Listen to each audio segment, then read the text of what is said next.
Oh my freaking god, boys, we're here. We made it. It's on, like Donkey Kong. Do you see this? Fucking Robbie Roadsteamer is Jimothy the raccoon at ice. What up, what up, what up, what up, what up, what up? Turn your top chats to live chats. Do it now. Do it now or forever hold your peace. Do it now or forever hold your piss. You'll never piss again. Alright, here we go. Buckle in. Gonna go feed the cats, BRB.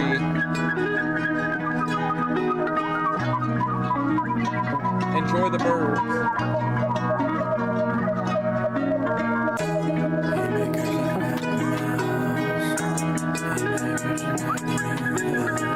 I swear I'm happy. Look at me, I'm smiling. We're all smiling, boys. I wonder what the fish think when they see a ship sink. Bet the sharks don't think their shit stinks by instinct. As soon as the ship sank, I didn't blink. Like there goes the think tank. Knew it was time to bail out. Like the big banks, I'm Chet Hanks. Finding his father's actual island in the back of the mind. Actually glad that we're dying. Life will pass by. Can't grasp time. Asleep half the time, half asleep. Crying in the back of the line, man. What is this handwritten fan fiction? A damn system that operates on division like a transmission. New world got me feeling old as the human curse. Yeah, the Lucy show was just an ode to Lucifer. We all sound stupider, swear we know how a computer works. Well, we can erase the past and control the future first. I'm a moving car, chewing dirt, shooting star, proving worth. Every part of the universe, fuck a movie star in a Louis purse to make sure that none of your DNA gets through. The tube is just a test to you. Class is exhausting. I just want a desk with some headroom, blessed with the best view. The face brick, right away for your compliance. It'll be Bates Motel if I resort to violence. It's a war on consciousness and confidence. They want you to not want to live. Never broke when I died a bit. Prison warden, auctioneers looking for the highest bid. In love with my love life. I can feel it like the blood on my buck knife. Buzz like a bug light. Keep chugging your bud light, but enough if you buck right. Let me simplify their semperfi. A war monument isn't what anyone would want to be remembered by. One's claiming that they hit the snakes, led in spies. This is the genesis of genocide. Can't remember if I ever died. Smash my head on bricks till I find a better side. Laugh it up, because the cake batter's a drug. The #1 grandpa just shattered his mug. Technology will advance as long as there's a battery plug. Those who die in airplanes didn't believe in gravity enough. Praying for downpours at your clown parade. You see how quick I can smile right off your face. The sun's scheduled to explode in light of recent events. We'll hand you a list of facts you're expected to know. You'll see it when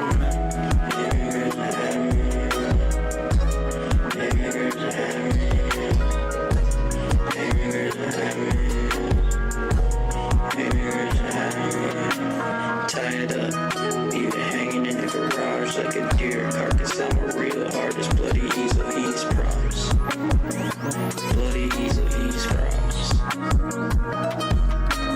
Nasty work. This a dirty job, it has to work. Or wife, you gon' live with moms, patch it up. Bullet hole full like an aqueduct. Crackheads on thin ice like a hockey puck. No canuck, like Wisconsin, I'm about my bucks. I'll be honest, I don't have that much. And if I was to be honest, probably request a trade. Foot in the grave, forced to slave for minimum wage. What a shame, on a break, sorry Kane. It's a big game before I call it like Dame back in Portland. Moved to the U, didn't work on the floor. You don't hoop, so you gotta get up every morning. Beat the storm, beat the odds, and I made beats with God. Shooting from his fly as I scored every shot, yeah.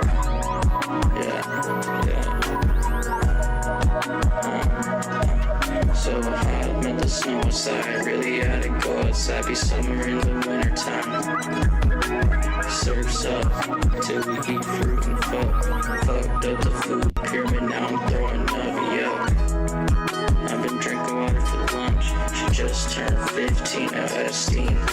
Spiking daughter's punch.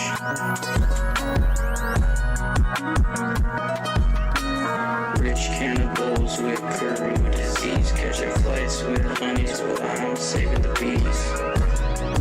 Workaholics in their jeans. And we're the guy I just breathe in the breeze.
I'm here. Fuck off, birds. No, JK. What up, boys? Alright, got my honey water. Cats are fed. We're good to go. We're ready to rock. We're fucking locked, cocked, and loaded, boys. How's everyone doing?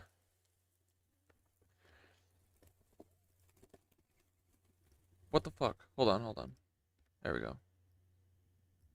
Oh, yeah.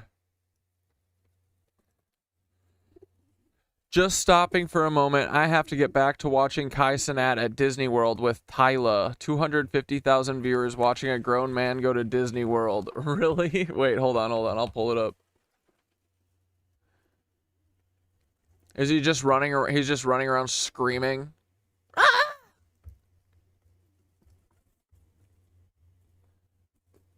He's running around trying to do a Diddy party to everyone.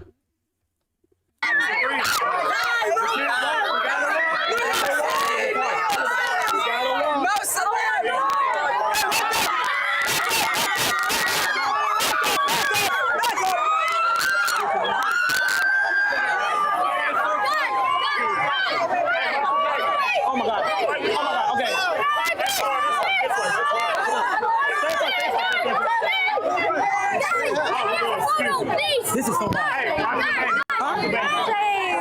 watch out, bro. Watch out. Hey, baby, you stop. This is so bad. Look. Okay. Hey, we gotta walk a little bit faster. Dude, these streamers always just have this like dead-eyed stare, like they don't know what's going on, they don't know where they are, they just got their phone in their hand looking at their comments going like they do nothing. It's always just this, walking around and people running up to them. Like, what is the entertainment here? This shit sucks, bro. Oh, you wanna go on that? Like, who wants to watch Diddy, of all people, go to Disney World? I'm sorry, I never want to associate Diddy, thinking about Diddy and children and Diddy and Disney World ever. Hey, excuse me, man. You wanna go on a ride, right? Open them up. What's the roller coaster? This is what we're going to next, bro. Okay. Right here. Cut it. This is funny. This is a fucking horror film, bro. What is this? A little slow now. Now it's a little, you know? Chat, teacups are done. Now we're at 7 doors.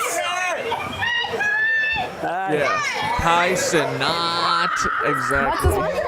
It's the 7 doors. Oh, what is it? What is it? Like a roller coaster? Yeah, it's a roller coaster. Oh, look, it's nice though. Look. Oh, that's cute. My favorite Disney movie gotta be. And he doesn't even have to wait in any Toy Story. lines. Look at that. Yeah. Or. I don't know. Toy Story or. I don't know. So, what's your favorite Disney movie? Do you know where the 7 Dwarfs is from? Snow White. Yeah.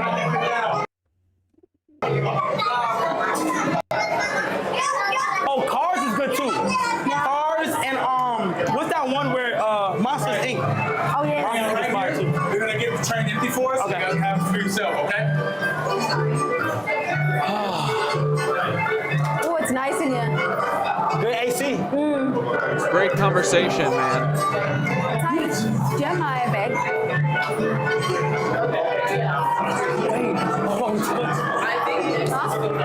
This is Chat, I did not know that. riveting, dude. Chat, I did not know that.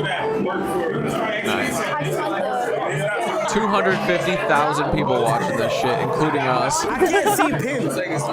Chat, I can't see pins. Oh. No, it's so bad. Like, I got a whole Wi-Fi. Yeah. I'm having fun. Guys, watch As long the as you have fun, stream good. for 8 hours while Kaisenat watches his phone. Hey, I don't know why my... Hey, can you guys shut the fuck up for a minute? I'm busy here. Don't watch this either. Just sit tight. Dude, yo, that's so funny. Oh, it's on my phone. You can't see it. Oh, bro, dude, hilarious. Man, if you guys could see this, you all be cracking up too. I'm not showing you though. Oh, man. This one too, bro. That's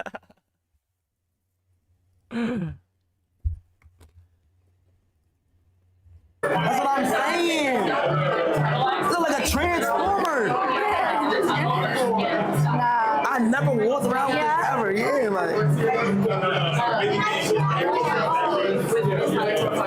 It's gotta be a good ride. Yeah.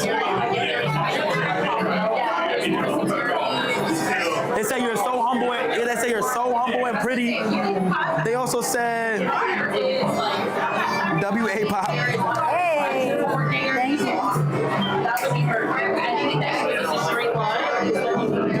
Get a Mickey Mouse hat? I think they have some for us. This is straight up crazy, bro. Thank you.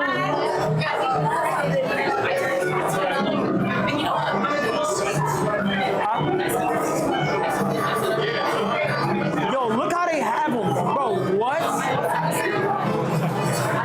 Oh, hell no. This is amazing, dude. That's crazy. I gotta see this ride. We're sticking it out till he's on the fucking ride. I don't care what anyone says. Are you ready? Yeah.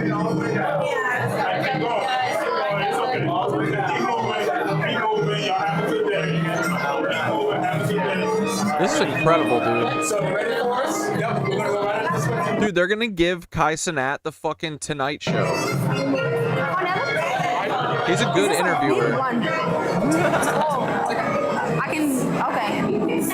You think this one's wild? I can hold my phone or not? Pull out your phone when we get on. You can hold it. Like, put it. I think you'll be able to. Oh. But they're gonna try to say no phone, so put it in your pocket, then when you get on it, pull it out. Yeah. I don't think it's like crazy to where like, yeah. Any roll? I love this. What do you want? Ooh, dude, possible aspect of Paul Wysopal you haven't looked into. How about look into the 2005 Red Lake shooting? He worked for that office, right? Biggest school shooting since Columbine at the time. Yes, he did work for that office, but he was gone by then. He left in 2001, right at 9/11. We can look into it though. There you go. Chat, are we good? Okay. Alright now. Thanks so much. Hold on to all the side. Wait, so what's the craziest ride you've been to? You've been on? Six Flags. Kindergarten? The X. What's that one? It goes backwards. Oh my And like it spins and goes Is that the back. Nitro? I don't know what it's It's called. over the X? Okay. He said, "What's your favorite ride?" She said, Six Flags. It's gonna be laggy? No, see me. Oh, They didn't even warn us. Yep, here's the Kai Cenat yelling we know and love. Here it goes. It's just gonna be screaming. Oh, shit goes up. Oh, man. We just been zooming. Oh my gosh. Yay. Two people with zero charisma. Okay. Okay, not that bad. Zero aura.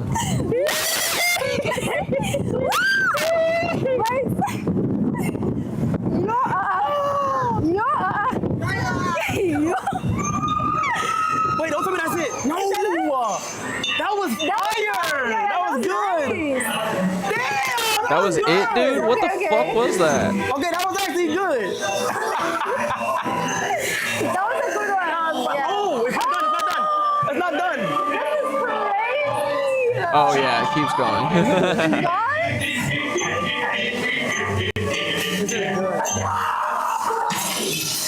What?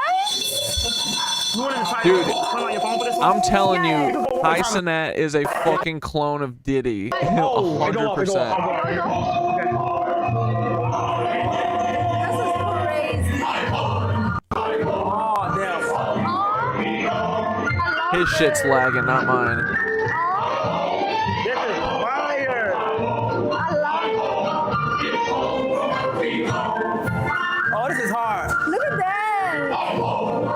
Disney must be fucking hurting right now.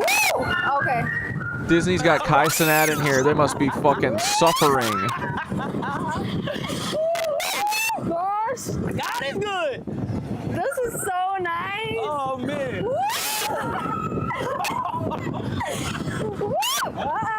Yo, how'd they cut to that other angle? Oh, Oh, this is fire. this is nice. See, this is a good start. Yeah, This is a this good one ride. is good. Now let's rate them when we. Okay, yes. All right, T-Cup, when you ready? I I give it honestly 3. yeah, like 4, 3. Yeah, like 3. Oh, Yeah. this is still not done. Nah, I love this. This one, I think, okay, yeah, it's done now. This one, oh, Snow White. I love this. Oh my gosh, I'm so happy. Are you enjoying your time? Yeah. We just getting started too, that's the crazy. I love. Okay. I love it. Okay, so this one I rated like a 7.5. I would say 10. Really? Yeah. But we haven't even seen no I know, run but I had fun. Yeah, I ain't gonna lie, I I did had too. fun. I like it. I'll give it an 8. I'll give it an 8. Oh, this is fire. No, we need more rides like this. Yeah, I love this. That was fun. Okay. I'm done. I promise. Ooh, that was a struggle, boys. Thanks for telling us about that. Black Death. Dystopia, Diddy Eyes. He has no interest in talking with that woman with it. No. You know, if there was a bunch of boys around, he'd be real interested in talking to them. If I was next to Tyla, I wouldn't even read chat. But that's where his boys are. Yeah, it is their next Kevin Hart, too. He's hosting the Grammys next year. Dude, he's going to host the Grammys this fucking year.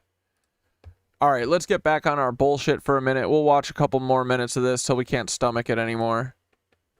Get this shit out of the way. Imagine if you were a 26-year-old black man in 1968 and saw your hero be assassinated. Oh, I Nothing to be saw done about it. Trump get shot in the ear, and Did he? I saw Charlie Kirk get shot, and I didn't see any cities get burned down. It's funny how I that think works. it's a very K. Jr. was assassinated. yeah.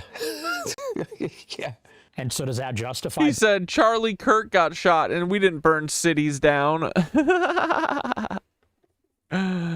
Yeah, I know. Isn't it so nice that you only have to worry about Charlie Kirk and JFK ever getting assassinated? burning down the city? No, I which didn't then say it never recovered? justifies There it, but was it two sure of 'em. justifies an enormous amount of the anger, the same kind of anger that you feel about being left out, the same kind of anger that you're expressing right now about the idea that you're culturally irrelevant, that you don't have a place in society. Imagine if you were a 20. Poor little Nick, dude. He is culturally irrelevant. That is what this is all about, is them fucking coming to terms with irrelevancy. Right, Peter Thiel? Lizard.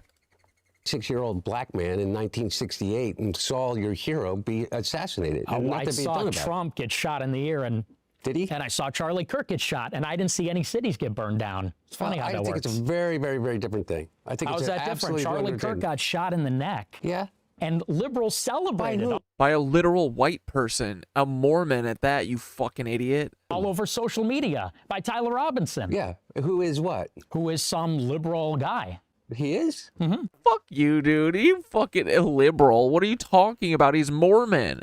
But that, He's got a transgender boyfriend. does that makes him liberal? Because he's transgender? Because I think he's so. gay? Well, because he's got a transgender boyfriend, yeah. What does that make you then, Nick Fuentes?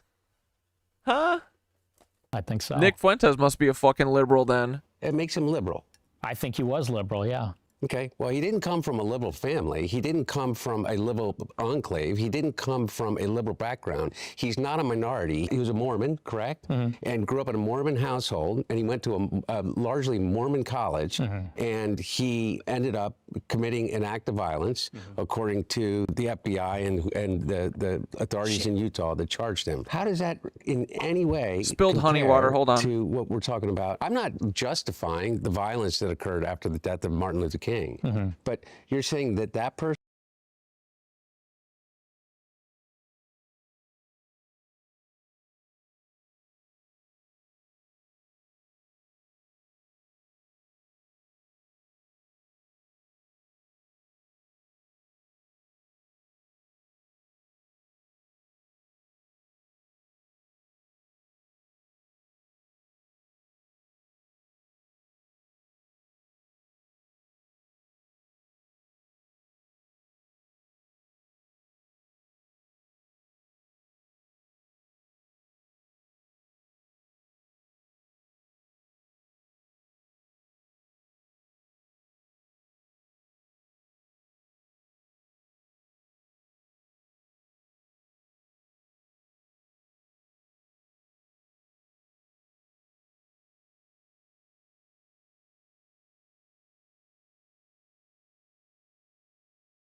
Hold on.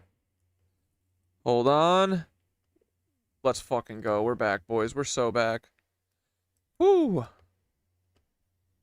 Fuck, everything's fucked up now. Oh, it's flipped. I'm fucking flipped, dude. Flip horizontally. Let's go. There we go. All right, we're back. We're back. We're back. Did I just blip out of existence? I didn't see when my face disappeared, but I think that's what it did.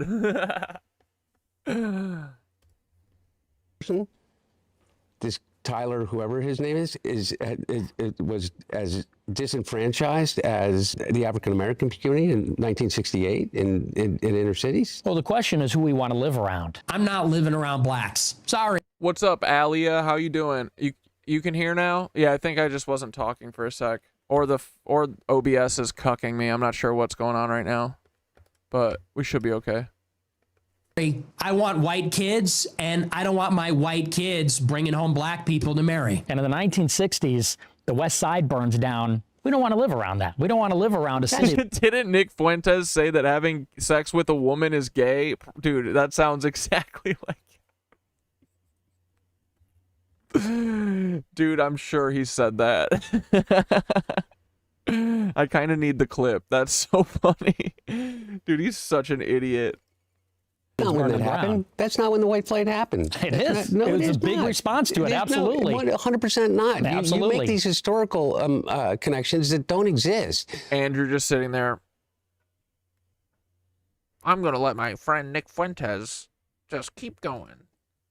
Part of it was potentially, but before that, what Mayor Daley did is made Chicago the most segregated city in the entire United States, other than Boston. When you would come from the South to Chicago, African Americans from the South, blacks in the South coming to Chicago would say that Chicago was twice the level of segregation and racism that occurred in the South. And so it wasn't as if you're coming into a situation in which you're feeling in any way enfranchised by the community and the situation that you're in. And as many people left simply because of the idea that someone was black moving into their neighborhood as the violence that occurred after the assassination of Martin Luther King. So the numbers actually, pre-1968, when King was shot, you had more people leave the city because of the desegregation, because of the 1964 Civil Rights Act, than you did after the riots. I think that's just not true. I think that the race riots were a huge driver of white flight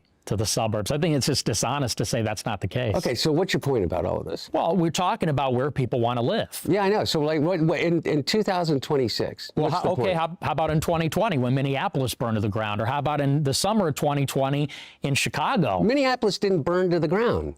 It didn't? No. I mean, there were BLM parts didn't of it, destroy dozens of structures. If you guys need a physical witness to what happened in Minneapolis, there were many structures that burned to the ground. Not the city, but there was, I would say, between 40 to 50 buildings off of Lake Street in the south side that did burn to the ground. But most of the city was intact, but it was. Hey, Nick Fuentes, what about January 6th? No one died there. Well, except for that one broad, but whatever. Quite an intense situation. If, according to y'all, I would say she was asking for it. The lady who got popped in the chest while she was trying to fucking crawl through a window like Gollum. People don't want to live around that. People don't want to live around that. You know, in Chicago, it rolled on into the summer, and it wasn't, you know, let's say, the anger of the oppressed and the disenfranchised. So they were looting. They were looting and carjacking. The criminals. Are you saying that the problem with the 26-year-old white kid living in suburbia outside of Chicago and his feeling of being disenfranchised is because there was looting and rioting in Minneapolis by black people, and it's black people that are doing it? Yeah, I mean, the problem. He goes, yeah. What a problem with Metcalf was that he got stabbed in the neck at a track meet. And the problem with our city in Chicago is that the man. And he fucking deserved it. He jumped him with a bunch of his fucking goon friends. Magnificent Mile is gone. Water Tower Place is gone because of all the crime. Nick, and the time of an entire generation of African Americans is that they've been getting killed by cops for decades. That's what are you talking about, Nick? Listen, commit crime. You just say that's just natural? Oh my God. And listen, it's not. Nick. Dude, literally. Hunter Biden's just like dumbfounded. He's like, I don't know what to do. What? That's not true. It's not true. Are you saying that police brutality as it relates and racism in the police force, in the way in which police treat African Americans? Nick, he goes, there's no police brutality. All police love black people. They love them. They love here, like I did, between Wilmington and Philadelphia. And if you are a black dentist and you lived in Wilmington and you commuted to Philadelphia, the chances of you being pulled over by a state trooper, either Delaware or in Pennsylvania, are about 50 times that would be if it was a white guy. 50 times. And so what you're trying to tell me is that the problem in America right now is that a 26-year-old white kid who lives in suburban Chicago doesn't feel like he has access because he's been canceled or he's been woke, and the problem is black people. I didn't say the problem's black people. Well, you just did, Nick. You just said the problem is crime, and we know who's doing the crime in Chicago. The carjackings, shootings, teen takeovers. We know why there's no business on the Mag Mile anymore, and it's because they steal cars, they drive them through windows. And listen, black people are some of the biggest victims of the black crime. But we're not allowed to talk about it because of the racial dimension. Oh, man, dude, Nick is so good at looking out for black people. That's really what this is all about. We're not allowed to talk about it. We're talking about it right here. Yeah, I know. The sad thing is many Americans feel the same as Fuentes. That's why Andrew Callahan, the Fed, is letting Nick Fuentes say whatever the fuck he wants, completely unchecked, always. It's a platform in which millions of people listen to you, Nick. I think well, after Elon had to buy Twitter. And it's so easy, right? Like, you can't explain to dum-dums who literally can't spell their fucking name and literally write and eat fucking crayons, you know, how are you going to explain to them, oh no guys, it's systemic problems and actually the elites are the ones telling you that it's immigrants and black people. They go, duh, no, Nick Fuentes don't say that. Nick Fuentes just says it's black people. And he's right, he's not fed. And open it up. It wasn't like that before. I was banned from everything for many years. So no, you weren't allowed it. You're right. We can talk about it now. Dude, I'm sorry. If I had this fucking face and I was talking about the shit that I talk about, I'd never fucking hear anything else. This little fucking worm. This little worm gets to say whatever. Andy looks like a fucking worm, dude. That's only because the good guys won. Hey, what's up, guys? There's something I forgot to tell you about. We also it's called Sorcerer of on you.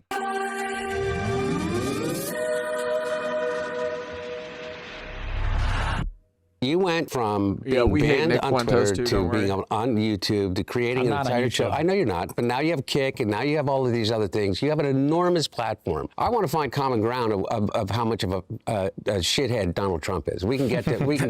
Okay. What I don't understand is how you didn't recognize that in 2016, and how you didn't recognize that in 2020, and how you I wasn't being paid to say that I don't like Donald Trump, but now I am. Now that the CIA and the FBI are giving me the directive that I need to not like Donald Trump so that we can all fuck J.D. Vance for Peter Thiel, because I work for Peter Thiel. 24, because Donald Trump hasn't changed.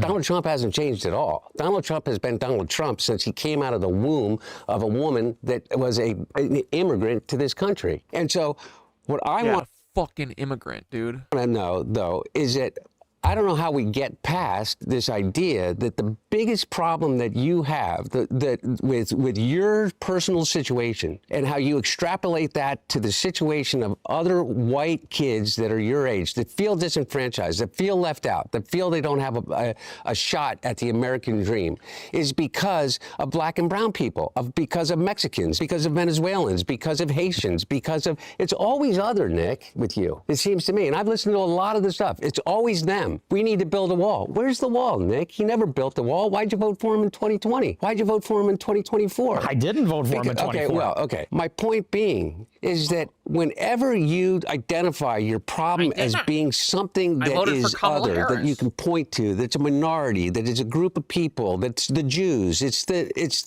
I mean, before, remember, all of us, you know, it was the Irish Catholics who were all committing the crime, who weren't allowed into bars, who weren't allowed into, because you know why? And because mostly, they were dirty, dude, poor. The main point is just that it's always responding and reacting to Nick. It's always, he sets the grounds for what they're going to talk about. and what they're, you know, what they're actually, the like boundaries of what they can cover. And then it's always, you're on the back heel with these motherfuckers. Non-Europeans, they were Irish. Every time it's wrong. Every time history has proven that to be wrong. I think this should have been a 2-hour argument about why Nick Fuentes likes to suck cock. Which dong is your favorite to suck? Peter Thiel'S, or I guess it's just Peter Thiel'S. You just like Peter Thiel'S dong? Is this all just for Peter Thiel'S cock? In the United States of America. Every time. Inclusion has been our greatest strength. Dude, Diversity. his voice really does sound exactly like Joe Biden. And bro, what does that say about Tyler and Paul? Just saying. Right? Their voices are the same. So are Tyler and Paul's. What's going on there? Has been our greatest strength. And I hear you talk about this idea of white culture. What fucking white culture are you talking about, man? What Shakespeare, Dante, Mozart. We're in Philadelphia, the founding fathers. Yeah. That's your white culture. How about culture. the Count of Monte Cristo? Would you consider that part of our white culture? Sure. Okay. Well, it was written by a black man in France in the 1700s. Hunter just fucking hit him with the gotcha. In a milieu of European civilization. So what? I love that. He goes, he was mocking European white culture. He said, in the milieu. What a bitch. He said, let me repeat that. He said, in the milieu. What a bitch, right? This dude's a bitch. Part of our white culture? Sure. Okay. Well, it was written by a black man in France in the 1700s. In a milieu of European civilization. This reminds me of that clip of, I forget who he's asking, but he's like, do you believe this is a human fetus? And he goes, or a human baby. And the guy goes, 100%. And he goes, this is a dolphin fetus. So what? Nick just walked into that trap. I loved it. You're picking out one example. It really I'm not just picking out one example. It really is. Nick. Listen. Nick, I'm not. I really am not. Hey guys, I think we're reaching what's called a rock in a hard place. Let's talk about Israel. Well, let me respond to this, because you're telling me I'm always blaming the other. No, Nick, for real. Here's the thing, is that the way that you talk and throw out these historical facts, which, by the way, aren't fucking facts. Okay? Which ones aren't facts? Well, as it relates to the civil rights movement in 1968 and the reason why we were out in the problem that we're in. Is this whole Hunter Biden, like, this whole campaign, because, like, dude, this has been like a 6-month PR rollout at this point, right? They're like, oh, Hunter Biden, look at all of Hunter Biden's paintings. Oh, he's just a normal guy. And then now he's on the attack, on the offensive with, like, which he's not wrong with, like, the Hunter Biden's laptop shit and, like, all the pictures. Like, that shit is revenge porn. And if it was anyone else, it wouldn't be okay. But because it's Hunter Biden, like, I mean, fuck him. But you know what I mean? Like, he's got this huge PR campaign. That now he's on Channel 5. Now he's best friends with Andrew Callahan. Like, is this bitch about to run for fucking president or something stupid? I'm a fucking dude.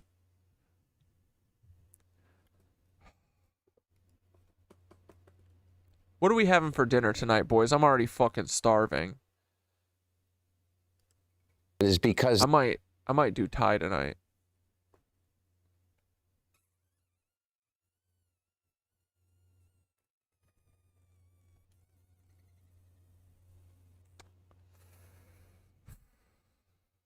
Not sure.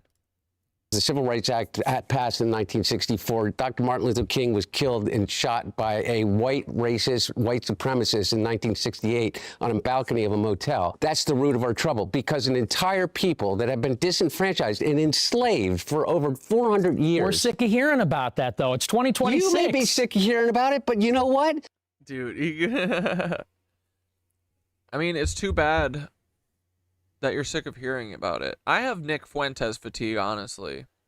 But, like, nothing's ever been done about it. So. They aren't. And I'll tell you what, Nick, here's the other thing. Get over it. It's America. But, Nick, you can say stuff like that, okay, without having to say it like that. Pretending that like, oh, slavery ended, so it's all over, is like truly dumb bitch shit. Dumb like dumb bitch shit. And we look. This That's not how it started, though. This is a legitimate argument, but it's Nick. Guys, Nick, Hunter, what do you guys make of the concept of community collapse? Have you guys heard of this? No. So it's got nothing to do with race, got nothing to do with money, but this is kind of a crazy stat. So in 2019, before COVID, 76% of Americans said they were a part of an in-person community that gave them some kind of value. After COVID, and this year, it was 19%. So I think that politics and race aside, one of the biggest issues is the collapse of social bonds, third spaces, communities, in-person engagement, which comes with loneliness, more time online, and more division. I understand it. I feel like you guys aren't going to agree. I want to talk about what you guys think can be done on an individual and community level to stop people from hating each other and to create more belonging and engagement. It's like kill all the black people, of course. If it's just the whites, everyone will get along.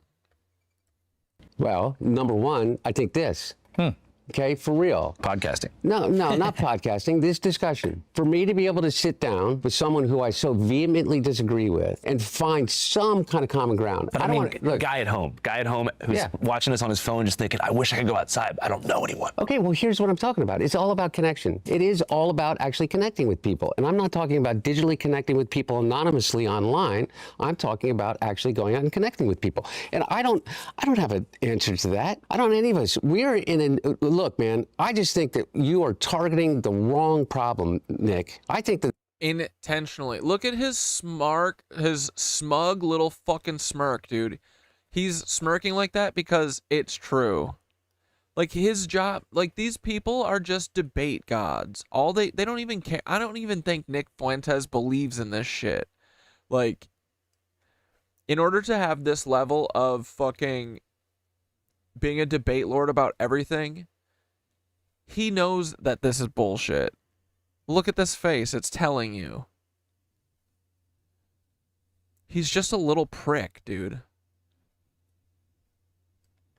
He's just going, I'm just playing devil's advocate. The devil needs 0 advocates. Sorry. our biggest problem right now.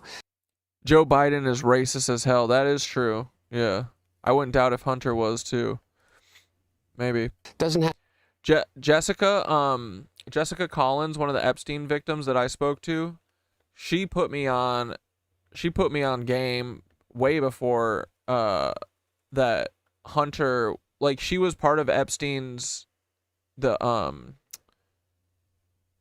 Madam, which was Epstein's ring, and this guy right here, and as well as his father, were both clients, and Jessica had both of them as clients, father and son. But she said that Hunter was actually really sweet. Have to do with a this cultural divide or racial divide or religious divide or the idea that yeah, I don't know. I mean, rich people, I'm never going to trust a rich person, especially a politician, and especially the son of a politician, ever. That America is becoming less white or culturally relevant anymore. Not true. Biden had a black friend named Corn Pop. No way he's racist. I think our biggest problem is literally dude, he can't be fucking racist. He's got a black friend. His name's Clarence Thomas. Oligarchy that is inflaming every single division that we have. And by the way, and they're out for you, man. Yeah. Just as much as anybody else. Well, and I agree. So those platforms that we talk about that you're not allowed to be on because Elon's out on the platform. Elon doesn't give a shit about anything other than one thing. But Hunter, I just want to say, real quick. Money, and his money. I don't necessarily even agree with that. Okay, well, you may not agree with that because you don't want to piss off Elon Musk. Yeah, because you fucking literally suck Elon Musk's dong. Elon doesn't even like me, but I just disagree. You're talking about the oligarchy, right? Like these billionaires, right? Yeah. Like the goal of corporate capture of these industries is community collapse. They are trying to engineer things to make it antisocial. They want to eliminate every single small business. They want to make everyone a single person shopper, no carpooling, like to be a lonely consumer who only buys things for themselves online and doesn't talk to anyone in real life. That's what they want in real life. Like all this data center shit, like everything they're doing is in a way trying to break up in-person engagement. That's and I feel like for you guys, might be hard to answer because both of you guys are what they call like controversial public figures. Like there's places that you, like in 2018, if you were to go to a dive bar in, let's say, Poplar Bluff, Missouri, you would have been in danger. You know what I mean? At that time. For you, you were in danger physically in a left-wing city. It's just the truth. I would so I feel kick like Nick Fuentes right in the fucking dick, dude. you guys have been deprived of the ability to have normal lives. You especially, you know, but I mean you in general, but I feel like, you know, your controversies came a little bit later in life. For you, I feel like you haven't even been able to grow up as a normal person. Is that accurate to say? That's true.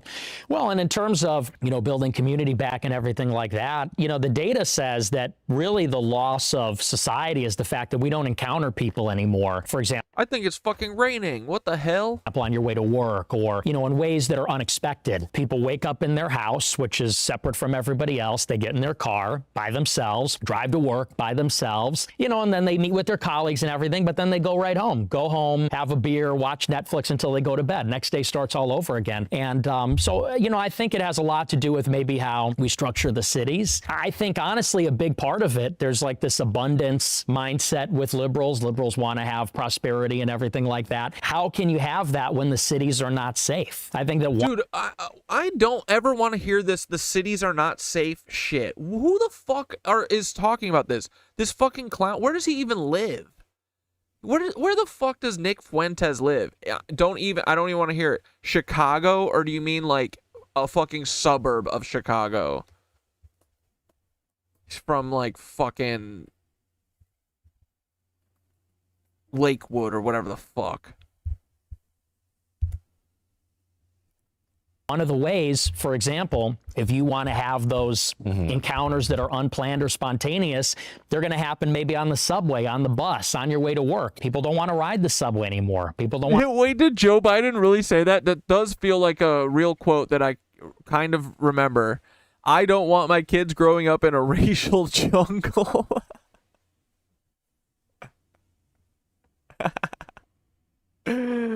Dude, these people they got in front of us are literal demons, the lot of them. Yeah, Biden gave black people the war on drugs and mass incarceration. And to be fair, you know, Hunter doesn't need to take on all of the sins of his father. But at the end of the day, he's a rich person, which that is more likely signaling that he's going to be a cuck than he's Joe Biden's son. Want to ride the bus. They don't I just feel like that it's if safe. you look at the data, like right now, 2026, I think 2025 had the lowest homicide rate of any year in America for like the past 40 years. I feel like if you compare data from the 90s, like the cities, I get what you're saying. Real quote on the floor of the Senate or some shit. Oh man, Biden, we love it. We love him. But the cities I have noticed are a lot safer. They're also... Jelly, you're Chicago? Yeah. He lives in a suburb of Chicago? Of course he does. Like, I don't want to hear... I'm so sick of seeing people in, like, comments being like, New York is a hellscape. Dude, New York is literally is fucking Disneyland. Like, this shit is crazy. And they just get to keep saying it. Like, dude, out of 9 million people, there's like 3 crimes a day. Like, grow up. Who fucking cares? It's gonna happen. And crimes. And also, I bet you this, if people have food and fucking shelter and they weren't out here fucking fighting for it, all crime disappears. All of it. But we aren't ready for that conversation. No, because then black people would have homes. And Nick Fuentes does not want that. You know, becoming more expensive as well. It could have something to do with it. You're absolutely right. It's what you're saying, Nick, is impossible to refute, right? Because everybody has an experience with violence or witnessing a crime, or whether it's just in their local newspaper or not. Is that I don't think that is in any way limited to only urban environments. I take the top 10 poorest red states in the country, and their crime rates are 10 times what many urban centers are. So you'd be comparing, like... But really, the real crimes are the crimes these motherfucking business owners and these fucking politicians are doing to us. But we sit around talking about what one shooting every other week. Like, who fucking cares, dude? I don't care. They're like, oh, there's so much crime, but we don't want to get rid of guns. Oh, people are stealing diapers, but we're not going to make them cheaper, and we're not going to get people jobs. We're not going to let people fucking live. They just want to fucking complain, dude. You're right, Nick. At the end of the day, the only way to get around this is if you put all black people in a concentration camp. That's it. That's the only final solution that we could do, dude. Man, I wish we could fucking think of something else, but like, there's nothing. Sucks. West Virginia, coal country, disenfranchised to like an urban neighborhood. Yeah, in terms of per capita crime, in terms of per capita murder, in terms of per capita child sexual abuse, yeah. I think the things that people really care about, you know, things like that, is their own personal safety. Yeah. It is not limited to African American urban or Latino American urban environments. It's not. It exists. Carjackings do happen, but you know where they happen? They happen. This fucking thing has 4 million views, dude. Oh my God, we're doomed. But in Biloxi, Mississippi, just as much as they happen in Chicago. I'm skeptical of that. I mean, I just think the idea of like safety at risk, crime has been. I feel like media has overblown the level of danger. Everybody's going to fact check both of us on this, and but I agree with you.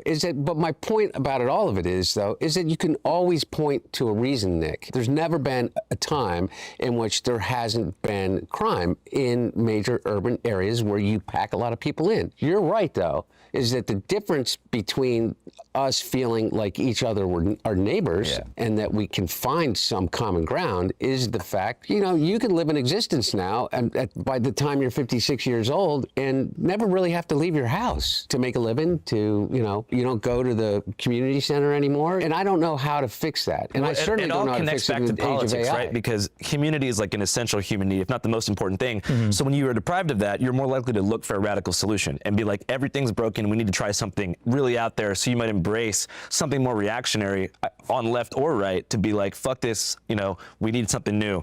And so, and I'm not trying to draw this like male loneliness, like incel pipeline that the media tries to do all the time, but do you see a connection there between like people being lonely and having less friends and subcultural choice taking over community value systems or community engagement and people just like driving to the extreme? 100%. I think social dislocation is probably the #1 problem of our times, because you look at the young people and you're right, it is one of those essential human needs is to connect and have that sense of familiarity, to be seen. Nick's like, being in a community with others, gay. To see and to be seen. And that's something young people don't have. And I think, by the way, you look at the way young people socialize and even the mentality, I think a lot of young people have this absolute drive to go to college. Why? It's an extension of high school. And what do high school and college have in common? It's a community. You're in the quad. You can see and be seen. There's sort of like a status, reputation. You're constantly involved with other people. And I think everybody, young people, look at when they graduate from college like falling off a cliff and now life is over. Because now you just have your job, the gym, and going back home, and that's it. And this is why a lot of young people then want to move to the big cities. Got to go to New York, got to go to Chicago or LA where it's happening. And they want to get a condo or an apartment downtown because they want to go to the bar scene, extend college a little bit longer. And I think that's just not really I hate his fucking hands. A sustainable way to have a society. There has to be a way for people to still have that sense of community outside of, let's say, college and high school, even into their adulthood and then into their old age. So, yeah, I mean, that's one of the biggest problems going on. And I agree. I think it drives, even to your point about the whites-only community in Arkansas, I think it is driving these, let's call it ghettoization or insulation of people going into these artificial values-based communities. Yeah. Because where are you going to find people? Go online, start spouting about politics, or, you know, even not just for incels and right-wingers, but even on the left. Someone like Tyler Robinson, he's on Discord. He's on Discord with all of the Overwatch players and all the LGBTQ or whatever. And I think that, you know, there's a tendency there where everybody kind of amplifies some of the resentment or feelings there. So I agree, that's a huge driver. So for you, like back in high school when you were like first kind of starting to use the internet and all that, did you build most of your community in person outside Chicago, or was it mostly online? When I was in high school or college? High school. What a little fucking loser, dude. The high school, I had real friends in Model UN. That was my favorite. Wait, is Nick Fuentes, what is he? Is he Latino of some sort? Thanks, so that was... But you were still creating... Is he a fucking... Dude, is he a Gusano? He kind of gives me that vibe. like some kind of content. Fuentes? Not in high school, no. Okay, so you went to BU. Yes. Were most of your friends like classmates there? Like when did you start to kind of build your online persona? I could see his family like leaving Cuba, his plantation owning family leaving Cuba, and then him growing out of that. This is an Office episode. Persona and community around your content. It wasn't until I left college, so to that point, I had friends in college. And then when I left college and started my show independently, then it was all people online, and everybody I knew was people from my this whole saying Tyler Robinson is left or liberal is crazy. But he's got to. See, guys, Lance Twiggs was supposedly transgender. Which means that Tyler Robinson is a leftist. Community for the most part. But your cancellation from mainstream platforms was effectively the same thing as like a community collapse for your personal life, right? Yeah, well, I wouldn't even say it was just a cancellation, but even more just returning home from college. What do you think would have happened to you, like career-wise and personal life-wise, if you never would have been mainstreamed? I mean, I guess removed from major social media platforms. Oh, it'd be a lot easier to make friends. Let's say, because being banned on Instagram, you might because he doesn't have any friends, loser. Might as well be dead. In Generation Z, that's how everybody sees each other, meets each other, talks to each other. So I think I probably have a wider, livelier circle.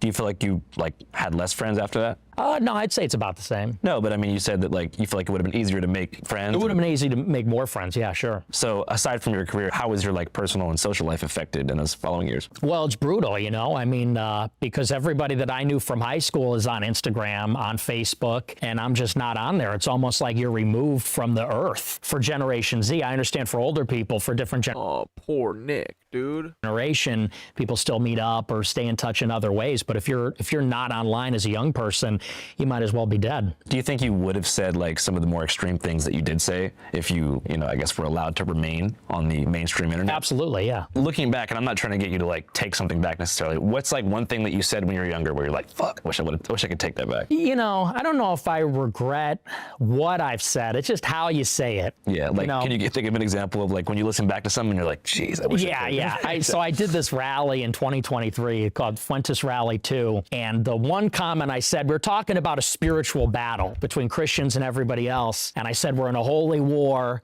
I said, and we're going to make them die in a holy war. And the second I said that, I was like, didn't mean to say that. It's an extemporaneous speech, so you don't rehearse it, you just say things, and I was like, didn't mean that. Shouldn't have said that. Speech. So it's always Fucking the how, nerd. it's always in the delivery that I... Nick, I can think of about 4 things that I really wish you would take back right now. Like what? The cookies in the oven. Well, it's a joke. But it's not, Nick. My wife is Jewish. My son is Jewish. No, Nick. What's the cookies in the oven? What is he just talking about? Burning people? Nick. I promise you. Don't get mad. I'm not mad. Okay, It's I know. But you got to understand how incredibly, whether it's a joke or not, it's a lived experience passed down from generation to generation, whether or not, and by the way, not just from the Holocaust, not just from 1939 on, 2,000 years of history, okay? Forget about Israeli politics and Netanyahu, because I think we agree about Bibi Netanyahu. I'm positive we do. And I've listened to you talk about it. But you got to understand, look at me, man. I see. It hurts. It hurts. Does it? Nick, I promise you it does. When you compare my wife's family to cookies going to an oven, it hurts, and you've got to understand that. And by the way, I'm looking at you, and I believe that you do know that. See, that's where you lose me. That's where you lose me. Okay, Nick. Okay, I'm telling you. Well, listen, are we here to talk, or are you here to lecture me and preach to me? Okay, no, you're right. Let me listen. Okay. Listen, you're right. So You're right. this is Okay. the thing, because, and I think this is a disconnect. I think that the left, and even people on the right, they're losing the young people. Why do people love me? Not in spite of, but because of the outrageous things that I say. Not in spite of, but because I say offensive things. Because I, let's say, drop the N-word on a video or something. Yeah.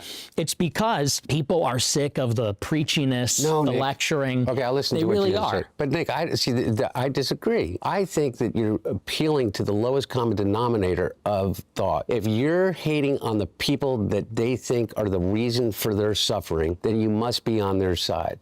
I don't think that you believe that about the Holocaust. I think you think the Holocaust did happen. But forget about whether or not you think that it is used politically in a way that is obtuse and wrong. But I think that you do believe that. And I think that you have to. Like, what's your cultural heritage? I'm Italian, Mexican, and Irish. Mexican. When did... He's Mexican. Interesting. They come in Italian. When did the Mexicans come? When did the Irish come? Mexicans came turn of the last century. Yeah. Italians came in the 1860s.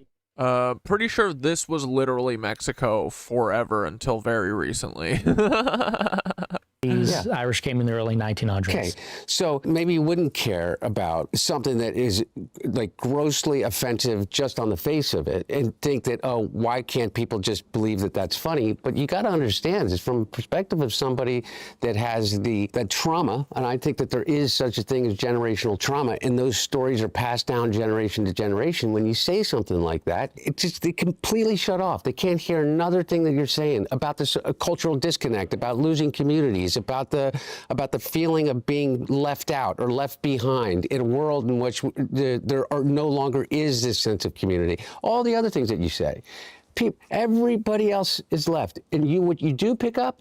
You pick up the ones that hear the dog whistle. You pick up the ones that say, yeah, that's the way that I feel, because it's radical. It's like he's willing to say the thing that nobody else will say in this environment. And then you get, an enormous amount of niche, but love from that. And I just don't believe that you believe that. I don't believe that you think that it was appropriate for you to say something like that. I don't think you believe that it's appropriate to say women shouldn't vote. Let's give Nick a second to respond to the first thing. I know I talk constantly. That's how I do this.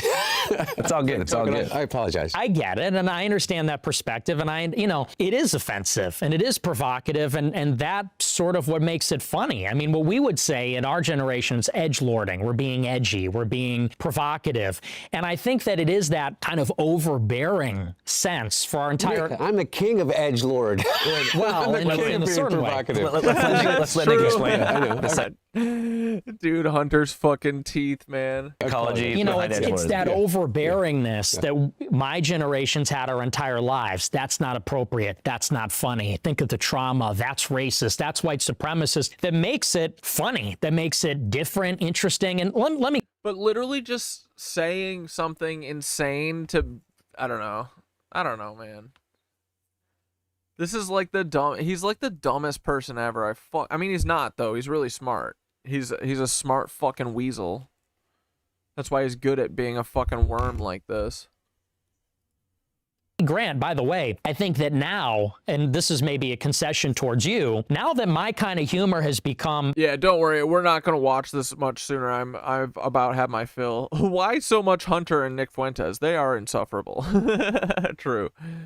No, I wanted to watch some of this. This is crazy. I mean, 4 million people have watched this. It's insane.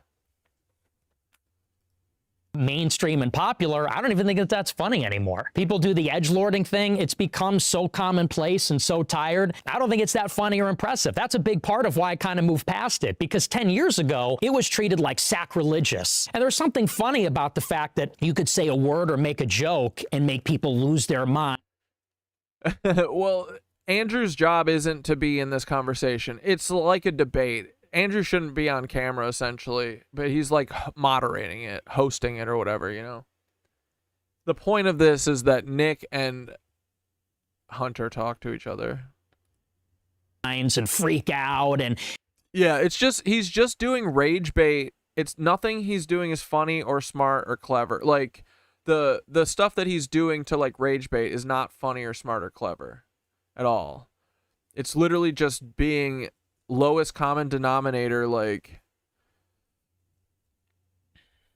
it's like why all the jokes now, like all of the Austin comics, right? They literally cannot joke about anything unless it's race humor or trans humor. That's it. Like, dude, comedy used to be a wide array of topics. Now it's those two. Race, say racist shit or say transphobic shit, and then force laughter at the end. Why does this kid have a microphone in the first place? Because he's a Fed. It was like an international incident if you said the wrong thing. And I think that's what made it tempting, especially for a young person. You want to rebel. You want to be defiant. You want to be a little revolutionary or something. Now, as time has gone on, you can literally do that and not be a fucking racist bigot. This, and again, dude, this is what it's for. It's to take all that energy of you wanting to fight against the system and putting it into something stupid like being a racist. How silly. We could literally be like, we should kill all cops, metaphorically, but instead they're like, no, we should kill all black people. Literally, that's what they think. Think that's become a fad. Everybody does it.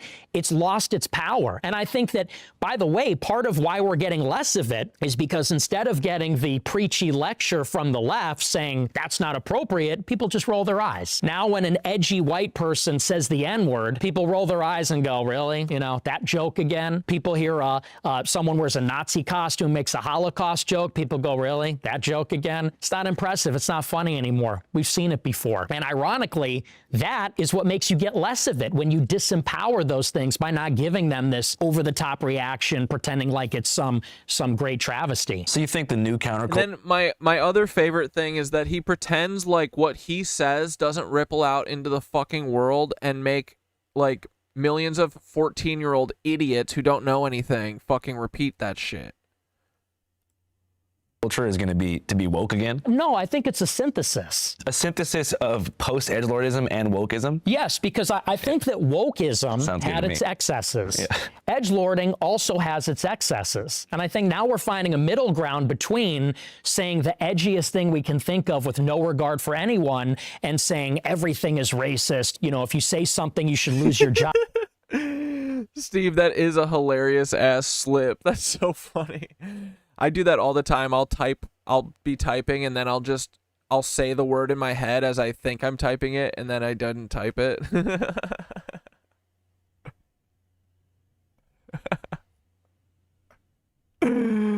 That's so funny.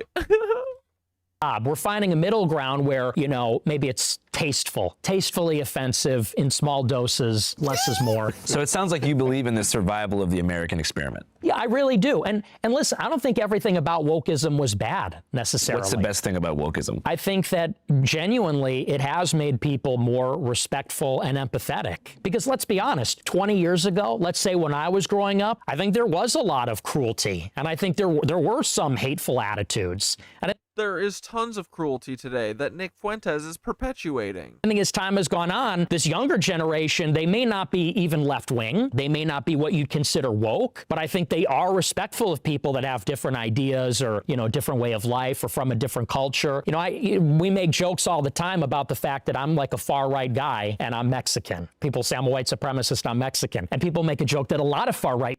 Well, all the conservative... Yeah, I mean... You want your fucking proximity to whiteness, and you're getting it by being a Nazi. People are Hispanic. And I think that's a consequence that there's very little genuine racial hatred in anybody's DNA anymore, or any kind of hatred. And I think that's positive, but that went too far. I think some of the other stuff went too far as well. You know, one of these strange things... Alrighty. I've had my fill. Let's watch a video about Pokemon Go. Why the CIA created Pokemon Go? I'd love to know that. Anyway, Nick Fuentes, I hope you fucking choke on a goddamn giant shotgun one of these days. But love you, buddy. Do better.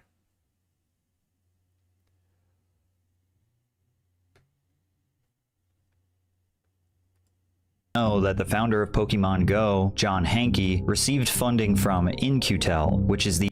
He argues that calling minorities slurs constitutes as a joke. Yeah, that's not a joke. Like, the whole Austin comedy thing, the Joe Rogan sphere, they literally just think, like, if you say slur, it joke. I don't get it.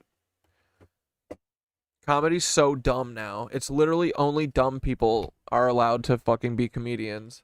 venture capital firm created by the CIA. And while you and your friends were walking around your city, scanning the earth to catch your favorite Pokemon, the game's developer, Niantic Incorporated, was collecting all that data and using it to build advanced 3D maps to facilitate military attacks on third world countries. You see, Pokemon Go was created by the same guy who essentially created Google Earth. John Hanke was the co-founder of Keyhole, which developed a 3D digital mapping John Hanke program called Earth Viewer. Keyhole's Earth Viewer 3D client application uses video game-like 3D graphics and access to massive databases of network-hosted Earth information, including satellite imagery and aerial photography, to produce an interactive digital model of the Earth. The product was unlike anything anyone had ever seen before in the early 2000s, but it was unclear what its use case would be, and therefore Keyhole was bleeding money. Every few months for years, John would find himself scrambling to raise money from Silicon Valley investors to keep the lights on. That was until In-Q-Tel saved his company from going under. Then we got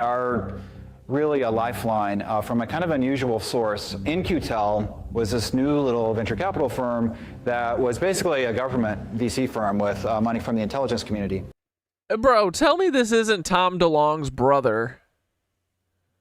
Kind of looks like Tom DeLonge.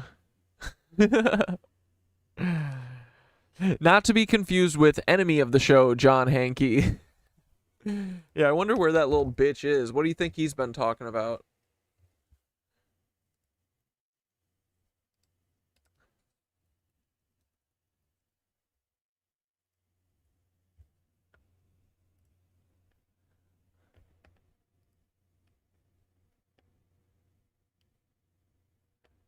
He did a Justice for Charlie Kirk video.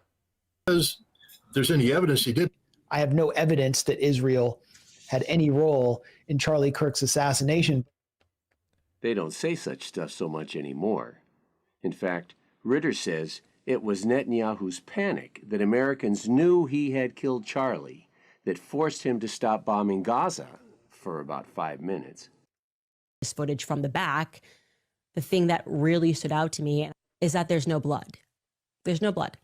So Candace confirmed for us the already powerful evidence that the massive blood splatter, that this bullet certainly would have... Dude, I will always give it to John. His animation style, fun. Even though he's a big bitch. He's like, no, stop talking about the Nazis. He immediately starts talking in Nick Fuentes' voice. Man, John Hanke...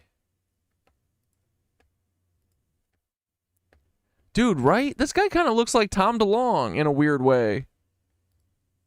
So that was one of the few funds in the Valley that was doing real business, and they were making a lot of investments at the time. Kind of talks like him, too. This was in the kind of post-9/11 security ramp-up period. And so they found out about our technology and invested a few $1 million in the company. Thanks to In-Q-Tel's funding, Keyhole was supplying technology to troops in Iraq and the Pentagon, and they ultimately became a profitable company due to the massive amount of government contracts rolling in. Shortly after, Keyhole was acquired by Google in 2004, and they turned this technology into what we now know as Google Earth. After Google's acquisition, John Hanke became the vice president of product management for the company's Geo division, where he oversaw products like Google Earth and Maps. Google Earth was revolutionary because it gave everyone access to detailed satellite imagery of nearly the entire planet from a home computer. You could explore unfamiliar cities, inspect neighborhoods before moving, and plan trips, but they quickly realized it was far more powerful than that. Humanitarian organizations began using it to coordinate disaster relief. Scientists monitored deforestation and climate change. Archaeologists used it to discover previously unknown ruins. Journalists investigated war zones, and governments used it because it was better than anything they had access to. The product ended up being used in ways that we never anticipated. I guess I'll just say it that way. When Katrina happened in New Orleans, the Coast Guard was using Google Earth and Craigslist to basically find where people were trapped and send helicopters in to rescue them. Kind of crazy. You would think, well, the government, they've got lots of sophisticated software, but as it turns out, web software that's available that already has the data in it, it's ready, easy to use. A breakthrough, really. But after working for 6 years inside Google's corporate ecosystem, it's Tom DeShort. Hankey wanted the freedom to combine everything he'd learned about Yeah, don't forget to like the live stream if you're liking it, boys. No pressure. digital maps and augmented reality Helps us to out a create lot. a video game. Now, if you ask me, that seems like a Dom crazy career Tillong. change. Technically, the foundation of John's Earthviewer product started in college while working with his classmates on an open-world video game idea, but he knew the technology had much more potential, and it did. So after changing the world with his vision, creating a CIA-funded startup for military operations, and then getting acquired by a tech giant, going back to being a video game developer seems like a massive career and lifestyle change. That is, unless it was part of a larger plan. Google actually did not want John Hankey to leave the company. For whatever reason, they felt that his video game idea might become valuable to them in the future, so they convinced him to create Niantic Labs as an autonomous unit inside of Google. Basically, they gave him the freedom of creating a startup, but using all of Google's resources inside of Google's walls. If it failed, Google would get their employee back, and if it succeeded, then Google could be an early investor or part owner of a major video game innovation. Niantic's first major product was an app called Field Trip, a virtual tour guide that analyzed the user's location, provided suggestions for nearby landmarks to visit, and offered information about the area. It wasn't much of a game, but it laid the foundation for their next big project called Ingress. Launched in 2012, Ingress was an augmented reality mobile game that prompts users to explore their neighborhoods and locate portals at nearby landmarks. This was quite literally the same idea as Pokemon Go. Those who played it were intoxicated by the addictive gameplay loop, although it failed to pull in a large player base even years after its release. Luckily for Niantic, one of the game's players would prove to be an invaluable asset with direct ties to the Pokemon company. But real quick, I'm sure you have all connected to public Wi-Fi at some point, at your airport or your local coffee shop, and every time you do, you're leaving yourself vulnerable. CC with an intent board April Fool's joke. Back guarantee. Thanks, Surfshark. A Japanese Google Maps engineer named Tatsuo Nomura pitched the idea of placing Pokemon inside of Google Maps as an April Fool's joke. He tried All the Paul things. Kathy cares. No, she doesn't actually. She doesn't fucking care. traveled to Japan and got direct permission from the Pokemon Company to implement the feature. John Hankey asked Nomura to show the Pokemon Company's executive board the Ingress game. Little did they know that the president of the Pokemon Company was already a massive fan of the game. And because of this, Niantic was able to secure a partnership with Nintendo and create Pokemon Go. They launched the game on July 6, 2016, but they never could have anticipated the chaos that would come next. In just 2 months after its release, the app was downloaded over 500 million times. I never got this shit, dude.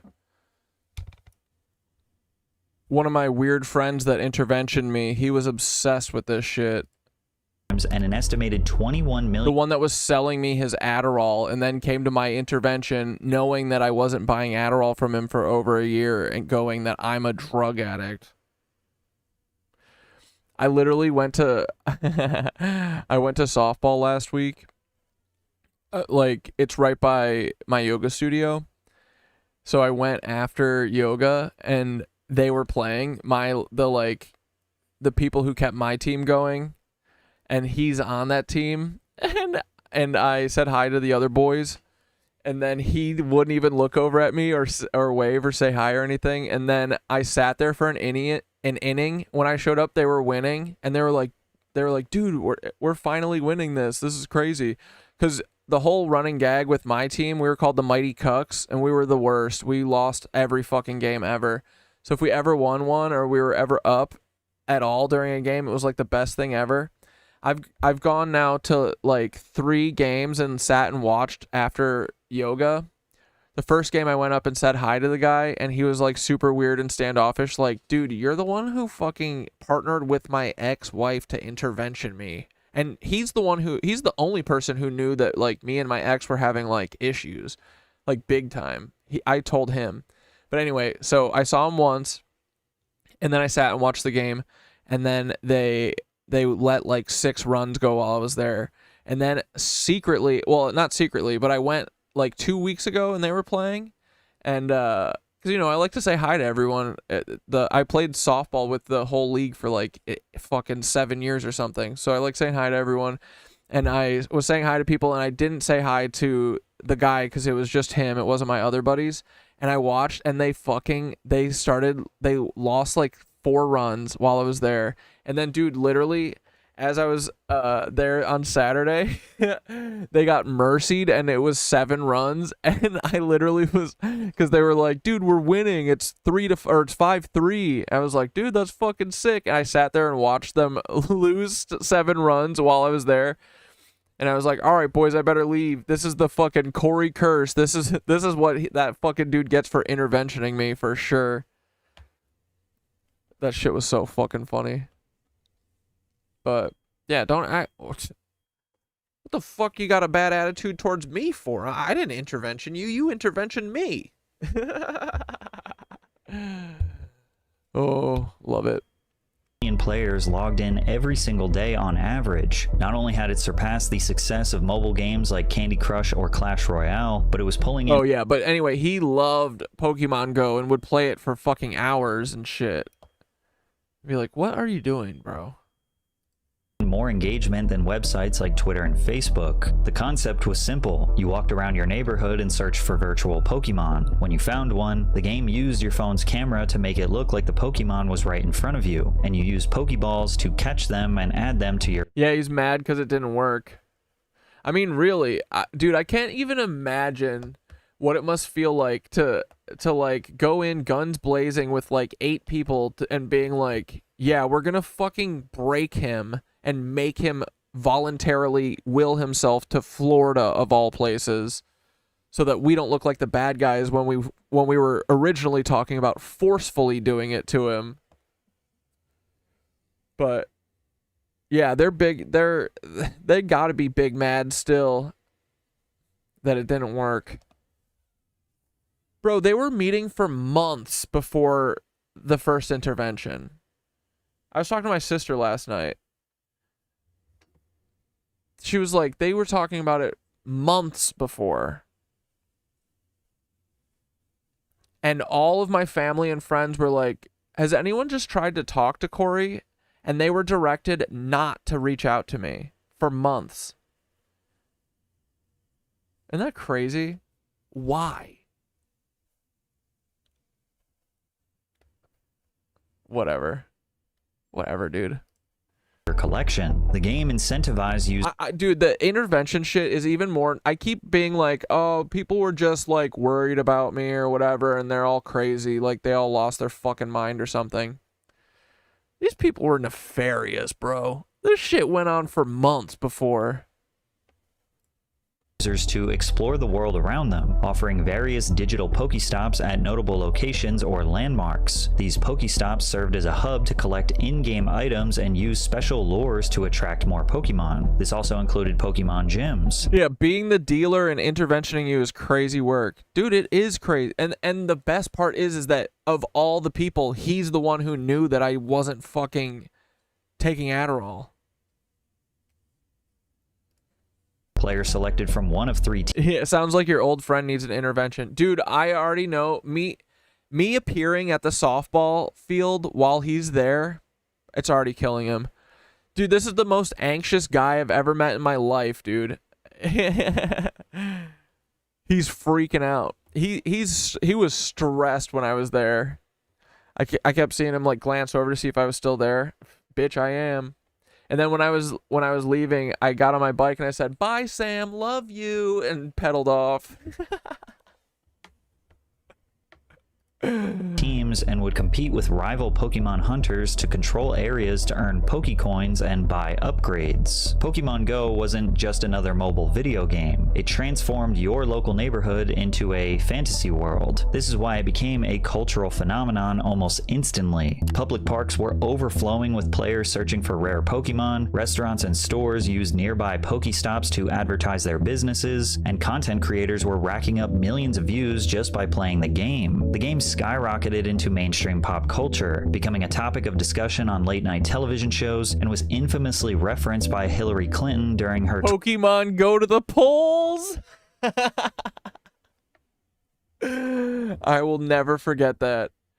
Dude, Pokemon Go to the polls is one of the greatest things that ever happened to me. Why is she wearing a fucking rug?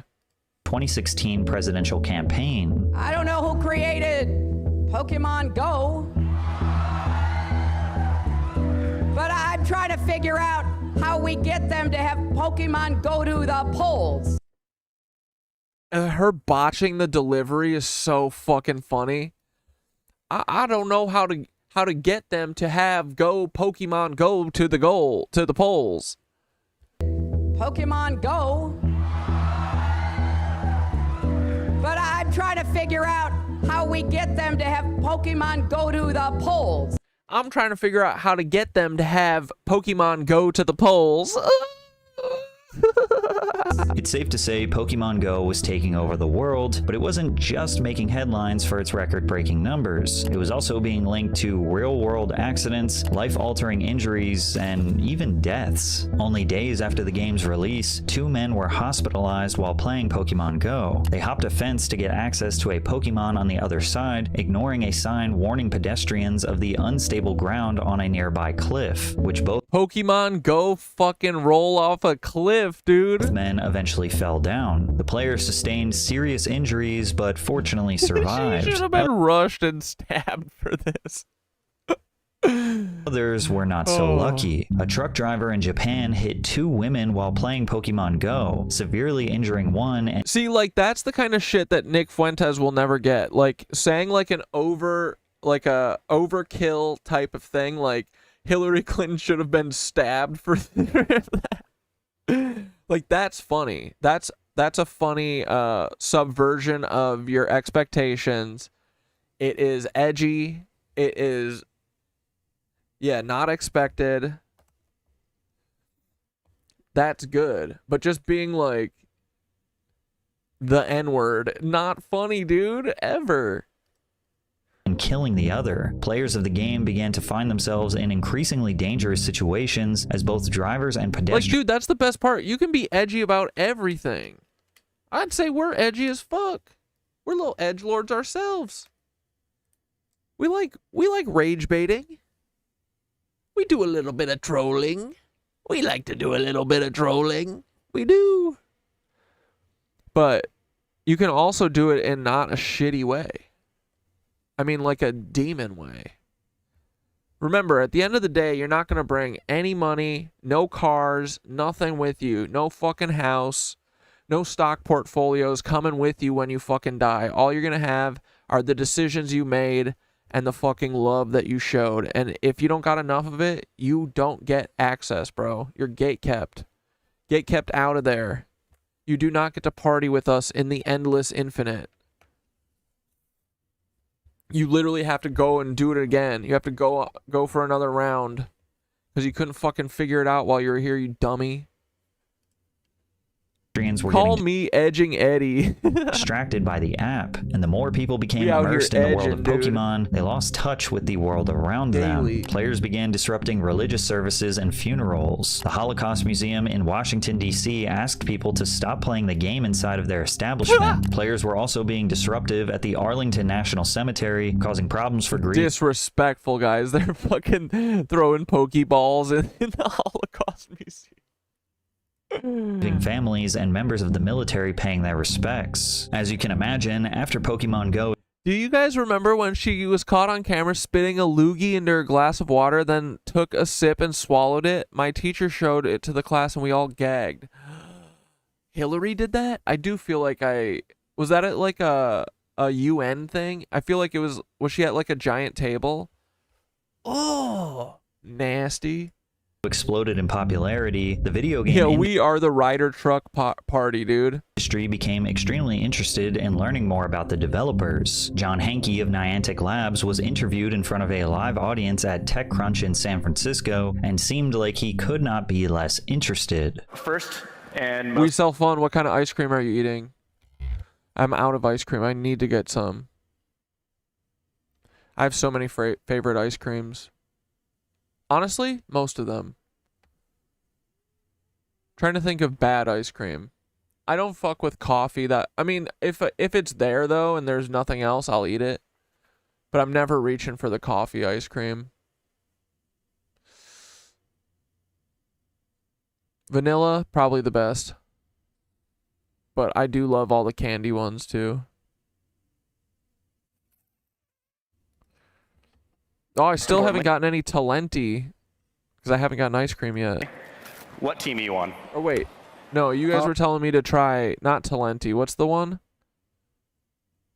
Tillahook? Tillamook? I'm yellow. I'm all about the yellow. Yeah. Me too. Yeah. Team Instinct, anyone out there? Yeah. Team Instinct, there we go. I'm not going to try and button that back up on stage. It's crazy that the creator of the game couldn't even properly answer the question, what team are you? Which refers to one of the 3 factions players can join once they yellow. reach level 5. Team Valor, which is red, Team Mystic, which is blue, or Team Instinct, which is yellow. He just said the yellow one. The interviewer was clearly a massive Pokemon fan, and Hanky seemed like the total opposite. It was disappointing to players that the most viral game of 2016 surrounding one of the most beloved IPs of all time was being spearheaded by a boring corporate suit. But what was particularly interesting was his insights on working with governments before they launched the game in different countries. So we're still in the rollout phase of the game.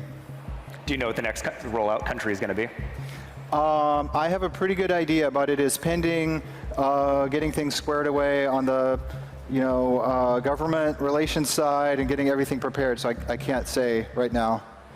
It has been interesting that, we didn't really anticipate the level to which it would attract interest from government people and policy people and things like that, but that's become part of the dialogue at this point, so we're getting, more well-versed in those skills. Now, we don't really know what interests governments had with the game. Now, I'd imagine governments had obvious concerns, like tens of thousands of people gathering in parks, people blindly walking into traffic, etc. But Hanky didn't use the word concerns. He said interests. Another thing to note was that South Korea refused to let Google export its detailed government map data to foreign servers out of fear that it could expose military bases and other sensitive locations to North Korea, which made Pokemon Go nearly impossible to launch across most of South Korea. China also Pokemon Go fuck yourself. So heavily regulates foreign access to geographic data and blocked Google Maps entirely because it considers detailed 82 in the chat. Smash that like if you be liking. mapping a matter of national security. In other words, while most players saw Pokemon Go as a harmless mobile game, entire governments were If you're not a lichen and you're a moss, you don't have to smash. It's okay.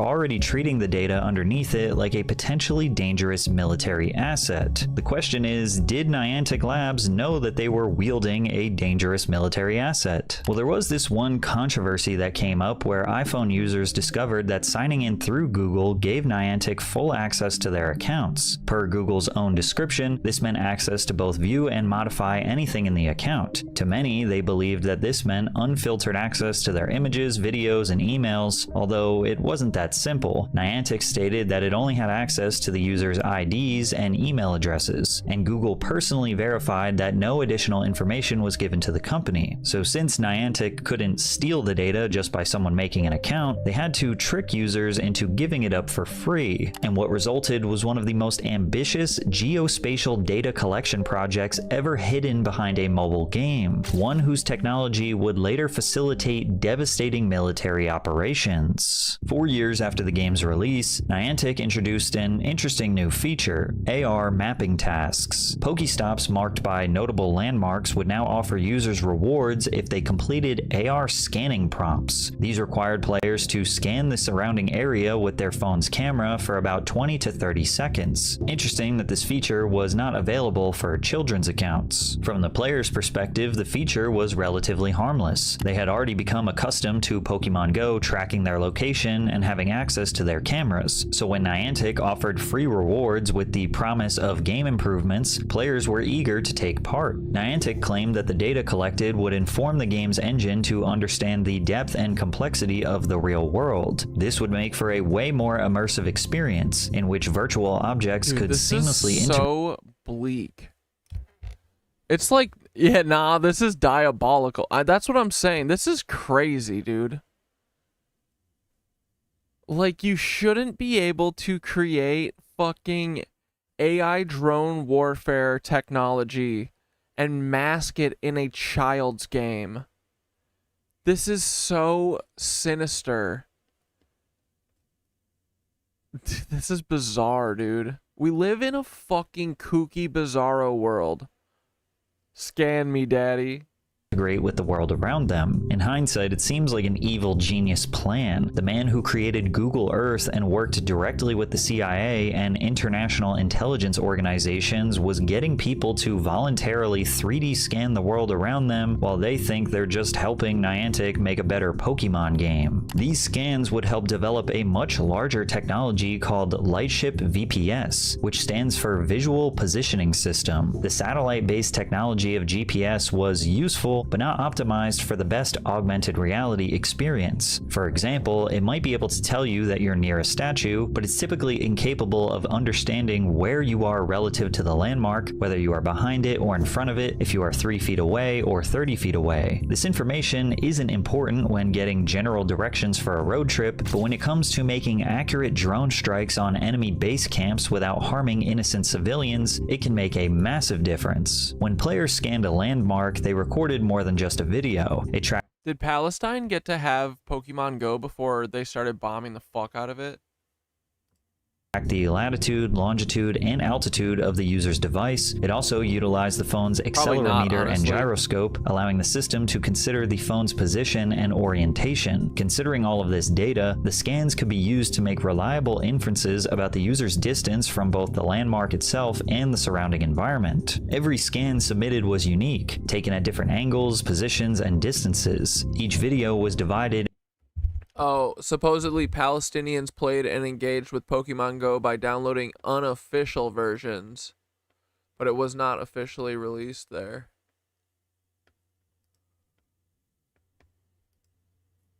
Into approximately 300 individual images, all of which were pieced together with other scans to create a full 3D digital map of the area. Essentially, Niantic was creating the world's largest, most detailed 3D scan of the entire world, and Pokemon Go players were helping for the most innocent intentions. VPS could compare the player's live footage against this virtual world to determine the player's exact location, which helped influence where objects and I forget that Pokemon stands for Pocket Monsters.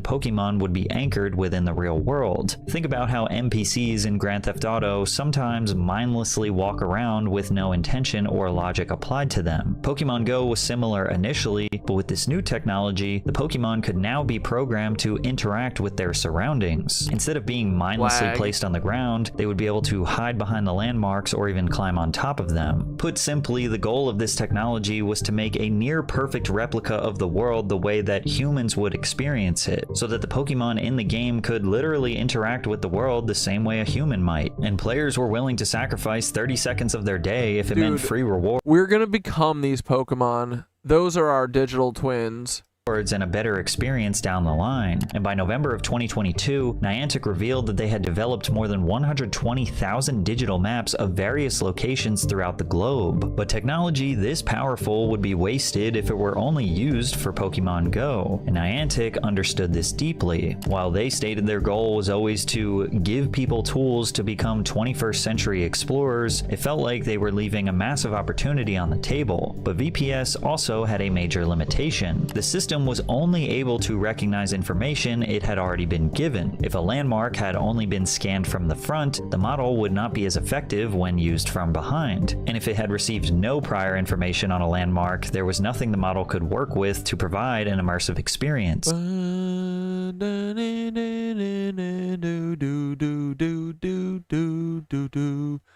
Someone is blasting that right now and whistling along. It's so funny. Just blasting classical. Love it.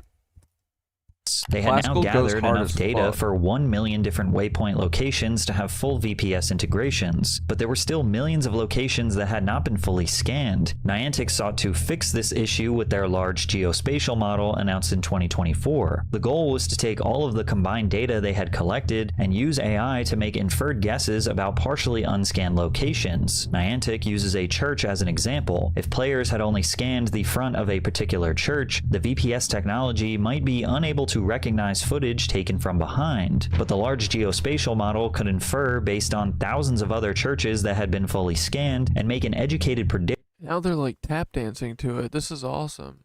About what the back of You made a chicken Caesar wrap for lunch? That sounds incredible. Ooh. that specific church would actually look like. Humans have the ability to do this naturally. We are capable of applying our personal lived experience to make inferences about our environment. If I showed you the front of a house, you could probably make a pretty good guess about what the back of it looks like. You might not get every detail right, but you'd expect windows in roughly the same places, a back door, maybe an AC unit, a fence, or a patio. Your brain does not know that specific house. It's recognizing patterns from thousands of houses you've seen before. Niantic wanted AI to learn that same instinct, but with near perfect precision. And only months after announcing their large geospatial model, Niantic made the shocking decision to sell Pokemon Go. While Scopely Incorporated acquired the rights to Niantic's catalog of games for they're doing a Pikmin game? $3.5 billion, Niantic retained all of the data. Wait. They literally sold the game off and they were like, thanks for the data, bye, bitch. Is that really just what happened? To sell. We're announcing changes at Niantic that we will set us on a bold new course. We have reached an agreement for Scopely to acquire Pokemon Go, Pikmin Bloom, Monster Hunter Now, and incredible teams working on these experiences, and we're spinning off our pioneering geospatial AI business into a new company. That's what it was all for, boys. Pokemon Go, while and dude, them switching it to another company, then they can be like, oh, we just got all this data from this other company. You can't sue us. We didn't do anything.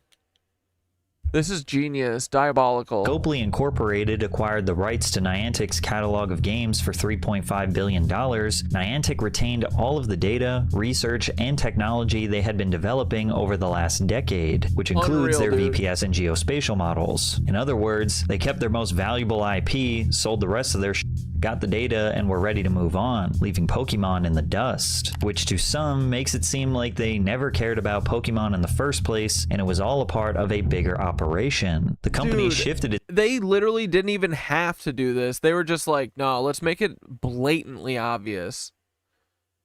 They said we could hold on to this for a couple more years, or we could just sell it right now, because fuck them. Its focus away. We got what we came here for, bitch. They're like, I came. I don't care. Good luck. From video game development, and under the leadership of John Hanke, began working on Niantic Spatial. Dude, tell me all John Hankies aren't a bunch of fucking cucks, right? Dude, they're still going.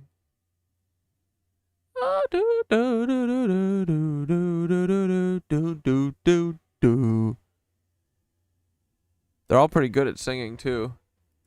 The company made it clear this technology had far more potential than improving augmented reality experiences. It had the ability to help both humans and machines to understand the world and navigate it. Instead of figuring out where to spawn Pokemon, the technology could be used to train a robot or AI-powered vehicles to determine their locations without the use of GPS. Like, you know how outside of your town, you don't really know where you're going or where you are, but thankfully you have access to GPS on your phone. Well, they're working on a technology for machines, robots, or vehicles that would essentially install. I fucking hate this. Whatever's going on here, kill it. A perfect one-to-one understanding of the entire world. So you could theoretically place it anywhere and it'll know exactly where it is and exactly how to get where it needs to go in the fastest way possible. And initially, this tool was being marketed as something that could enhance manufacturing, warehousing, logistics, construction, tourism, entertainment, and education. Like a warehouse worker. Oh, you socialize so much because of Pokemon Go? Alright, that's good.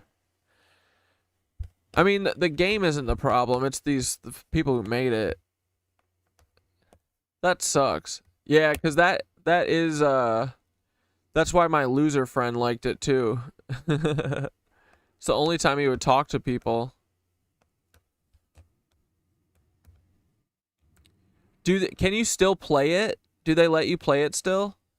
Could use the VPS technology to navigate the facility and streamline the process of conducting inventory management instead of just like walking around the building and understanding where things are and where they need to go. But Niantic was also getting involved in areas that most might not have expected. This became clear when Niantic Spatial announced it was teaming up with a company called Vanter in December of 2025. While Niantic had its roots in the gaming industry, Vanter... They said we're making surface-to-air missiles, bitch, and we're using Pokemon Go data. had always been a part of the intelligence and defense sectors. They are best known for creating mapping systems used by military commanders and soldiers to analyze the battlefield and coordinate. This partnership may seem bizarre on the surface, but it was actually a perfect match. Vanter had developed a visual positioning system called Raptor. Similar to VPS, Raptor was capable of determining its location by analyzing its environment and making inferences. When a drone became disconnected from GPS signal, it could utilize Raptor to assess the roads, buildings, and hills to figure out its position relative to Vanter's own personal map. However, the technology was relatively limited as it gathered data from airborne drone footage, meaning its pool of data was limited to the sky. This is where the partnership really starts to make sense. VPS system did everything Raptor did, but on the ground floor. Specifically, it gave the same tools to both troops on the ground as well as AI-controlled robots and vehicles. With Vanter, dude, they're gonna kill all of us one day. What is this all for, brother? In the sky and Niantic on the ground, the two companies hope to create a shared digital map that can be used by drones, vehicles, and people. Real talk, it's because they know that we're going to buck at some point. At some point, we are going to fight back. And then they're going to nuke each individual city. And they've got all of their geospatial things along the fucking highways. They can track all of our movements everywhere. Yeah, data. Oh, I'm so sick of hearing about fucking data. Data centers, data for cucks to kill people. That's all it is too, yeah. It's literally just to kill people harder. It's so annoying. With or without the use of GPS to stay connected. Was Niantic developing weapons or making decisions in regards to active combat? No, but they were playing a role that is arguably just as important. They were helping AI-powered drones understand where they were and help them stay coordinated with personnel on the ground. Technology originally marketed as a way to make your Pokemon catching experience more immersive was now helping drones, vehicles, and soldiers coordinate on the battlefield. Niantic has continued to become a more prominent part of the defense sector. Recently, the visual positioning system received awardable status through a federal marketplace, Tradewin Solutions, meaning that government agencies were able to negotiate deals and purchase the technology for their own use. And taking a look at Niantic Spatial's website, they appear to have struck deals with the United States Coast Guard and the Air Force. So this isn't some kind of crazy conspiracy theory. The data they gathered through Pokemon Go was used to develop mapping technology that is literally being used by the military. I'm not sure how many Pokemon Go players who agreed to participate in AR scanning would have done so knowing that this was going to be used for the military, which is why now tons of players feel like they were straight up lied to. When Niantic first introduced the AR scanning feature, the company was transparent about their intentions to an extent. It told players that these scans would be used to create a better gaming experience, and while they did make it clear that this data would be used in apps outside of Pokemon Go, I'm not sure if anyone expected military defense applications. Which is why it seems as though this was always the purpose of creating this technology. When Black you think Death, about it, you have 10 shiny rares? Hell yeah, dude.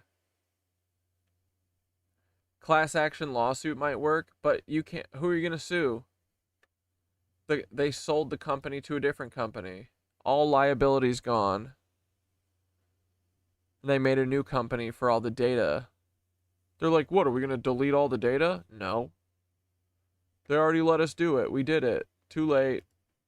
Niantic was never really a game developer. They have always been a mapping company. Think about their origins. John Hankey's first business, Keyhole, had direct ties to the CIA, and he later went on to work a high-value job in Google's Geo division. He always has been aware of the massive price tag governments are willing to place. Is there literally not a single person who's cool and is like, I'm not going to work for the CIA? Actually, I think the CIA fucking sucks. Just us? Based on data, and with Pokemon Go, Niantic had access to information that wasn't available anywhere else. Pokemon Go was meant to be a family-friendly experience. It drew players in with the promise of getting to be fully immersed into a core part of their childhood in a way they never could before. It was also a defining part of many of Gen Z's childhoods. But the dark reality is that if Pokemon Go proved anything, it's that you were never actually playing a game. The game was playing you. And if discovering the deeper, suspicious intentions behind game developers is your favorite type of content, check out the video I made on the game Skate. Damn, pretty good. I liked that.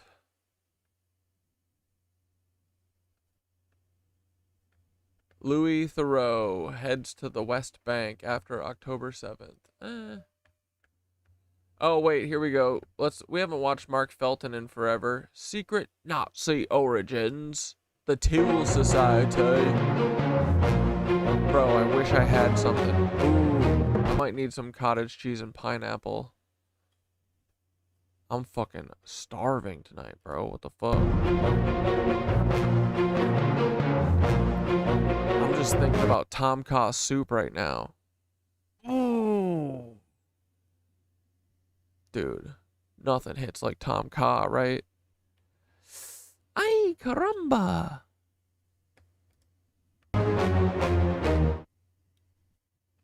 One of my strongest memories from my childhood was the assassination of John Lennon in December 1980. I was 6.5 years old at the time, and it was the first adult death that really I took any notice of. I remember it on the news, and the constant rerunning the video version of Lennon's song Imagine. Whenever I hear Imagine, I immediately think of Lennon's tragic assassination. Recently I came upon this old book by British lawyer and investigative writer Fenton Bresler, in which he suggested that Lennon's killer, Mark David Chapman, was far from being a lone nut, and was in fact a mind-controlled assassin. True. Sounds very far-fetched, but in fact many such books exist by often respectable authors, suggesting that there is more to the series of assassinations that occurred in the United States that began with President John F. Kennedy in 1963, and was followed by that of Dr. Martin Luther King Jr. in April 1968, then by Robert F. Kennedy's murder in June 1968, and finally Lennon in 1980, suggesting a connection to a secret CIA program well known in pop culture circles today, though not in any great depth. MK Ultra. Even more incredibly, not only did MK Ultra exist, as you will see later I reproduce some of its documentation, its purpose to explore the idea of creating government assassins using mind control induced by hypnosis and drugs. But its origins were not in the US, but rather in the moral vacuum of the Nazi concentration camps, and a very immoral agreement Peter made between the liberating US forces and some of the most evil Nazi doctors of World War II. Yeah, this is what Peter's family did. The conspiracy is that between the late 1940s and the early 1970s, the CIA set about attempting to create human robot assassins, what are called Manchurian candidates, name for the book, about US soldiers captured during the Korean War who were brainwashed by the Soviets into becoming assassins, committing their crime in a trance-like state and having little memory of it afterwards. For the record, the US has denied that the MK Ultra program had anything to do with assassinations, rather that it was involved in developing advanced interrogation techniques. Incredibly, as with so many post-war US intelligence operations, MK Ultra's origins were in Nazi Germany, in a program to find what the Germans termed a truth serum that could be used on suspects to obtain information instead of torturing them, which was a messy and unreliable way of obtaining information. The father of this program was an SS doctor working at Dachau concentration camp who was brought to the United States in 1945 at the behest of the OSS, the Office of Strategic Services, the direct Alan fucking Dulles, bro. forerunner of the CIA. one of several thousand Nazi doctors, engineers, scientists, and assorted war criminals who were imported into the US under the... Look at all these fucking Nazis, bro. Look at all of them. The OSS Operation Paperclip after the war. Look at them. They're all so happy. They're like, guys, we can't believe we pulled this off. And they gave us homes in America for what we did. This is literally ICE getting to move to, I don't know, what's a beautiful place everyone wants to live. This is ICE getting shipped to Paris after deporting everyone in America and putting everyone in concentration camps, and them getting new names and being set free, and them going, boys, I never thought this would have happened. We got off scot-free and they gave us homes in Paris? Wow. Life is but a dream. The idea has been around for a very long time that hypnosis... All the dads are the enemies of the show.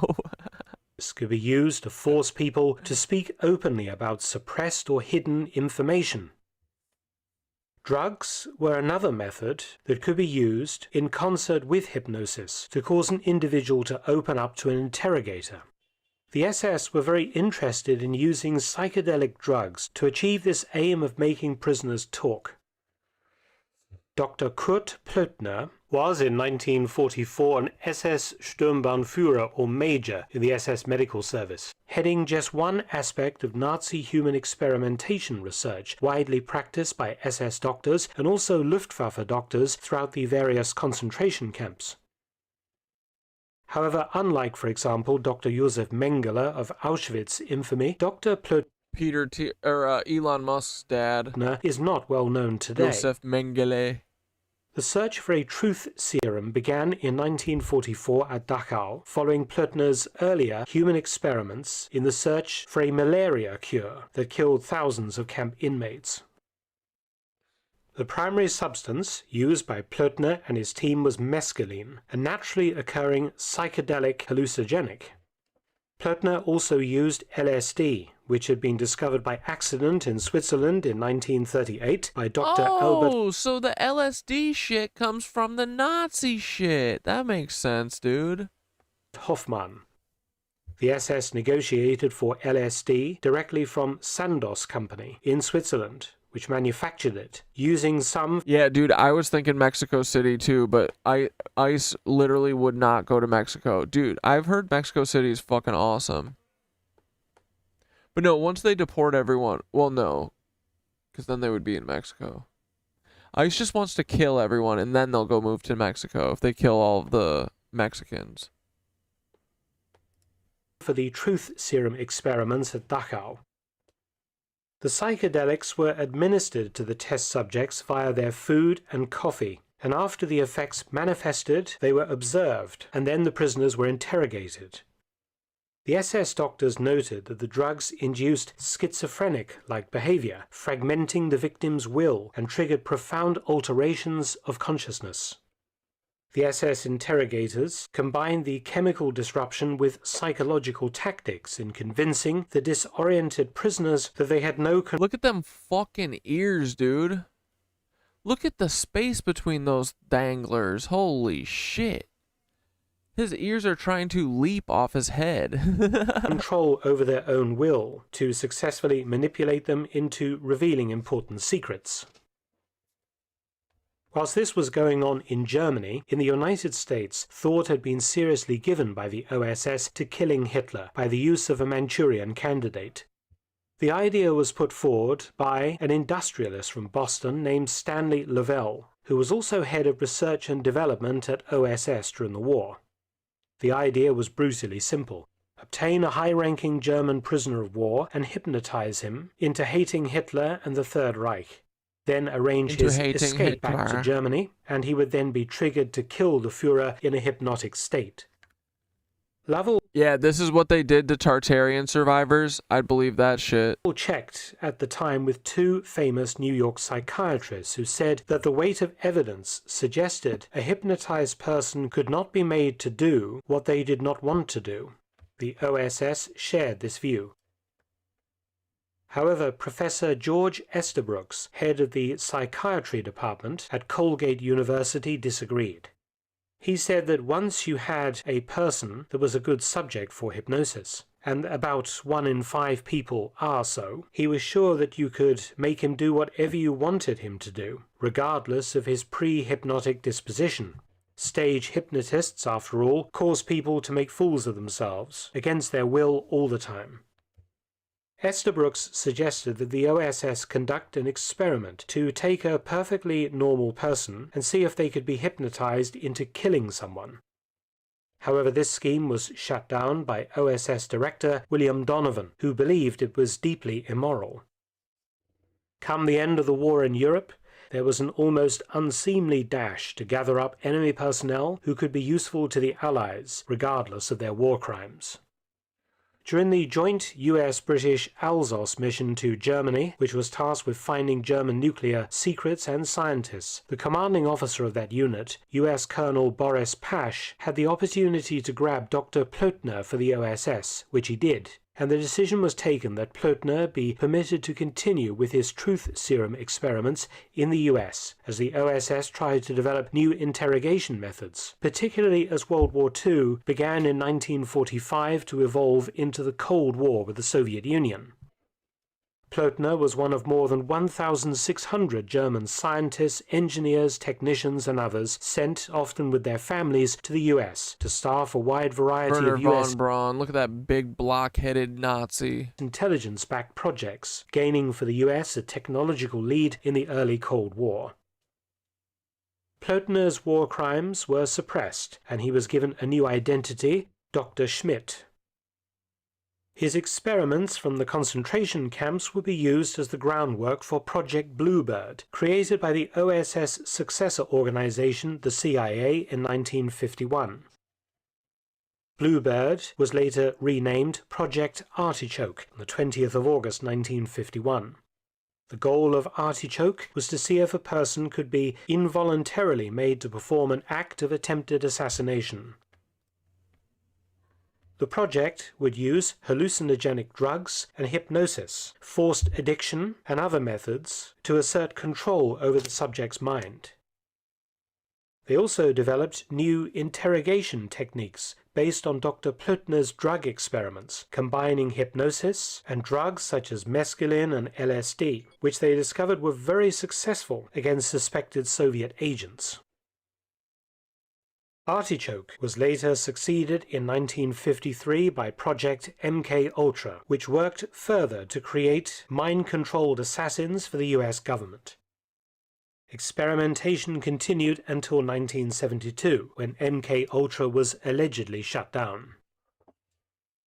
My dick and balls. Nazi scientists other than Dr. Plotner were also involved in MK-Ultra, including Dr. Kurt Blomer, who had carried out human experimentation in the concentration camps. Yeah, I know. Felton really falls for the official narrative Hitler died in a bunker bullshit.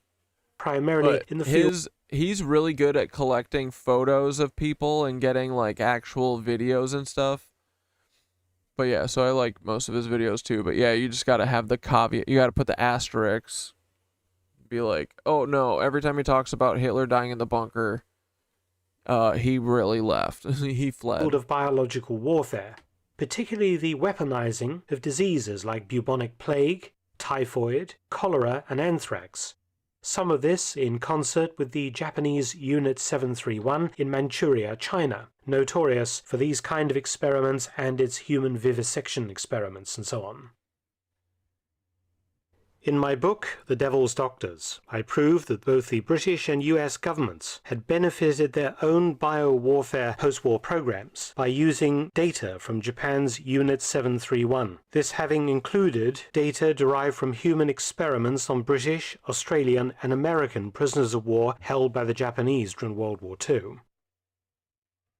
Blomer was recruited directly by Dr. Sidney Gottlieb of the CIA for MK-Ultra. The CIA used a variety of techniques to manipulate subjects' mental states and brain functions, including LSD and other psychedelic drugs, hypnosis, electric shocks, sensory deprivation, isolation, verbal and sexual abuse, and other forms of illegal torture, resulting, of course, in... Yeah, Hitler did die in a bunker, a deep underground military base in LA. several documented deaths, and undoubtedly many others we know nothing about. So did MK Ultra produce any real Manchurian candidate assassins that could be used? I mean, well, Eric O'Ryan, the guy who was friends with Otto Skorzeny, says that Hitler lived until like 107. That he was in Montana, and then they also did go to California. And that the Argentina stuff is like cover. By the CIA. Most of the MK Ultra records were destroyed by the CIA in 1973. However, despite the best efforts of the CIA, by destroyed he means probably moved to Microsoft's headquarters or something. Things have slipped out. Wherever. For example, U.S. Navy psychiatrist Lieutenant Commander Thomas Narrott, assigned to the U.S. Regional Medical Center in Naples, Italy in July 1975, and who attended a NATO conference in Oslo, Norway, on stress, when doing a private Q&A afterwards to a small group of individuals, which included Peter Watson of the Sunday Times in London, he said he had been part of MK Ultra, and that they had indeed created units of what he called hitmen and assassins that were ready in selected countries should the need arise. Narrott told Watson that U.S. naval intelligence had taken convicted murderers from military prisons, conditioned them as political assassins, and then placed them in U.S. embassies around the world. When the Sunday Times ran a story on this, the U.S. Navy immediately denied any of it and said that Dr. Narrott had been speaking in theoretical and not practical terms. A further piece of evidence came from Dr. Milton Klein, a New York psychologist and former president. Yeah, he lived in Glacier State Park. What's it called? Yeah, Glacier State Park. I have the fucking... Hold on.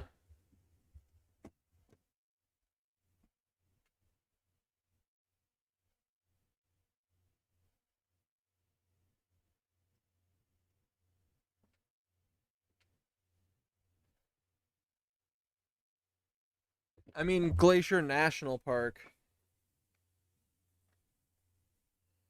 Okay, type in, look for the McDonald Lodge in Glacier National Park.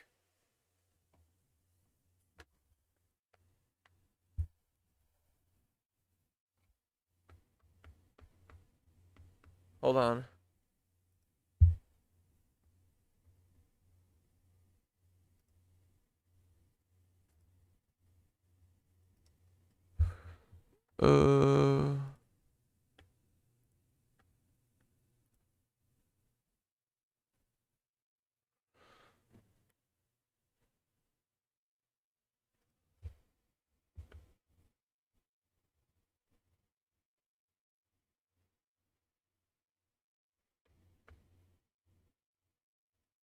Why isn't it letting me add my phone?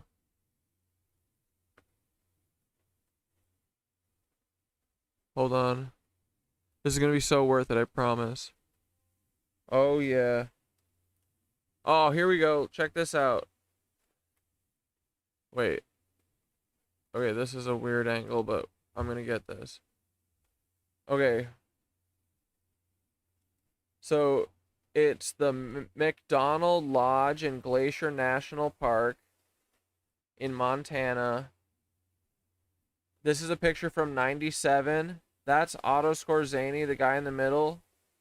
That's his wife. And then that right there is supposed to be Hitler. They said they only got his ear in that photo. But the real Hitler had a surgically altered, deformed left ear and 2 round crater indentations above one another on his left cheek. They're saying that's him. My Fed friends literally went here. That's on the Miro board. But yeah. This book rules. There's George H.W. Bush with Leni Riefenstahl, because they were all spies.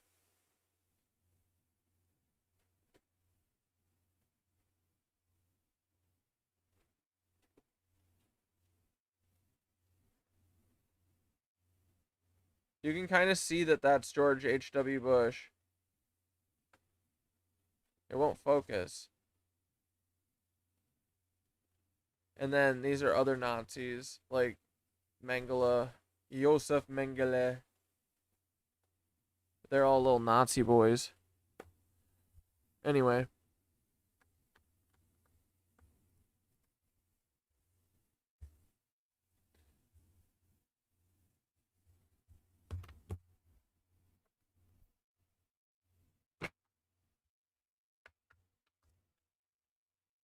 The American But yeah, Society for there's Clinical like and a Experimental Hypnosis.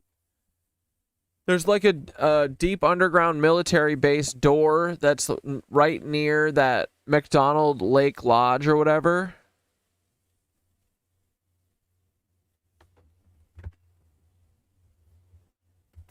And I've found it on Google Maps before. But the story is that he and a bunch of Nazis live in that deep underground military base there.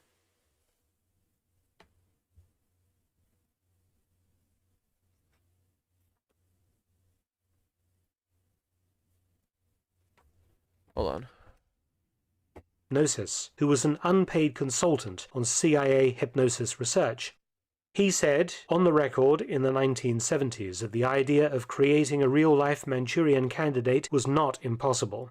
It cannot be done by everyone, said Klein. It cannot be done consistently, but it can be done.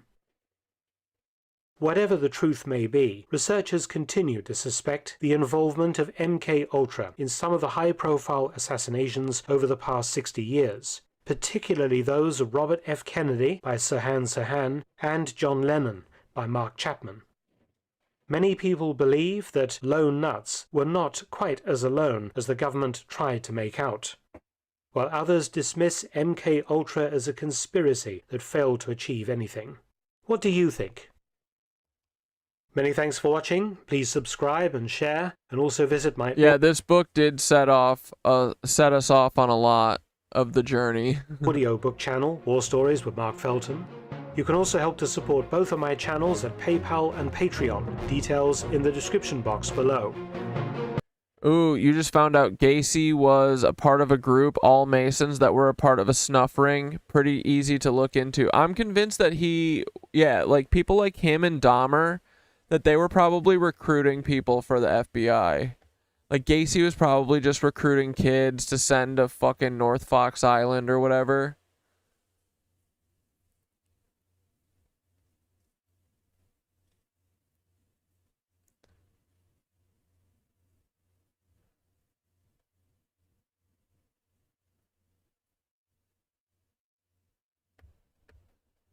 Oh, yeah. Have you guys ever heard about carcinization?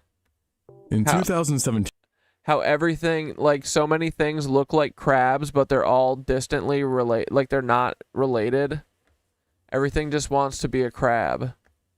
We're going to turn into a crab one day. Behaviorally Let's do a fun animal video for a minute. Psychologist Mark Ladry documented some pretty odd behavior from coconut crabs on a small island in the Indian Ocean. He had set up cameras to better understand their foraging patterns, and in the middle of the night, one of the cameras showed a coconut crab climbing a tree. And yes, climbing. Eventually walking out onto a low branch where a booby, a type of bird mind you, was sleeping.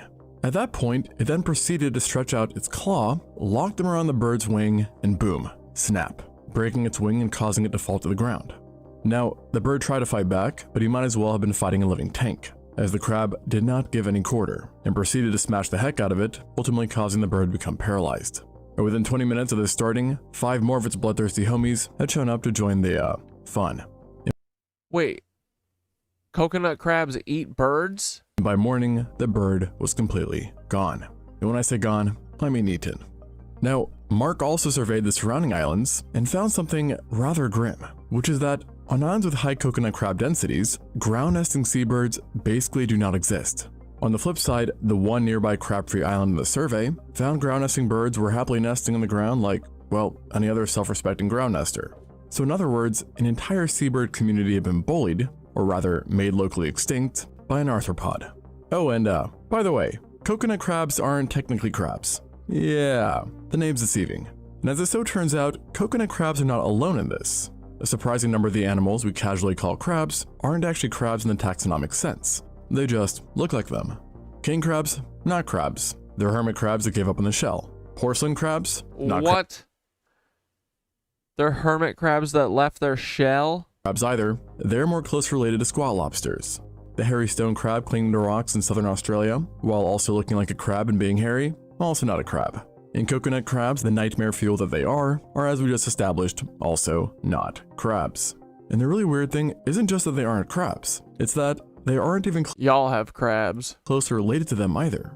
These are completely separate lineages of crustaceans that somewhere along their evolutionary history independently arrived at roughly the same body plan, despite starting from totally different taxonomical places. And this happens so frequently that there is even a name for it: carcinization, a term coined back in 1916 by an English zoologist named Lancelot Alexander Borradaile, who described it as nature's many attempts at evolving, well, crabs. And in a 2021 phylogenetic synthesis, researchers estimated that the fully crab-like body plan has evolved at least 5 times independently in different lineages, which is why there's a meme floating around the internet that says that everything eventually becomes a crab. Now, obviously, the meme isn't literally true. Evolution isn't running around with some kind of there's only one step, and it is crab zapping wand. And humans, fortunately or unfortunately, depending on your feelings about having claws, aren't going to be turning into one either. But the shape really has been reinvented again. Bro, never say never. On a Dune timescale? Possibly.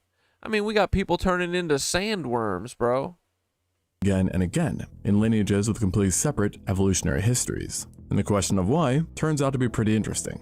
Now, to actually get into the why, we need to define what becoming a crab really means. Because just saying looks like a crab is doing a lot of work, and not especially helpful, with the specific changes involved actually mattering.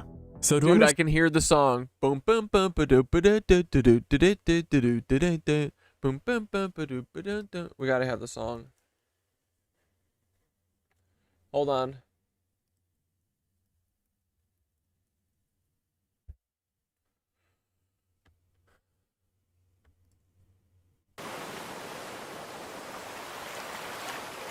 Yes. Crabvicular. Oh, I wish we could turn clavicular into a crab. That would be a great punishment for him. Eternally turn him into a crab forever.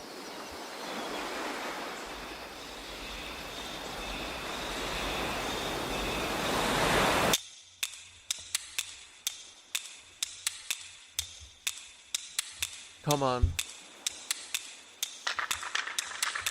Give us the beat.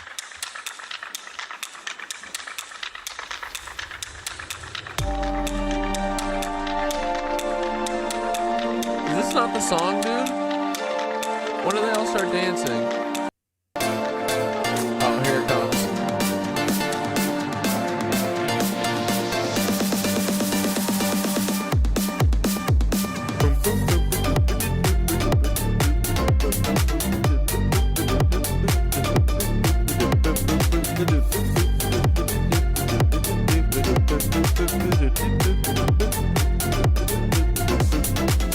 Dude, this song gets me fucking ready to rock.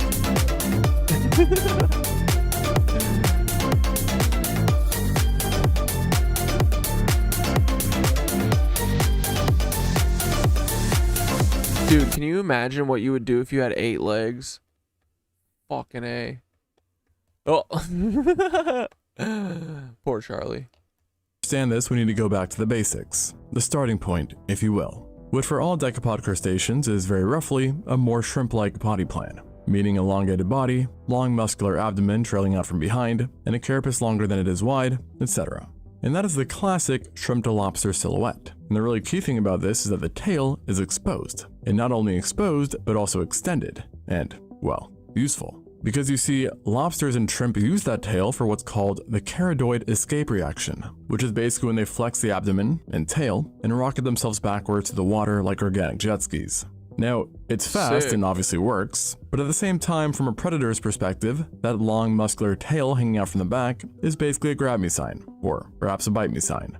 So, to become crab-like, the whole setup has to shift in a few coordinated ways. The shell on top has to flatten and widen, the separate plates on the underside merge together to form one wide, flat shield, and then the long abdomen has to shrink, fold forward, and tuck up under the body. And fun fact, there's actually a fancy developmental term for the tail tucking part, and that is called brachiorization, which is a sciencey way of saying the abdomen folds forward during metamorphosis. And remember that part, as we're going to come back to that in a bit. As the genetic mechanism behind brachiorization turns out to be a lot more interesting than the word makes it sound, and is basically one of the keys to this whole becoming a crab thing. But before we go there, quick taxonomic distinction. There are two major groups of crustaceans that we're talking about here. Brachyura, the true crabs, which originated as one lineage and stayed that shape with not so much variation, and is also the reason why it's called brachiorization. And then Anomura, a sprawling group that includes hermit crabs, king crabs, porcelain crabs, squat lobsters, mole crabs, and a bunch of other random characters. Now, the easiest way to tell them apart in person is to count the walking legs. True crabs have one pair of claws up front and 4 pairs of walking legs behind them. However, on the flip side, many crab-shaped anomurans have 1 pair of claws and only 3 obvious pairs of walking legs, because the back pair is reduced and tucked up under the carapace, where it mostly gets used. Literal straight-up imposters. Used for cleaning the gills. Small anatomical difference, yes, but it's important, as it means a king crab and a Dungeness crab, which is, yes, its actual name, who might be on your plate, are in reality, despite appearing to be cousins at the very least, are separated by hundreds of millions of years of independent evolution. So yeah, they are more distantly related than we are to literally any other living mammal on Earth. Anyways, going back to the star players here. I don't like this one's long-ass fucking legs. Get the fuck out of here. Crabs, well, not crabs, but crabs in name and crabs in shape and, well, you get the point. So, king crabs are one of the more dramatic transformations in this story, at least evolutionarily speaking. You see, they aren't crabs, which, yes, has been established, but get used to hearing this. They're rather hermit crabs that decided to be a bit more social. So, hermit crab lineages have spent over 100 million years renting out discarded snail shells. Their entire anatomy has been shaped by that lifestyle. Asymmetric claws, because the larger one has to plug the entrance to the shell like a cork, a soft, uncalcified abdomen that coils perfectly into the inside of a gastropod shell, and a growth ceiling that's basically capped by how big of an empty snail That is crazy that hermit crabs have asymmetric claws. One of them's bigger. Shell they can find on the seafloor, which means a hermit crab's entire life is essentially one long, stressful search for a home. In a landmark study from 1992, placed king crabs phylogenetically inside the hermit crab genus Pygurus, and pretty much every molecular study since has confirmed a hermit crab ancestry. So the idea is that somewhere in the past, selection started favoring hermit crabs that could calcify and harden their own abdomens, basically growing their own shells instead of renting one out. And once that shell size constraint relaxed, well, level up, as the lineage produced some absolute giants. For example, a big red king crab can reach roughly 28 centimeters or 11 inches across the carapace, and then a leg span of around 6 feet or 1.8 meters, and weigh up to about 28 pounds or 12 kilograms. So in other words, basically a small dog with very, very long claws. And if you flipped one over, the abdomen is still subtly asymmetric, a leftover from an ancestor that once coiled into a spiral shell. Porcelain crabs, the family Porcellanidae, are another case of carcinization, but they went in a totally different direction. They evolved from a squat lobster-like ancestor and stayed tiny, with some species so flat that they can squeeze into a crack thinner than your finger. What's odd is that their big front claws aren't really used to assist with eating. That's instead handled by feathery mouthparts that sweep plankton out of the water like a biological Bro, that's so cute the way that it's cleaning its little antennas. Strainer, whereas the claws are then mainly used for defense and maybe beating up other porcelain crabs. Let me tell you. So what is a coconut crab? A spider? No, I think it's a nightmare. These guys are hella committed to the idea of not dying, to the point where if something just grabs one by the claw, the crab will just decide to self-amputate itself instead of risking it, essentially cutting off its own claw. And like seriously, it just pops it off, sprints away, and then regrows a replacement over the subsequent molds like nothing happened, except perhaps for some lingering mental trauma. Which is honestly a pretty elegant solution to the specific problem of having evolved good armor, but also being bite-sized. And then phylogenetically, recent work suggests that the Porcellanidae actually represent one of the older carcinization events within the Anomura, being considerably older than the king crab lineage. So basically the small porcelain crabs came first, and the giant king crabs are the new kids on the block by comparison. The hairy stone crab, Lomus hirta, which is also my personal favorite, is from another family called Lomicidae. Now it lives in the rocky shores of southern Australia, maxing out at about 2.5 centimeters, or roughly an inch across the carapace, and then is covered head to claw in a thick coat of brown adorable fuzz. Dude, I don't know if I can deal with the hairy ones. Obviously the hairy, no. No. That's a scab crab. I don't fuck with scab crabs, bro. And it's wet. Ugh. A wet scab crab? Harden. Harden up, buddy. Something's fucking going on with you. He looks like Nate the hoof guy just had to fucking, you know, dig deep on some cow's hoof. This is usually about the time that I check out. I only watch Nate the hoof guy if it's a nice clean de-hoofing. Not a de-hoofing, what's it called? A hoof trimming. But a scab crab I'm not into. Fur here is not for warmth, but rather to give the animal a muddy rock-like camouflage so it can cling under stones instead of trying to outrun anything. And then there's the coconut crab. It's bristles. I don't care. I don't care. Remove the scab from your shell. I hate it. Burgus latro, which we already met committing a felony at the start. Also not a crab, and also descended from hermit crab-like ancestors, just like the king crab, but this time going in a completely different evolutionary direction. As juveniles, coconut crabs actually behave like ordinary hermit crabs, finding and wearing snail shells for protection. Then at some point during growth, they just stop. Instead of looking for a bigger shell, they just never look back, instead hardening their own abdomen. And as they get older, they also develop brachiostegal lungs inside where the gills are, which is basically gill-like tissue but specialized for breathing air instead of water, and essentially makes them land animals in the practical sense.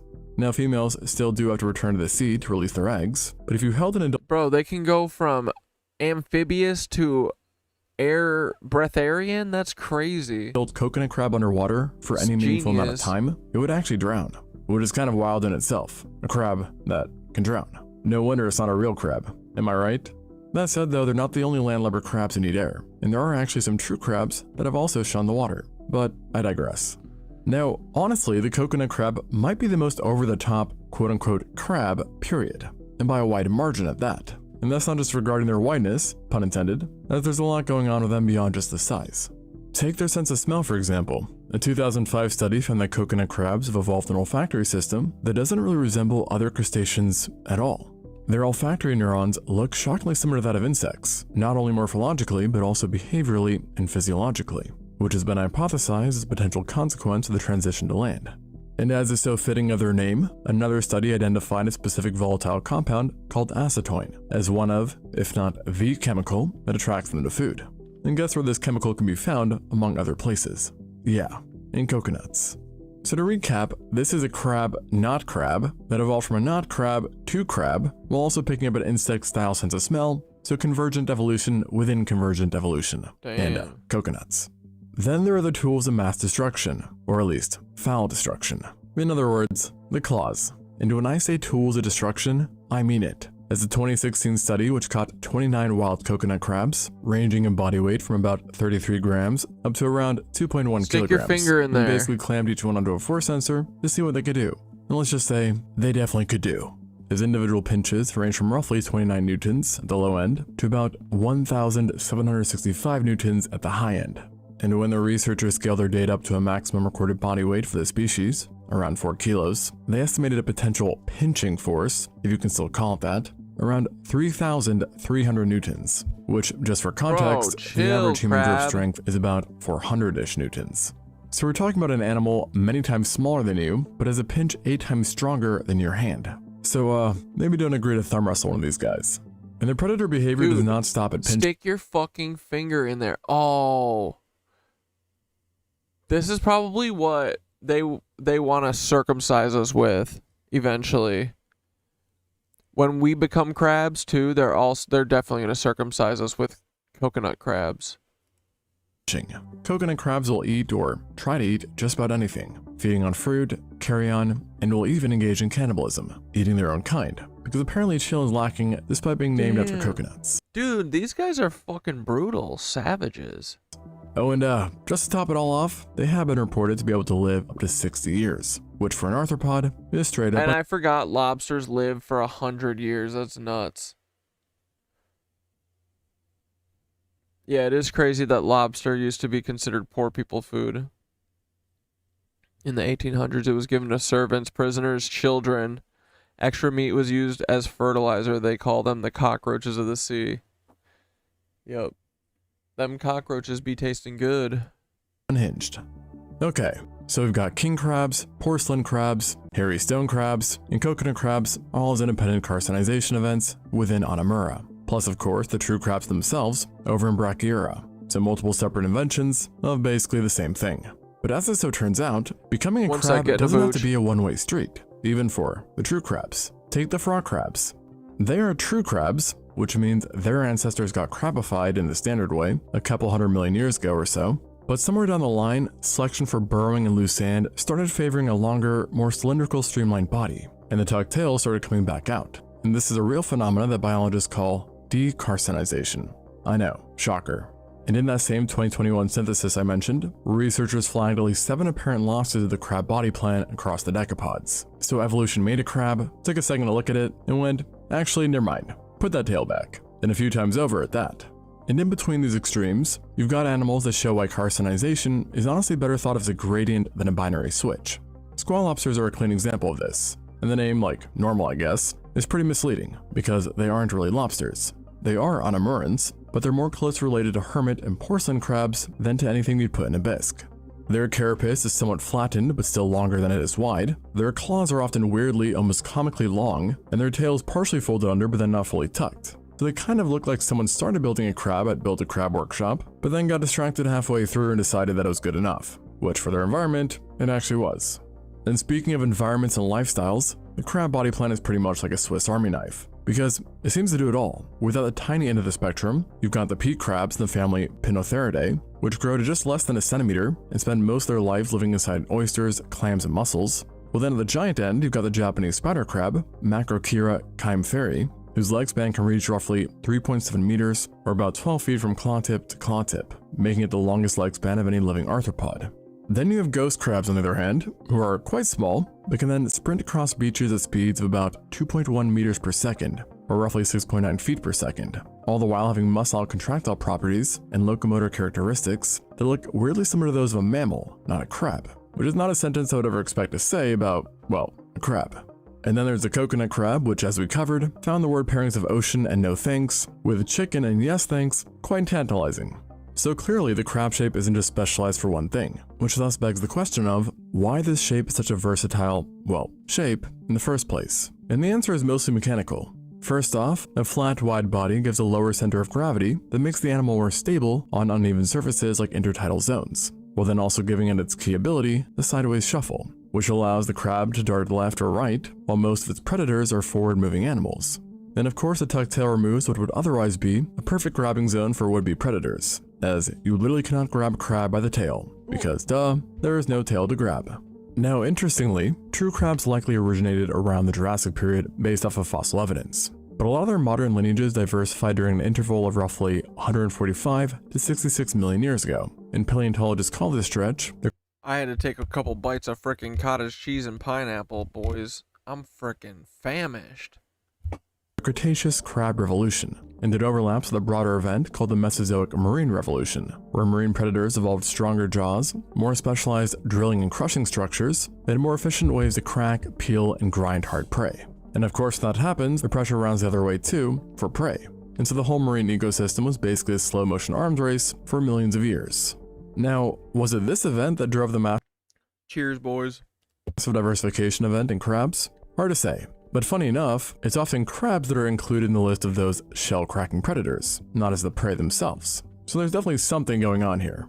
But regardless, the fossil record from this period also gives us some genuinely strange animals, with combinations of features unlike anything alive today. For example, Calica chimera perplexa, found in Cretaceous rocks in Colombia and described look at those things' eyes, bitch. What the fuck's going on here? 2019, has been nicknamed the platypus of the crab world because it combines a crab body plan, but with huge unprotected compound eyes and paddle-like legs for swimming. Yeah, also platypus, platypi, they don't make any sense. What do you mean they're a mammal and they lay eggs? That's what birds do. And lizards. You can't be a fucking mammal and lay a fucking egg, dude. How could a mammal come out of an egg? It don't make any sense. That's what birds do. Instead of sidewalking, and all in a body about the size of a quarter. In a 2022 follow-up study looked at its eye anatomy in detail and found that its compound eyes were enormous relative to its body size and grew rapidly during development, both of which are classic signatures of an active visual predator. So anyways, we have a decent answer for what carcinization is, when it was happening, and roughly why. But the last question still unanswered is the how. Like, what is actually happening that makes the same shape somehow so reachable for so many different lineages? And is it possible in humanity? Just asking for a friend. And so the answer to this is that a study on the Chinese mitten crab... Yeah, is it platypi or platypussies? I like both. I think they're both good. Bro, we don't care if you eat. Go get that shit and have at it. No, I just wanted to take a couple bites. I think I am gonna get Thai food, but I also don't want to I don't want to eat dinner on stream because then I'll get tired, and I'm already tired. Gene expression during I like eating and then just falling asleep. the metamorphic transition when the abdomen first folds under, and identify the certain genes. But no, you guys aren't keeping me from eating. Don't worry. Show decreased expression at exactly that moment, such as SCR and ANTP. Now, I like to have my dinner, have my show, have nothing else to do after that. You know what I mean? So it's not you guys keeping me from eating. Now these are Hox genes, which is the family responsible for laying out the body plan of an animal during development. Basically acting like the master. Oh, it's a plate. Oh, pussy. That's what it is, dude. You're so right. Architects telling different body segments what to become. And so, unsurprisingly, these are deeply conserved across animals, like properly ancient as ancient can be, and show up in basically every bilaterian animal, so from flies all the way to kangaroos. And in crabs, these Hox genes get downregulated at certain developmental moments, driving the brachiarization. So what this means is that the entire crab look isn't being built by inventing new genes from scratch in each lineage. It's rather being built, or debuilt, by dialing down or up certain genes at the right moments during development. And so what this means is that for any decapod lineage that has these genes lying around, and they all do because Hox genes are pretty much universally conserved across animals, becoming crab-shaped is less about evolving a whole new body plan and more about turning levers on existing developmental instructions, which I guess you could say is the case for many evolutionary quirks, but still. So this is at least a clue for how brachiarization happens in true crabs, and is likely similar to what happens in Anamura. Now, whether it's the exact same levers, that's an open question. But the takeaway is, as long as decapod crustaceans exist, so will crabs. And to answer that also burning question, no crab humans in the foreseeable future. And with that, I'll leave you here. Thanks for watching, and until next time. Okay, I just asked Thoth to make us a carcinogized human crab person, so we'll see what he cooks up. Here, let's ask the real question. What's up with a platypus?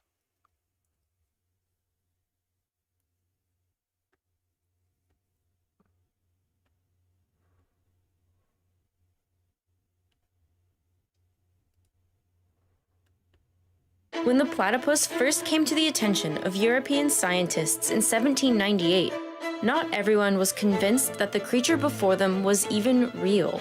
Some thought a prankster had mashed together separate parts of different animals to create a fake, not an uncommon occurrence. Where are the platypus from? At this boom time of natural discovery. But the platypus was a very real animal, and one that confused anatomists for some time. A creature with fur, a bill, and webbed feet that lays eggs and can secrete venom? Was this a mammal? A duck? Some sort of fur? It lays venom. I forgot about that. Oh my god, this is a literal nightmare. Get the fuck out of here. You're nasty, Thoth. Yo, I hate this. He says stage 1, 0%. Stage 2, 20%. Ew, bro, 40% is fucking awful. In the distant future, all paths lead to crab. Dude, Thoth lost his fucking marbles.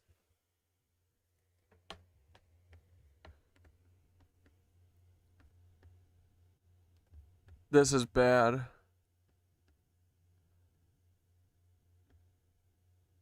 This is Paul. This is gonna be Paul, dude. Paul's carcinogizing.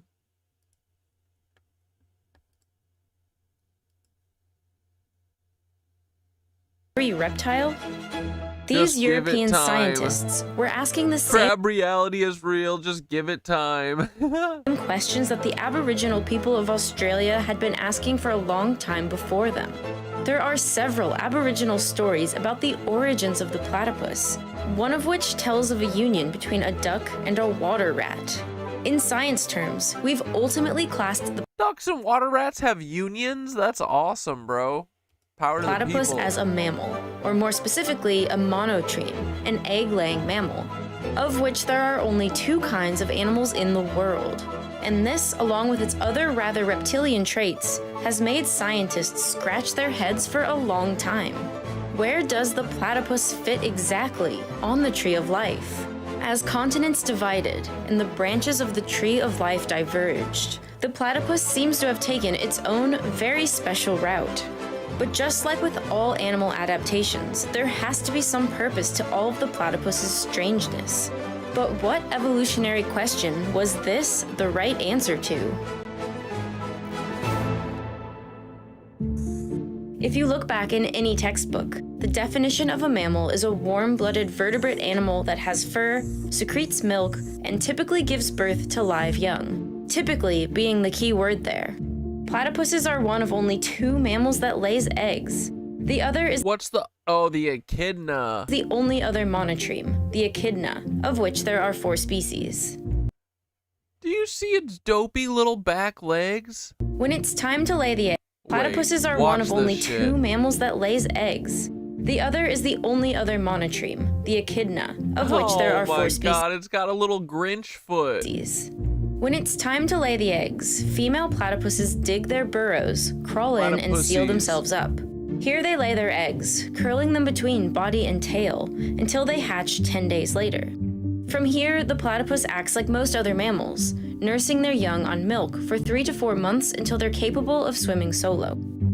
To understand how and why this egg-laying ability exists in a mammal, we need to wind back the clock a long, long time.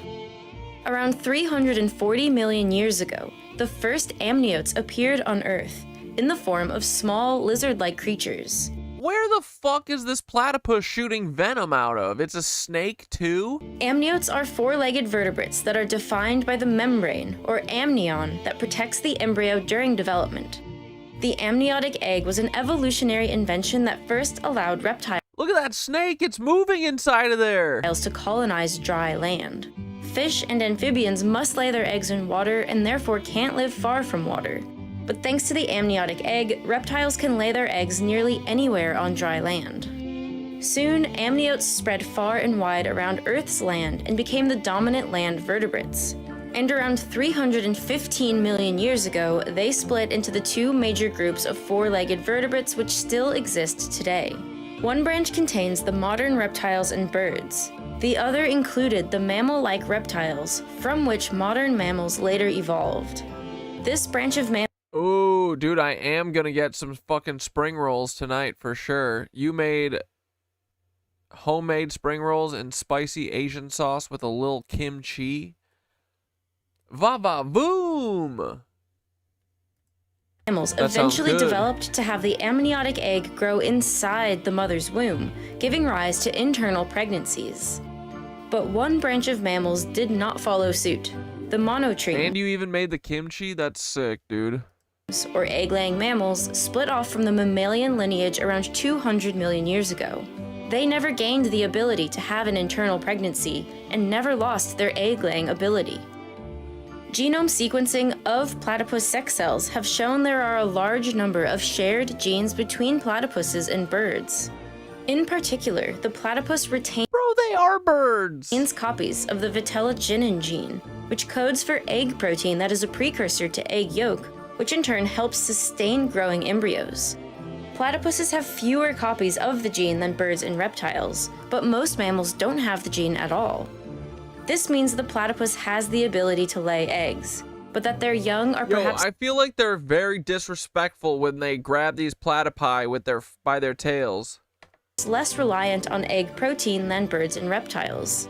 This makes sense when we remember that platypuses also feed their young via lactation after hatching. Like, they got a beak like a fucking bird, dude. These are furry birds.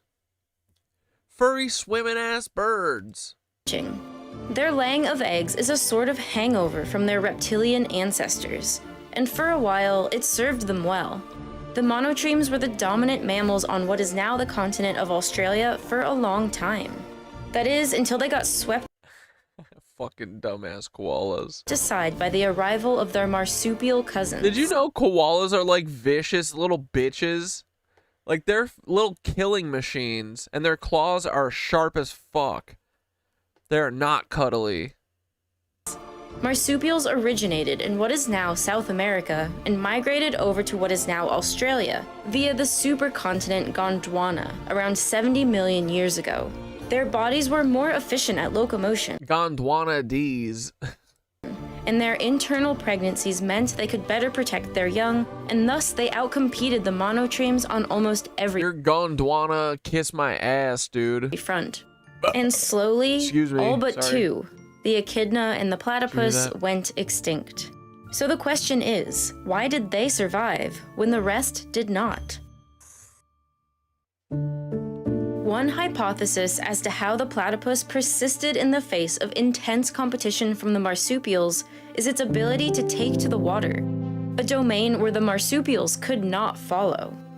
The echidna's earlier ancestor, too, is thought to have been semi-aquatic, even though it's— Wait, these guys need to cut their fucking nails, bro. Look at this one. This one's too long. What are you, a cocaine addict, you little echidna? It's not anymore. Marsupials could not colonize water environments because when they're born, they have to live inside their mother's pouch for weeks to I think if a coconut crab passed a platypus, they would eat it for sure. suckle milk. The babies would drown if their mothers ever had to venture into the water.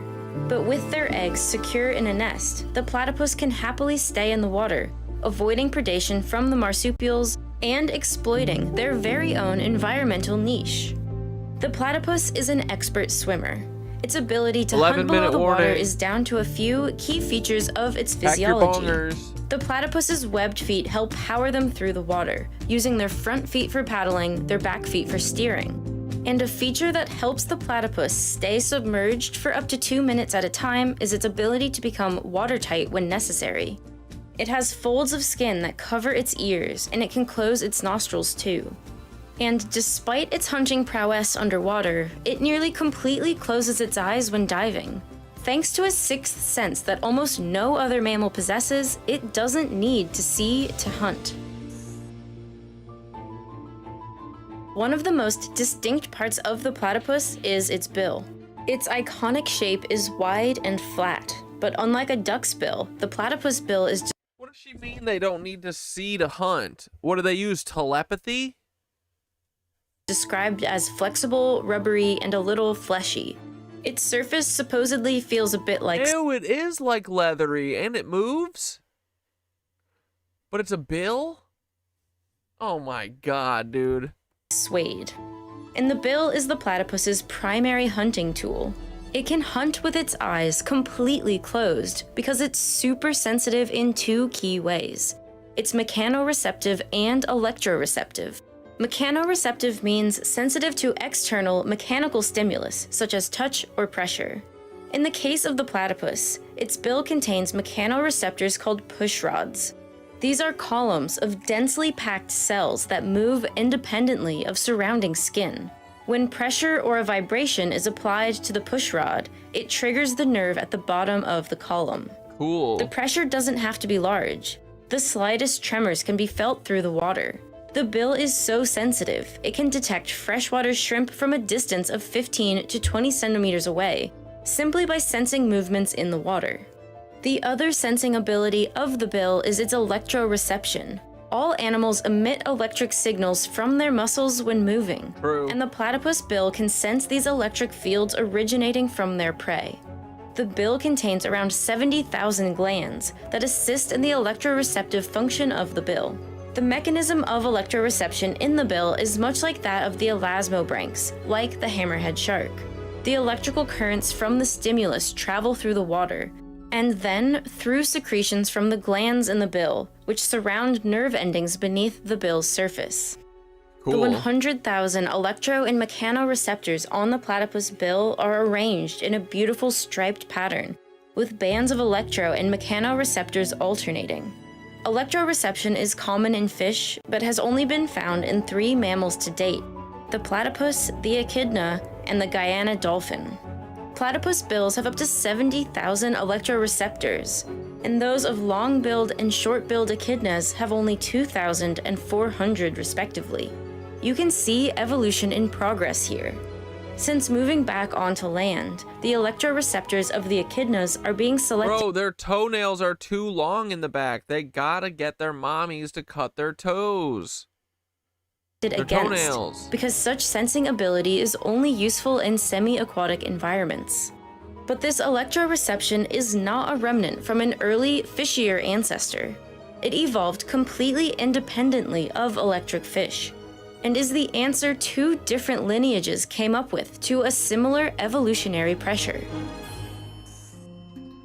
Reptilian venom? Electroreception isn't the only feature of the platypus that's rarely seen in mammals. I'm gonna go whoop a Next cat's time you ass. pick up a platypus, you'd be wise to keep its back legs pointing out of reach. Male platypuses have spurs on the back of their hind feet that connect to venom glands in their abdomen. And that, while not deadly to humans, can have some pretty nasty side effects. Nausea, cold sweats, lymph nodes swelling, and immediate excruciating pain that can't be relieved through normal painkillers. Venomous mammals are now pretty rare. There are only a handful that we know of, such as the slow loris, the only known venomous primate, which uses venom to protect itself against predators.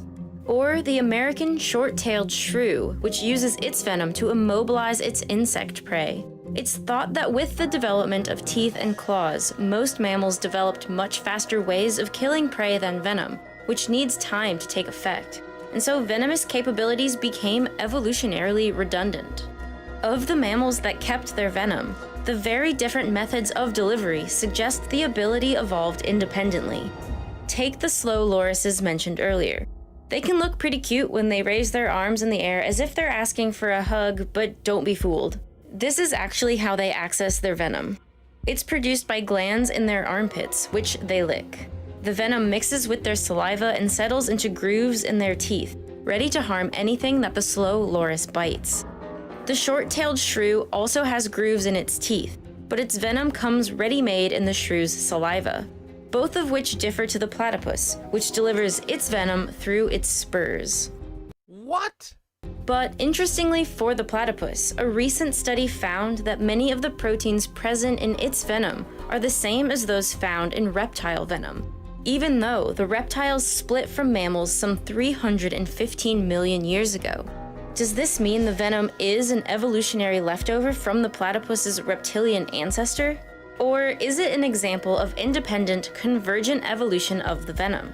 By sequencing the platypus genome, scientists found that the platypus's ability to deliver venom is down to a duplication in a set of reptilian genes.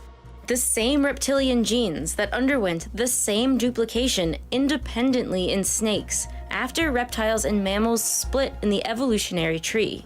This suggests then that platypus venom is an unlikely example of convergent evolution. In this case, reptiles and the platypus developed similar venoms despite not having a common ancestor for hundreds of millions of years. Scientists still don't know exactly why platypuses have venom spurs, but it's thought that they use them in mating practices and to defend territory and mates from other platypuses. Despite its weirdness, we now understand that the platypus is not just a funny-looking animal. It's a highly adapted creature perfectly suited to its environment. Wait, how do you get poisoned by it? It's got to stab you in the side with its little claws?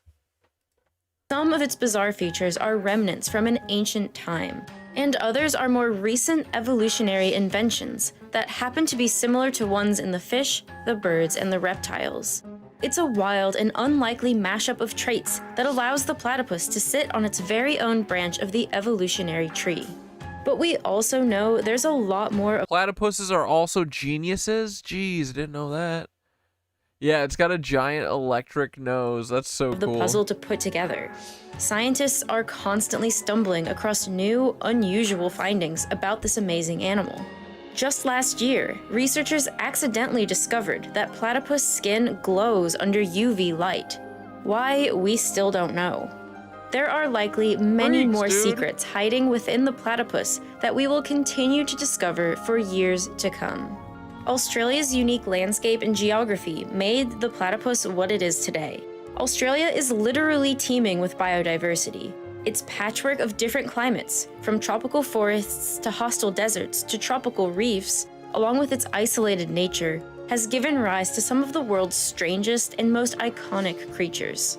80% of the plants and animals in Australia are unique to Australia, found nowhere else on Earth. Having grown up in America, Australia's animals seem downright alien to me, and I love learning about their evolution and their sometimes wacky behavior. To immerse yourself in 50 minutes of the beautiful, weird, and wonderful Australian continent, you should watch Hidden Australia on CuriosityStream. Believe me, I have spent my life watching nature documentaries, and this one still showed me animals I never knew existed. Like, what even is this guy? This is such a fun film and will make you daydream about getting to visit such an incredible and diverse place. 2-minute warning. CuriosityStream is a streaming platform with thousands of high-quality documentaries like Almost this one. long time. And now, CuriosityStream has partnered with us to offer an incredible deal. By signing up to CuriosityStream, you now also get a subscription to Nebula.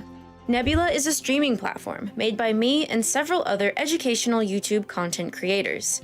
It's a place where we can upload our videos and podcasts ad-free. Alright, well, that's the end of her... Oh, shit! 1 minute! It's all happening. Here we go.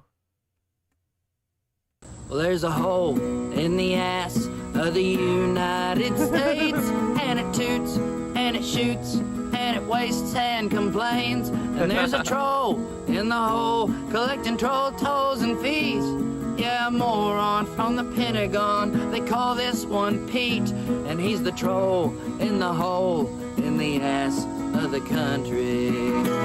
Well, things they slip out, and other things they slip in. It's a revolving door, getting filled to the brim with any company with a product that'll kill folks with ease. Anybody knows if you're wanting dough, there's a place you can reach. It's in the hole in the ass of the country. And there's seepage, and there's leakage, no one knows where it goes. Some Happy drips 9/11. on our friends, some drips on our foes. It travels all around the world, and it's for your protection. It seems to land in the hands of anyone but a veteran. Sometimes a politician says he's bringing the plug. Yeah, he's had it, he's gonna patch it, and he wins sure enough. By the time he sits down in the big Oval Office, the ass ambassadors come a-running, and they fill up his pockets. He says, sorry, boys, I've seen the light. We need it deeper, we need it darker, we need it 5 times as wide. That's the hole in the ass of the country.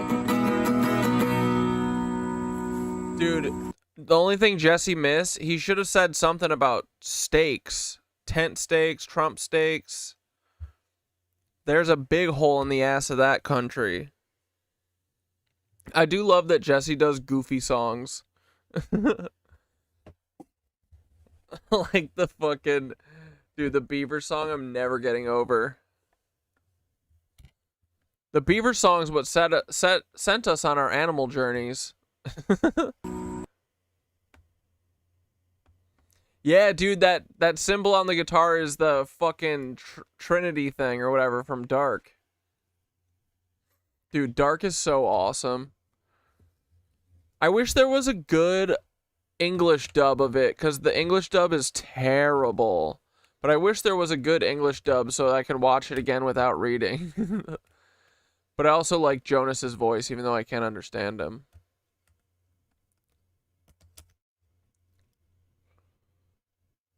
What is this? No, I don't want to watch. I got an Amish community hooked on weed. Hey guys, it's Tarp. Today I'm going to talk about how I brought weed into an Amish community and I made them think I was a prophet.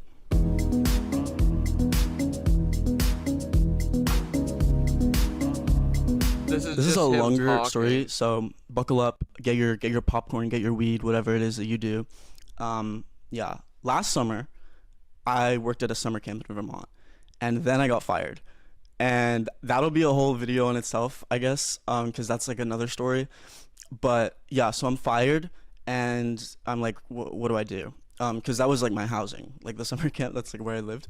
So I have one friend in Vermont. Luckily, bro, I'm like pretty tight with him. Bro, literally, how the fuck do you get fired from summer camp? Like you have to be an ADHD kid. Like, what the fuck could you possibly do at summer camp to get fired? Did he say? And so I call him. His name's Alex, and he comes and picks me up. He's really chill. He like brought me weed.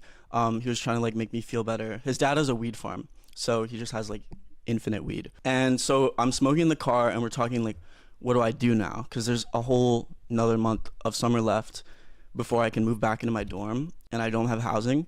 And I couldn't stay with him because he lives with his parents. So I needed to find somewhere, and we were like thinking, and he made this joke. He was like, oh, you could live with the Amish people.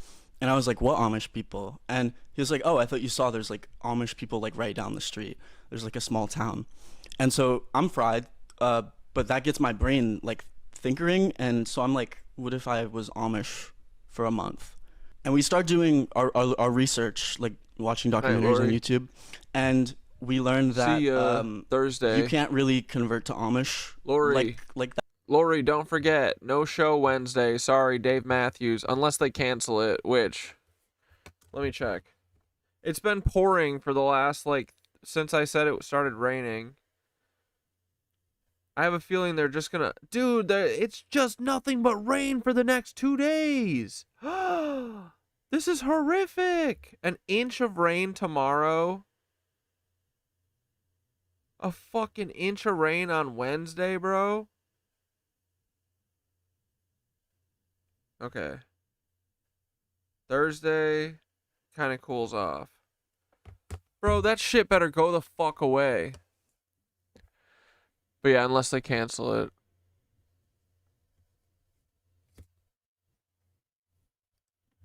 Again. That quickly, like it takes multiple years. They don't take outsiders unless they've like been committed to like the Amish stuff for like multiple years and like show that they want to convert. So that wasn't an option. And so then we were like, what if I just pretend I already am Amish? And there's a lot of issues with that idea. The main one, I think, being that they don't really speak English. Like some of them do to communicate with outsiders, but that's not their first language, and they don't speak English when they talk to each other. I think it's called Pennsylvania Dutch that they speak. I didn't know any of it, and it also wasn't on Duolingo, and I probably wouldn't have learned it anyways if it was.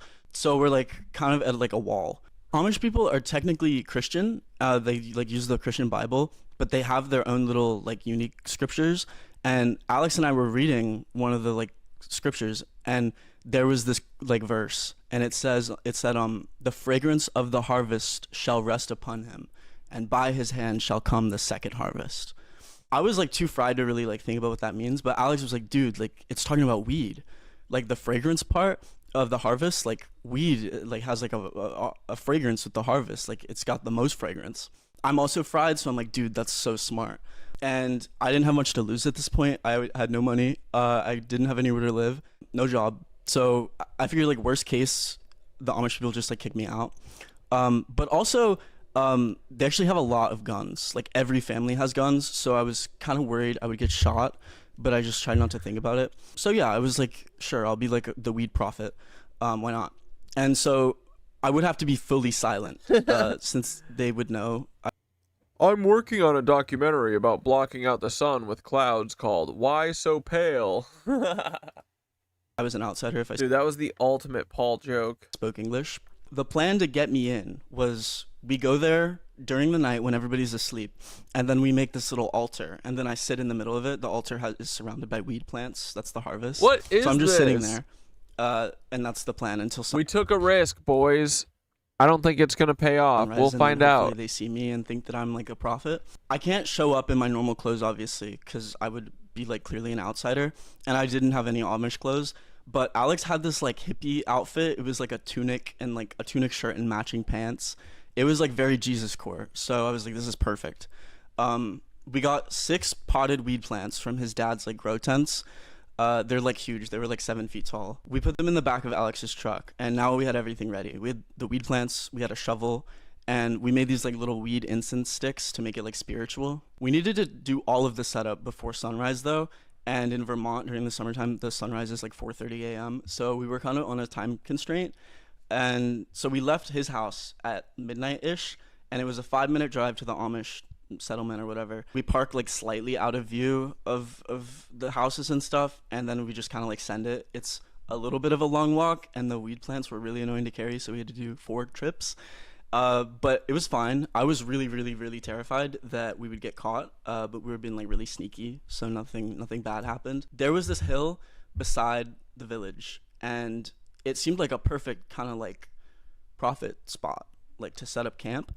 Just kind of like you can look over everything. I don't know. It just made sense. So we went up there, and we planted the weed plants in like a circle. It was 6 of them, and we did a really good job. We locked in. So it looked legit. Then we found a bunch of rocks, and then we made like a circle of them, like also around the weed plants, and we finished at like 3 a.m. It was like way early. I said bye to Alex, and as soon as he left, I just got like terrified because it kind of like set in that like I don't have my phone. I can't talk to anybody that I know, and also I can't talk to these people because I don't speak the same language as them. Some of them speak a little bit of English, but I can't speak English. Someone said, this feels like old YouTube. I don't know what that means. This feels like something.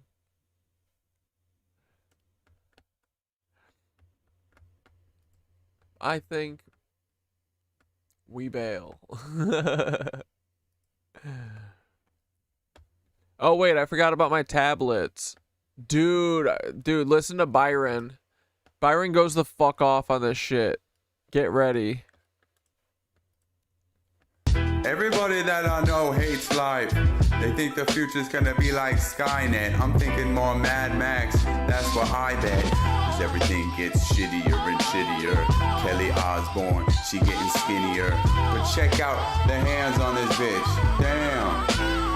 The fuck is that? It's some big ass hands. It just don't seem natural. I never seen nothing like it before. Damn, look at those hands. Fuck it. Yo, check it.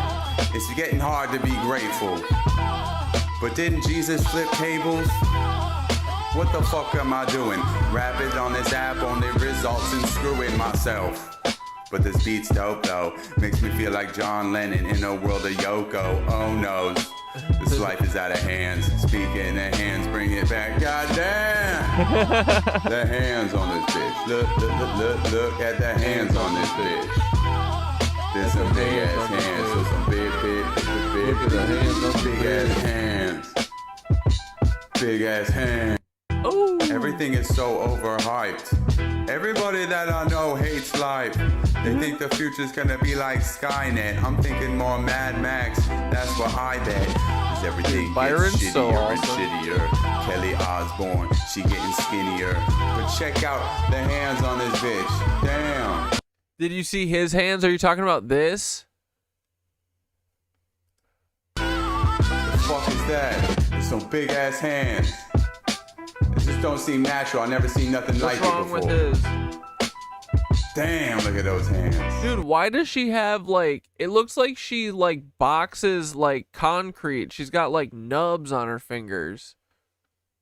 The fuck is going on?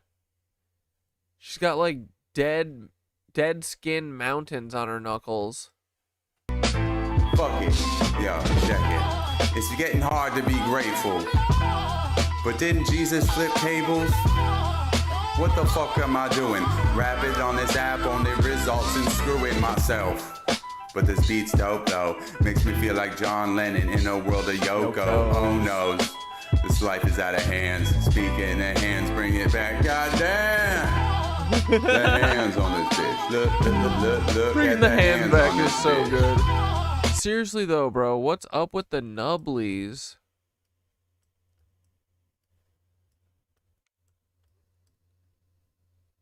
Is this some AI shit? It's too much, dude. It's like she's bare knuckle boxing or something. Concrete. A brick wall. There's some big ass hands, so some big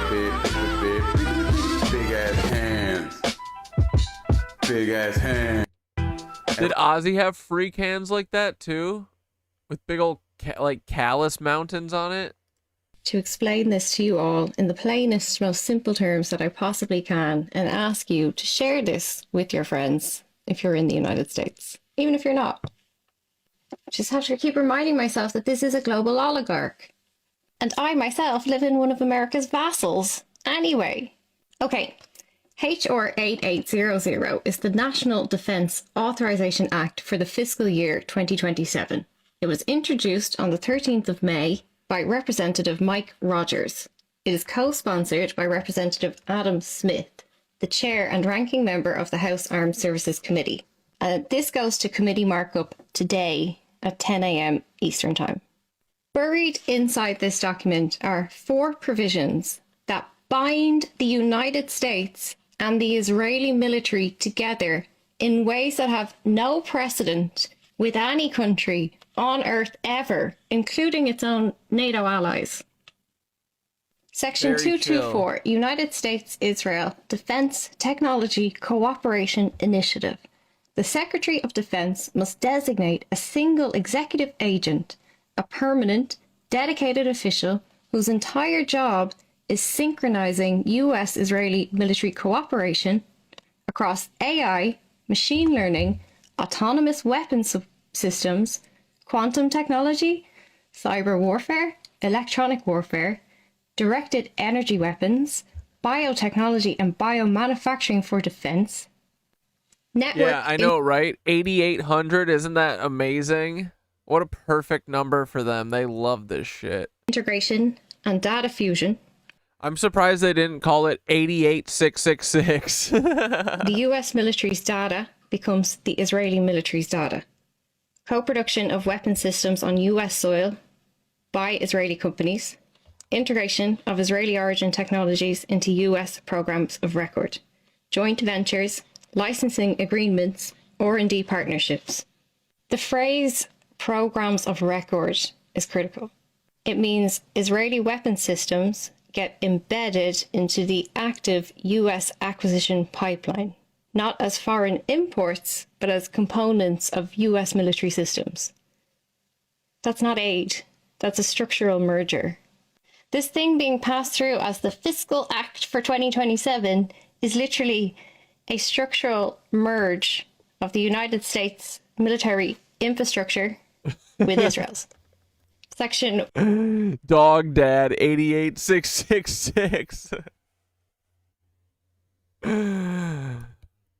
Execute Order 66 Dog Dad 88666. 1221 War. Dude, that's such a funny. I should have a character that's Dog Dad 88666. It's my fucking alter ego. Reserve stockpile. US weapons pre-positioned on Israeli soil, available for Israeli military use, extended through January 1st, 2029. Section 122. A black-haired wig. Dude, yeah, this could be good. We'll have to work on it. 2. Anti-subterranean, anti-tunnel technology. Cooperative R&D on tunnel detection and underground warfare technology extended also through to December 31st, 2029. This is the technology that Israel developed during its operations in Gaza that killed tens of thousands of people. It is now being transferred directly onto American. There's no way that they haven't killed at least 100,000 people, right? In Gaza? Like, no chance. Soil into the U.S. military. Section 1223, counter-drone, counter-UAS technology. Cooperative R&D on counter-drone systems extended also. Mike Rogers, the man who wrote this bill, received $70,000 in just the first quarter of 2026 from war manufacturers. Yo, get fucked, bro. If this passes, the $3.9 billion annual aid number that everybody is able to debate and protest currently will disappear. It makes how much money the United States is currently sending to Israel collapse into the Pentagon's unauditable budget. Yeah. Because now, technically, Israeli weapons companies are co-producers at facilities on US soil, building congressional constituencies in those districts.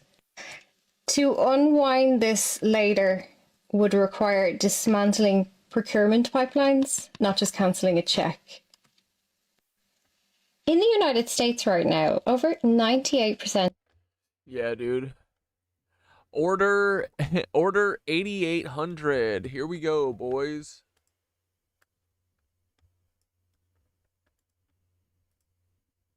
This is part 2 of Is Tulsi Gabbard's Family MK Ultra?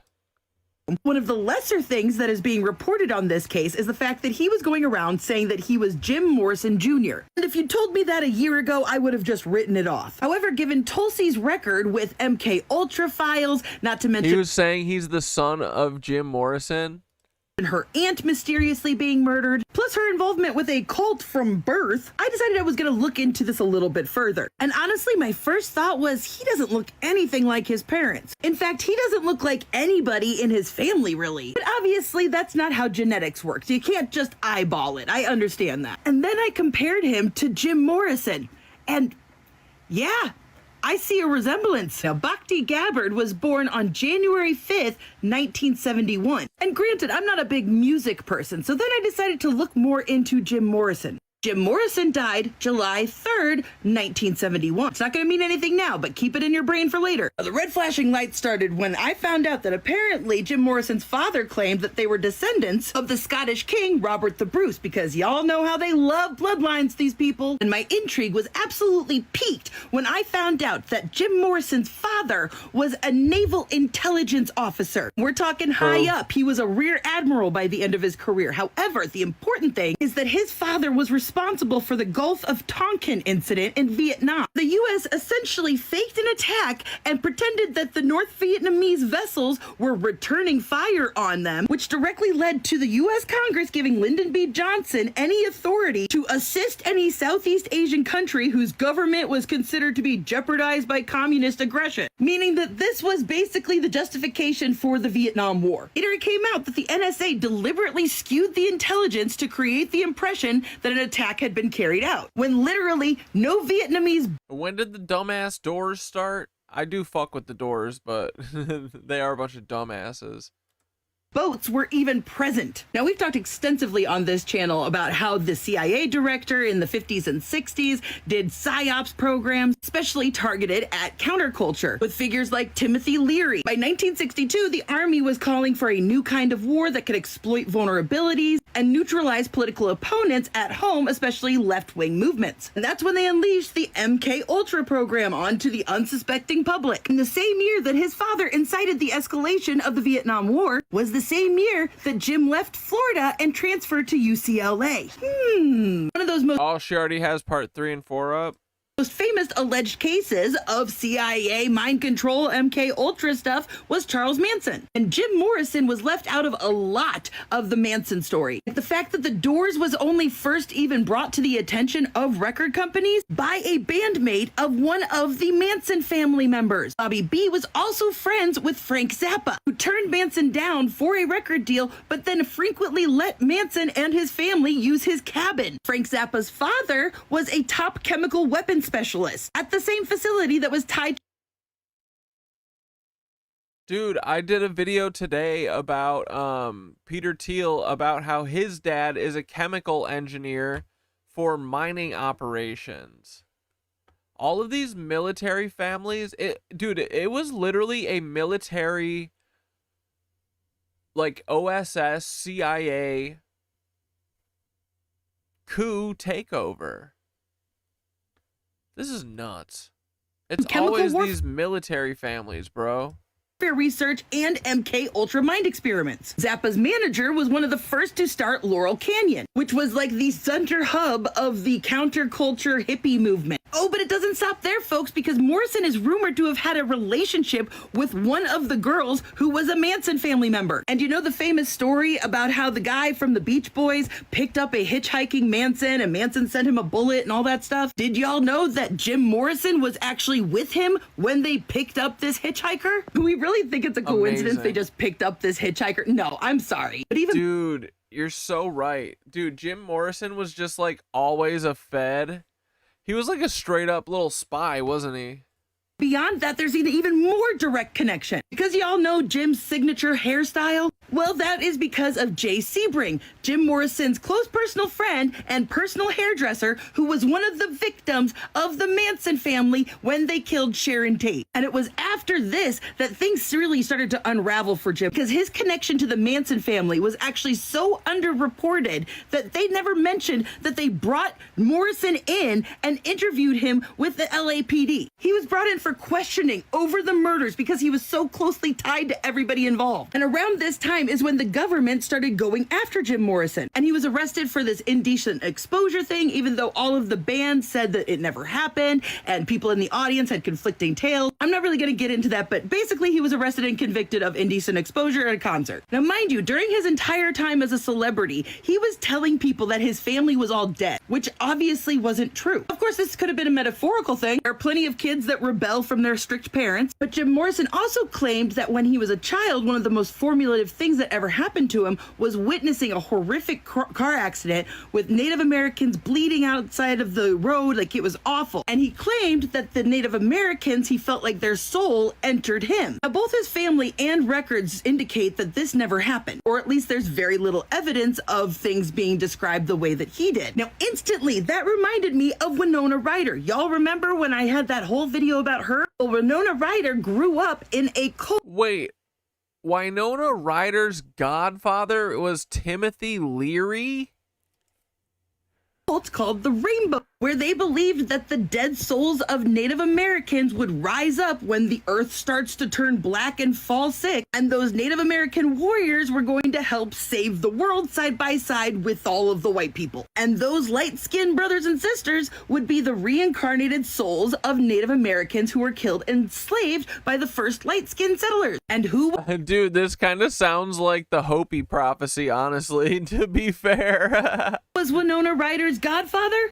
Tim Leary. And that's nuts, bro. What? Guess who did a poem at a fundraiser to help Tim Leary get money for his defense? In fact, Leary actually provided the introduction for a book about Jim Morrison. Then I discovered Patricia. Patricia, who met Jim Morrison when she interviewed him for her magazine in January of 1969. Patricia, who married Jim Morrison in a Celtic hand fasting ceremony in June of 1970. While Jim Morrison was on trial in 1970, she was pregnant. And according to Patricia's book, How did Jim Morrison supposedly die? Choking on his own vomit from drinking?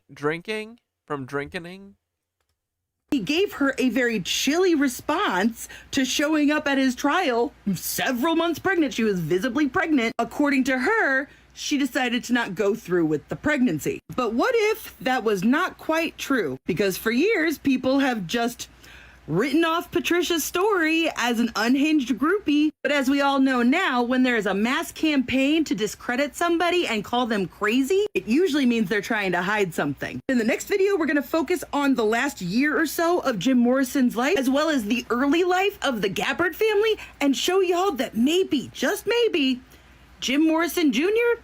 isn't that hard of a stretch. So as we all know, last week, Tulsi Gabbard... this is fucking awesome.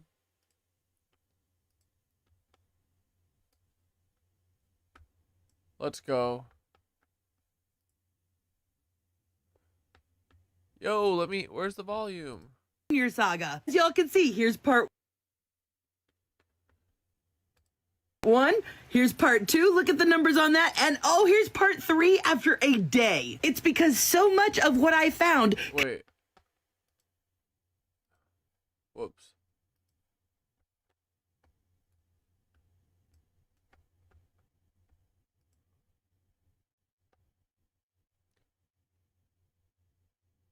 Dissecting the claims of Tulsi Gabbard's brother that he is Jim Morrison Jr. Because we now live in a world where this is actually possible. So where we last left off was talking about Jim Morrison and his marriage to Patricia Keneally, his Celtic pagan occultist witch bride. And I know I wasn't the only one because I read the comment section and y'all were also hit in the face with how he looks like an exact 50% copy of each of these people. He certainly looks like them more than anybody else in his family. Frankly, Patricia is a whole big bag of what the fuck. Because not only is she a Celtic pagan priestess, but apparently she is a dame in the Templar Knights, which started out as a military order of the Catholic faith. Oh my god, dude. But basically says that there's a hidden underground occult linked to it that hooks up nicely with her pagan traditions. Now, my longtime followers are going to be shocked at how much of this information I'm going to give. Stand by. You're gonna love this.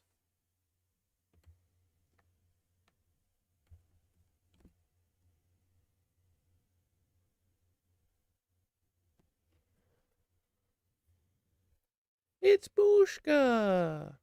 Say hi. Oh my god, look at her little toe beans. Her little beansters are out. Oh, it's okay. Okay, just say hi and then I'll let you go. Oh, you're so cute with your little weepy eyes.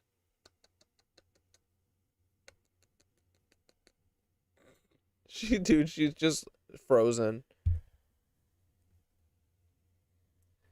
She's like, okay, Pop, enough. Frickin' enough. This video is going to overlap with stuff from the files, but just through a 60s and 70s filter, like how she worked her way through college as a go-go dancer, also studied at NYU, Parsons School of Design, and Oxford, all places that I have connected to Epstein's web in other videos. But get this, her first job out of college was working for Macmillan Publishing. And if that sounds familiar, it's because that is the publishing company that Robert Maxwell eventually goes on to buy in the early 90s that leads to his death. Now, I don't know what was going on with this company, but clearly it had something to do with intelligence work. I don't know. She started working for a magazine called Jazz and Pop, and somehow within a year, she became the editor. It was through that job she landed the interview with Jim, and that's how they met. Now, according to witnesses and Patricia, she and Jim got married in June of 1970 in a hand-fasting ceremony that involved drops of blood, which isn't traditional, by the way. Now, while Jim Morrison was on trial in Miami in 1970, she came and showed up at the trial and was apparently visibly pregnant. According to Patricia, he had a very chilly reception to the news that she was pregnant, and that gave her pause to their whole relationship, and she had a late-term abortion in November. Now, according to Patricia's own memoir, she said that she had the abortion at 5 months. But there's a problem with that story. You see, if she showed up at his trial and was visibly pregnant, his trial ended on September 20th, and it was 40 days long. Meaning, if she was 5 months pregnant when she had the abortion in November, she would not have been visibly pregnant at 3 months, which leads me to think that she was actually 5 months pregnant when she showed up at the trial. So if we go September, October, November, December, January, and whose birthday is January 5th, 1971? Now, Pamela Corson was Jim Morrison's girlfriend of like 6-7 years, and they had an open relationship. After the trial, things were apparently not great between Pam and Jim, and she ended up going off with one of her other boyfriends that I'm gonna circle around to, and she told Jim that she was leaving for Paris, and either he was coming with her or they were done. And despite having a non-traditional lifestyle, Patricia claims that Morrison was saying that he wanted to come back from Paris and be with her and do the whole domesticity thing. And even Pam says that Jim began talking about having children, which seems to be the only thing these two women ever agreed on because they hated each other. Oh, and did I mention that Pam's dad was a Navy bombarder and a commander in the Naval Reserve? Oh, but folks, this is where we're gonna start to tailspin. Because you see, y'all, remember that boyfriend I talked about? Yeah, turns out he's actually a French aristocrat who considered himself the drug dealer to the stars. Because he had diplomatic immunity, he just freely supplied hashish to these people. Jean was the person who... Dude, baller ass move. Bro, can you imagine ripping lines of pure, unadulterated snow and doing fucking heroin in the 70s and shit before all the fent got in it, right? You guys know what I'm talking about? Let's fucking go. What a time to be alive that probably was. Not a phone in sight and the cocaine pure as the driven snow as oh man. Who supplied Janice. Those were the days. They ruined it, boys. They took away the pure cocaine. It's no longer exists. And the heroin wants to kill you. Don't, Cat Dad, please. I'm gonna relapse. No. I'm sorry. Yeah, I know. I'm doing like the it's like the scene with Jesse when he starts floating off the bed. Yeah, dude. Don't worry though. It is that shit, that good clean shit, that's all long gone. It don't exist. So it'll be a big bummer. Not even worth it. We're just joking here. Please don't relapse. Whoops, shit. Fuck. Where were we? Welcome to part 3, where we're dissecting the be with her and do the whole domesticity thing. And even Pam says that Jim began talking about having children. It seems to be the only thing these two... Coke without baby laxatives would have been great. Yeah, dude. Oh my goodness. Or can you imagine like the pill heydays of like the Florida OxyContin craze, you know, before they cracked down on it? I mean, people were having the time of their lives. Women ever agreed on because they hated each other. Oh, and did I mention that Pam's dad was a Navy bombarder and a commander in the Naval Reserve? Oh, but folks, this is where we're gonna start to tailspin. Because you see, y'all, remember that boyfriend I talked about? Yeah, turns out he's actually a French aristocrat. Oh yeah, the Quaalude days, boys. I always hear tell of those, the people pining for the Quaaludes of the 80s. Dude, being alive in the 80s would have been so sick. The music was so fucking lit, dude. They didn't even know how good they had it, too. That shit was all fire. Pretty much everything from the 80s is awesome.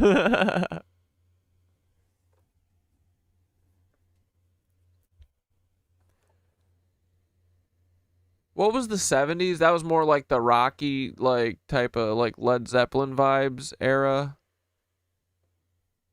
And a little bit left of the hippie flower power shit kind of dragging over. Was the Brady Bunch in the 70s or the 60s?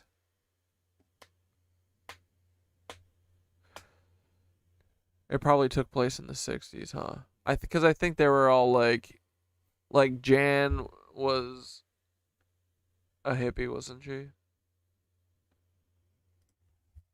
Who considered himself the drug dealer to the stars because he had diplomatic immunity. Yeah, been there. The Oxy days were insane. All right, boys, we got to stop talking about drugs. We can't be having people relapsing in here. Those were the days. It is kind of funny though. They sold more Oxy in that one Florida county than the entire country. I know that lady was fucking putting pen to paper, bro. She was working. She was handing out like Oxy, like 1,000 Oxy 80s to people that she's like, so what? Your knee hurts? And they're like, yeah. She's like, you want 3,160 milligram oxycodones? Instant release? Nod yes. Say the word. I am Florida's #1 Oxy dealer. That lady was crazy, bro. She was really going for it. Brazen. I love the balls. I miss drugs, LOL. Yeah, dude. Drugs were cool, but it's not worth it to me anymore to like be fucked up and not be able to go to yoga, which is kind of awesome. I kind of love that. But I've had my fill of drugs, but yeah, sometimes you're like, yeah, ripping a fatty, like when you look at the sky when it's all graffiti like damn, those all look like rails. Imagine it was the 80s and it was pure.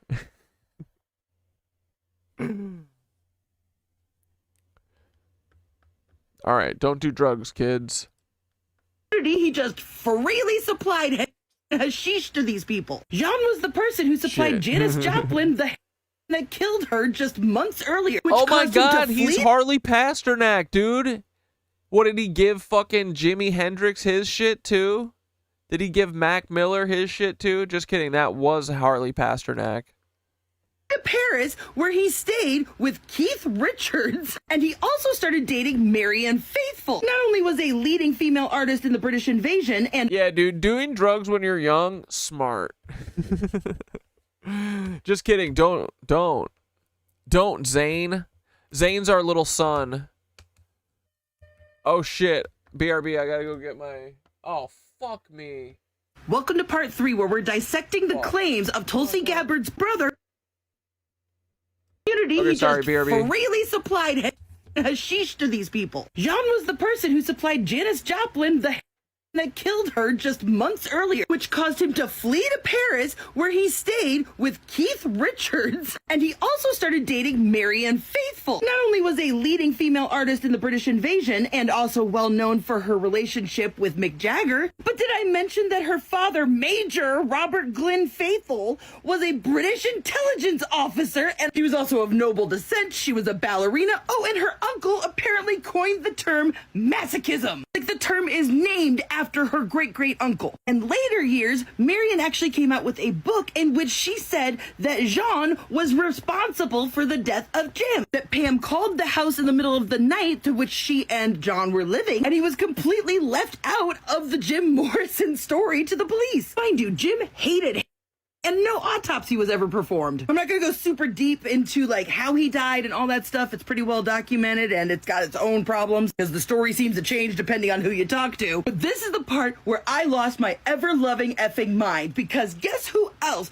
Jean started a relationship with while he was in London? Talitha fucking Getty, who I have already extensively talked about in a video where I was making a connection between the Getty family and a certain presidential Democratic frontrunner who was clearly, allegedly murdered by her husband when she asked for a divorce from him. How? Heroin overdose. Oh, and you know when she died? 9 days after Jim. And guess who didn't get an autopsy until 8 months later, which led to her husband fleeing Italy. Now, because of this, I went and I found this video that I did, and I have pinned it to the top of my page. Because trust me, with all of the information that I have put in this video, you would be freaking out too. Because not only is the Getty family heavily connected to a certain Palm Beach PDF file, not only did the father of a certain presidential candidate work for the Getty family, heading up the finances, but the Newsom family is tied in heavily with the Brown family. The same Governor Jerry Brown who, when he was elected in 1976, released none other than Tim Leary from prison, as in MK Ultra Tim Leary. Oh, and guess how Tally met Getty Jr. at a dinner party for Klaus Van Bülow, who was acquitted for murder. Fuck, sorry, did I miss anything super good? burying his wife I'll watch the video after stream. after she had an overdose of insulin. And guess who was his lawyer? Alan Dershowitz. Oh, Alan Dershowitz is the dirtiest lawyer in history. Dude, his like first case was the fucking missing and murdered children of Atlanta. Isn't that crazy? And he fucking botched it. One of my longtime followers. Botched. It's what they wanted though. As y'all already know, that I said that Epstein was shot with insulin and overdosed in prison. And I had the receipts to back it up. Oh, and by the way. Wait. She mean like the first suicide attempt? Jean would be dead by June of 1972. Oh yeah, Dope Sick is a good miniseries on the Oxy. Tells the story of the fucking Sacklers and how many lives were destroyed. Yeah, dude, and those motherfuckers, they made like $100 billion and they were fined $4 billion, and then literally in their lawsuit it was like, and no one can ever sue them again. They can never do any wrong. They can do whatever they want forever. Leave them alone. And there was such an enormous amount of hair in his system that it led the police to rule his death a suicide or a murder. And then Pamela, who supposedly became a high-end S worker, died 3 years later as well, of 3 guesses. The same year she legally got control of Jim's estate, which was contested by his estranged family for like a decade. Because suddenly in the months before he died, he was reconnecting with them and making plans to go visit. Ooh, I think they used COVID to cover up overdose deaths. Interesting. Yeah, overdoses are the silent genocide. I've had too many friends die from ODs.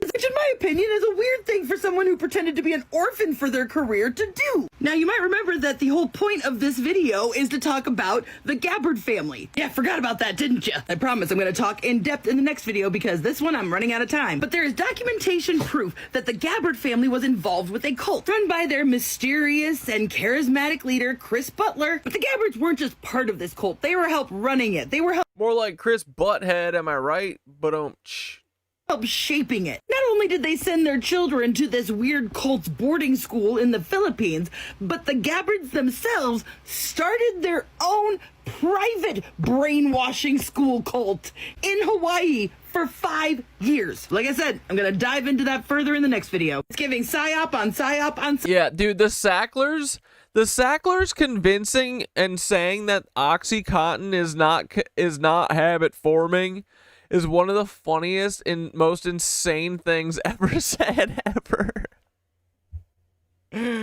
No, I can attest. Honestly, very habit forming. Very easy to be addicted to it. Super easy. It's fucking awesome. For a while.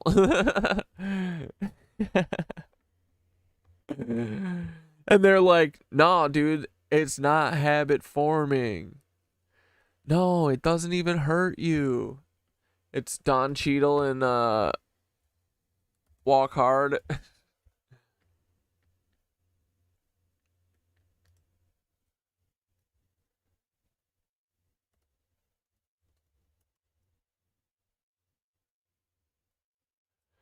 This is the fucking Sacklers, bro. Get out of here, Dewey. What are y'all doing in here? We're smoking reefer. And you don't want no part of this shit. You're smoking reefers? Yeah, of course we are. Can't you smell it? No, Sam. I can't. Come on, Dewey. Join the party. No, Dewey. You don't want this. Get out of here. You know what? I don't want no hangover. I can't get no hangover. It doesn't give you a hangover. Well, I'll get addicted to it or something? It's not habit forming. Oh, okay, well, I don't know. I don't want to overdose on it. You can't OD on it. It's not going to make me want to have sex, is it? It makes sex even better. It sounds kind of expensive. It's the cheapest drug there is. You don't want it. I think I kind of want it. Okay, but just this once. Come on in. What do I do? Like this. Literally the Sacklers, bro.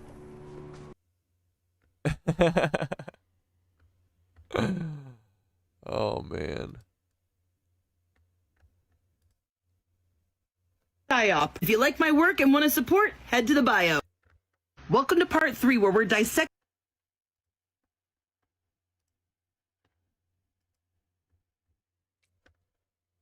Liking my work? Go here to support.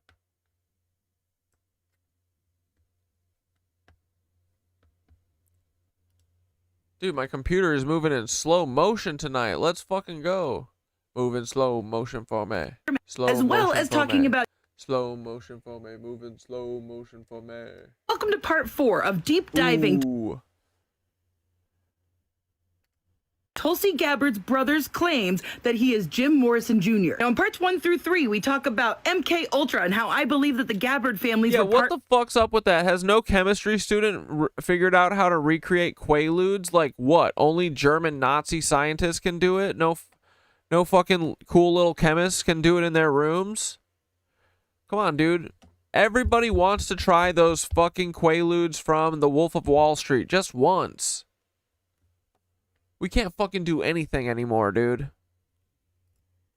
Of this experiment, as well as talking about Jim Morrison's intelligence ties, the whole counterculture movement being just a psyop from the government. And frankly, the general consensus is everybody agrees that these two people certainly look like her brother. And I all but showed you that the timeline actually matches up to his birth. Now the question becomes, if he's Jim Morrison Jr., how did he end up in the hands of the Gabbard family? Well, in order to do that, we've got to go all the way back to the 60s and 70s in Hawaii, where a man named Chris Butler Hawaii started his own cult. So Chris Butler, who I've been able to find zero background information for, started his Dude, tell me that dude doesn't look like a Mormon CIA agent, too.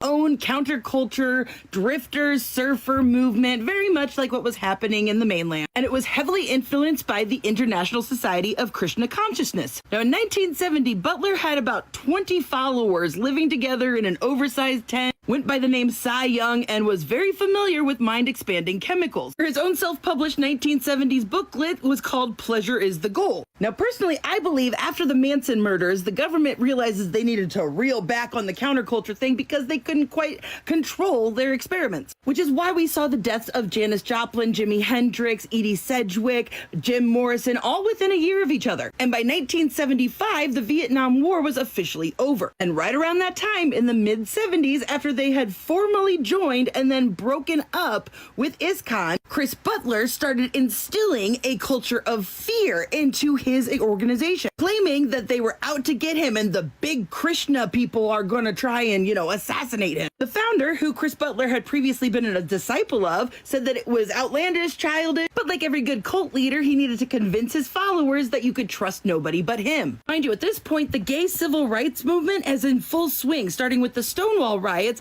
of 1969. Simultaneously, what had been a Dude, can you imagine being at the Stonewall riots? That shit would have been fun too. Oh my gosh. Psychedelic, free-loving little hippie commune suddenly became a politically minded anti-gay cult, formally starting the Independence for Godly Government in 1976, just 1 year after the end of Vietnam. Now, they go on to say that basically that the group is money laundering through their grocery store down to earth vegetarian grocery chain, and is basically an international pyramid scheme that was being scrutinized by the Supreme Court of India. Two of the men involved with the finances in Butler's group were literally arrested and wanted by the police in at least half a dozen countries for financial crimes. Funny enough that the farm that they were running in the 70s is now owned by Mark Zuckerberg. Now, if you ask Mike Gabbard, he claims that he is Catholic. He's not. Bro, all of this shit is not a coinky dink. They're just passing it around. A Hindu, he's not Hare Krishna, and he claims that he's not a member of the Science of Identity Foundation. But the paper trail clearly proves that to be a lie, because in the 80s and 90s, there is a series of videos that Butler filmed of his sermons, and in one of them, Butler is mocking Bible and Christianity's interpretation of God. It says Christians don't know God, and then there's a bunch of laughter in the room, and right in the front row is Mike and Carol Gabbard sitting there laughing along with the audience. Not to mention, Mike and his wife were listed as teachers at the Science of Identity Foundation in the directory in the early 90s. If you take a stroll to Mike's Wikipedia page to this day, it says that from 1983 to 1987, he and his wife established this school. I'm not even going to try to pronounce some of these words out of respect. where he worked as headmaster and teacher, and it closed after 5 years. And that seems pretty legit until you find out that according to 2 men who came forward who actually went to this school, complete with, photographic proof, that they were just taught to worship Butler and his wife as messengers of God. They were also repeatedly exposed as children to Butler's graphic, deeply homophobic lectures. And 3 of the men attended the boarding school that was specifically made for the SIF members to send their children to in the Philippines. And they all even went by their alternative Krishna names in this school. And internal letters from the SIF said that Gabbard was the secretary for personal affairs for Chris Butler until 1987, when he was somehow fired or did something that pissed Butler off. I don't know. And in classic cult fashion, all of the children associated with this place was removed from public schools because he didn't want them influencing their mind. Now, according to the internal memos from the 80s, they were obsessed with getting cash for their cult by whatever means necessary. He said that all of the money Bro, everything's just always Nexium. Everything's a crab and Nexium. They were making belonged to Butler personally. And guess who personally took over the finances for the group? Carol Gabbard. Oh, and by the way, one of Mike Gabbard's full-time job for this guy was to seek masseurs for him. Now, from the late 80s to the early 90s, Gabbard and his wife opened up a vegetarian restaurant inside of that natural food store. But also in the late 80s, they started working for a man named Rick Reed, who was a state senator in Hawaii. Reed also acknowledged that Butler was his spiritual advisor. Reed unsuccessfully ran for lieutenant governorship, as well as Congress and U.S. Senate. Prior to running his own races, however, he did work for Ronald Reagan's unsuccessful 1976 presidential run. And he ended up becoming a very sought-after political attack campaign advisor. The year 2000, however, Carol apparently left her job running the finances and successfully ran for Board of Education, which then in turn inspired her husband's campaign, where he Bro, that guy's hard drive needs to be checked immediately. Became city councilman in 2002, registered as an independent. Mike Gabbard was running failed campaigns left and right, which prompted him to change parties 3 times in 3 years. Wonder where Tulsi got it from, y'all. But Mike basically hit a... Yeah, dude, this guy has demonic eyes, right? He looks kind of like Pat Roberts or something. Political wall, and he was never going to ascend any higher. Because or he the had guy that's like, don't even talk about my aeroplane. Ugh. Never speak about my aeroplane. Yeah. You know what I'm talking about? Massive anti-gay views. Luckily, they had brainwashed Tulsi in the wings waiting to pick up the slack. Here she is in 1996 at that private boarding school in the Philippines, literally placing flowers on the altar of Chris Butler. Even though in the New York Times, she is quoted as saying she has never had any affiliation with that group. Even though Chris Butler clearly arranged her first marriage, and this was in her program. Her first husband, who was also brought up in SIF. And y'all remember how there was that letter sent out saying do whatever's necessary to get cash for the cult? Well, the person who signed that letter worked for Tulsi Gabbard at her fundraising and political relations in the Hindu community. Tulsi describes him as her team member and has been like an uncle to me since I was a child. One of the people who grew up in the cult and came forward said that that was Butler's ninja, their right-hand man. And let's not pretend like she broke away from the cult, because when this article reached out to Mike Gabbard in an email to clarify his relationship with Butler and SIF, his daughter, Tulsi Gabbard, who was a state representative at the time, sent an angry email saying, "I smell a skunk. It's clear to me that you're acting as a conduit for the Honolulu Weekly and other homosexual extremist supporters of Ed Case." Mind you, Ed Case won that election and all of the other ones since, and he just happens to be the cousin of Steve Case, who started AOL, who was personally identified in this file, y'all might remember, I can't say it, as one of the people who abused this victim. Now, do we think it's a coincidence that a free-loving hippie cult suddenly pivoted their... Bro, tell me this fucking nerd is not CIA. He's just a straight-up CIA agent. Entire messaging away from... Also, I think that the guy, the Jonestown guy, I think he's a total fucking CIA plant. They all are. Psychedelics and pleasure to a power, money-hungry, anti-gay cult, and whose one of his admitted followers was helping run a presidential campaign for Reagan, who famously ignored the AIDS crisis. And not just ignored it, because let's face it, it's a little coincidental that Reagan goes in the office and just months later, the first known case of AIDS is found in New York and Los Angeles. This administration would have just left them all to die if they could. What that sounds to me is a psyop that had to pivot their messaging. But again, how does this relate to the Gabbard boy? Well, it all comes back to Patricia, because I started thinking, what would make this woman give up the man she loves baby? You remember how I said that she was a Templar and they had a submerged cult, for lack of a better word, that hooks up nicely with her pagan traditions? Well, it just so happens that there is an occult secret society related to the Templars. That secret society is related to Ron L. Hubbard of Scientology, 60s counterculture, and the Church of Satan, whose leader was literally a specialist in psychological warfare for the military during what? Dude, I want to find Michael Aquino's fucking gravesite, dig him up, and punch him in the face for these fucking eyebrows. The Vietnam War. Yeah, buckle up for the next part, folks. Welcome to part 4 of deep diving Tulsi Gabbard's brothers.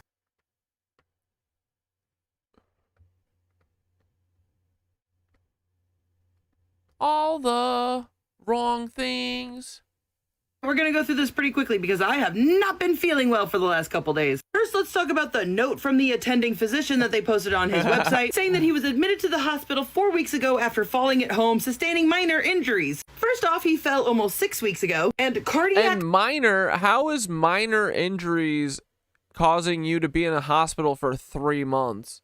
And yeah, getting a fucking chest compressions is not minor, dude. Arrest, as we know from the 911 call, is not minor injuries. Right here, do we notice that they do it in the past tense? The remainder of his hospital stay focused on physical therapy. I'm confused on why he had no fractures, cardiac abnormalities, etc., yet he is on an intensive physical therapy program that keeps him from leaving? And he's also cleared to continue his therapy program? Why would he need to be cleared to do that unless he is leaving the hospital and doing an outpatient one? And notice that there's no name of a doctor, no signature, nothing like that. This literally anybody could have just typed this. Let's talk about the most glaringly obvious problem with this picture, because for some reason that watch has a chokehold on her wrist. Even though here she is wearing the exact same watch, up, and it's all the way down her arm. She wears this watch a lot. Look at it, just hanging off her arm. Here's what's so funny. You see her wedding ring? Well, she clearly used to wear a big gold band like that, but you'll notice she's wearing it on her middle finger. And given that and the extreme looseness of this watch, I'm gonna go ahead and guess she had some major weight loss. This is why this is her wedding band now. You see, I think this happened because there's another watch that she likes to wear. It's a solid cuff band all the way around. Notice there's a looser picture of it here, along with the smaller little black wedding band. But here's a picture of it really tight, cutting into her wrist. I think whatever AI program they ran that photo through was getting confused and didn't know which to choose, which style, and ended up doing all the wrong things for both. And I'm pretty sure that these are hairy male arms, by the way. Notice all the blurring technique used here. Also, why are there like 4 different styles of buttons on this shirt? Oh, and I almost forgot the chair. Clearly they're trying to say it's the same chair and everything, but look at the chair here and look at the chair here. Suddenly it's wood right here. Nope, still blue and yellow in this picture. I think this is a mostly real photo from one of the other times he was in the hospital. They screwed up really bad on the first photo by having this wall that leaned in, right? Because notice how she conveniently covers up that wall in this photo. When they tried to do this proof of life weird thing, AI messed up just enough of it that they had to try and make it look like it was in the same room as before. When you really look at Elaine Chao side by side, yeah, it looks like there was a weight loss difference between these two photos. But my personal favorite is what? That's what I said. I fucking said that. Nice. What's going on with this collar? We're all putting it together, guys. We're all aligning. Why does it look like she has 2 collars? Look, what's up with these shadows? But isn't it funny how her collar is seemingly wrinkled in the exact same place? It's almost like these shadows hit in the same places on the same thing. We're gonna go through this pretty quickly because I have not been feeling well for the last couple days. First, first, let's talk about the note from the attending physician that they posted on his website, saying that he was admitted to the hospital 4 weeks ago after falling at home.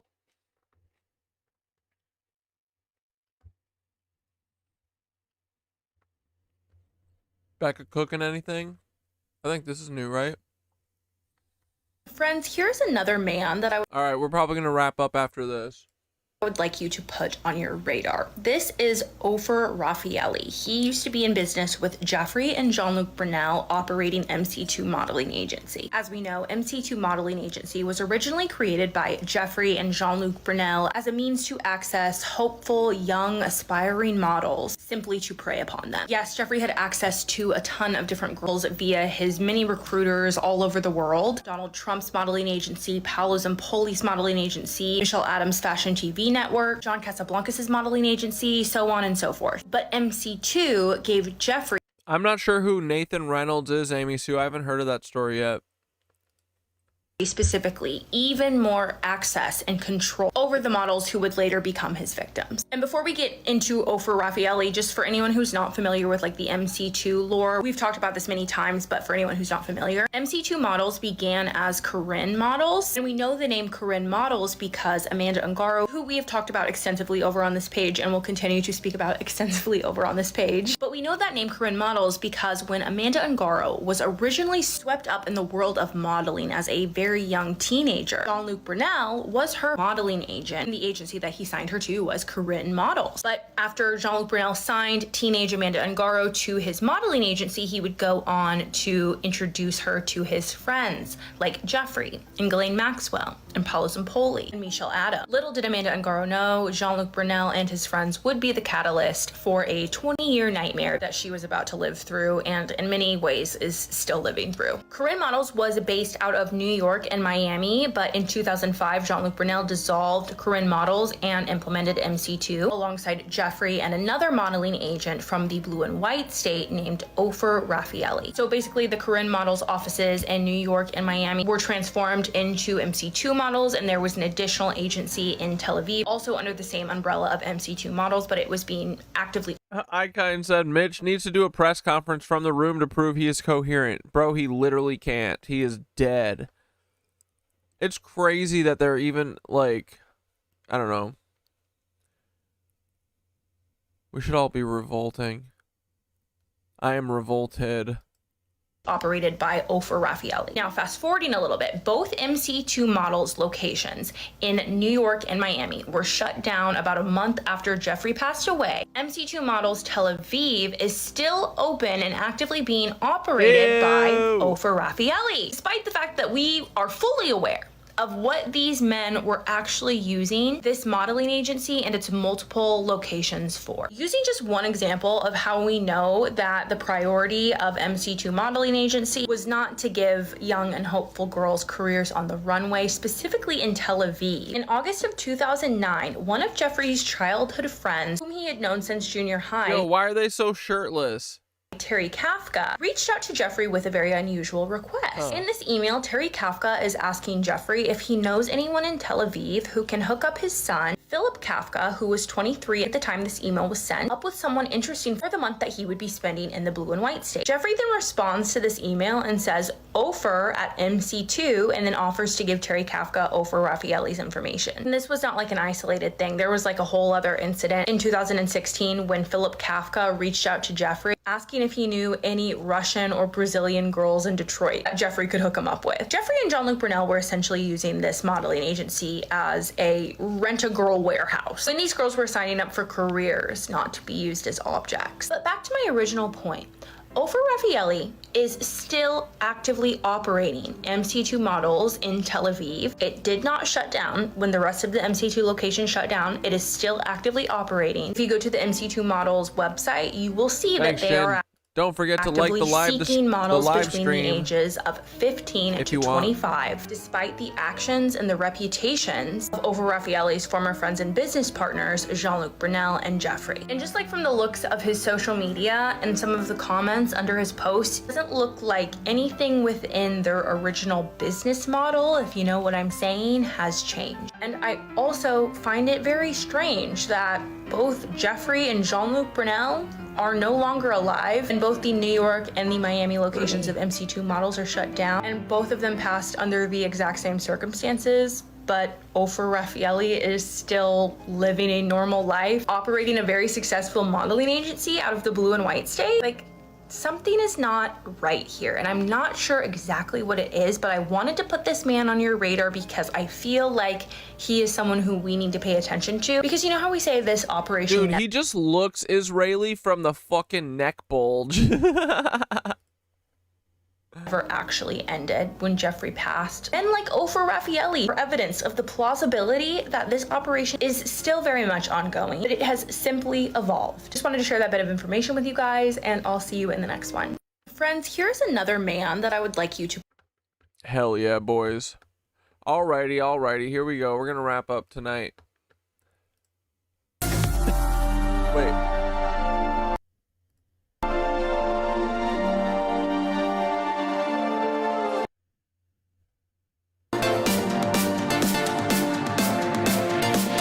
Get your pinchers up, boys!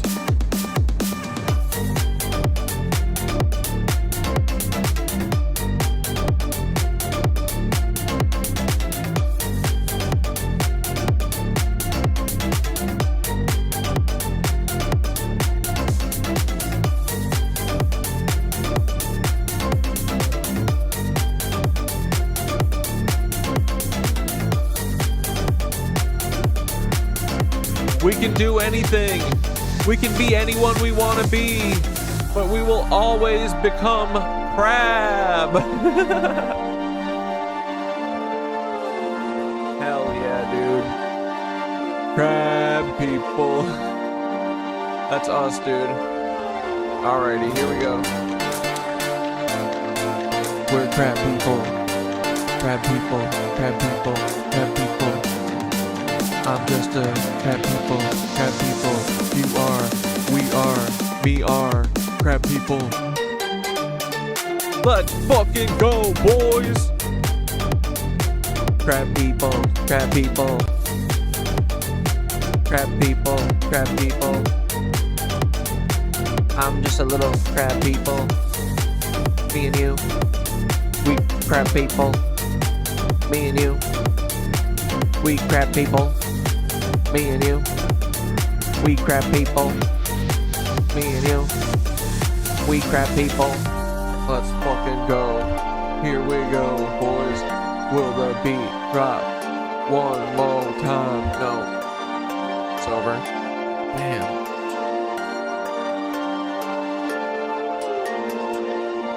Woo. Alright, what a night, boys. Here we go. Oh, what a night.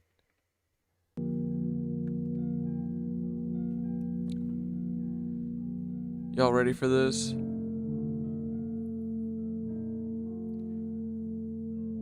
Here we go.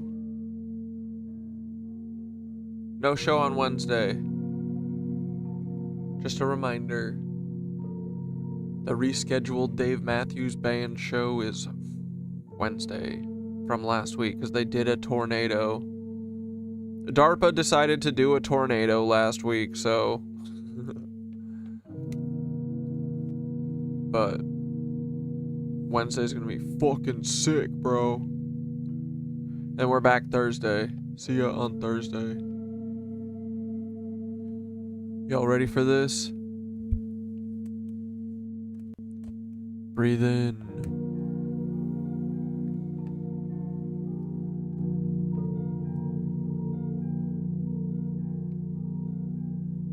And out.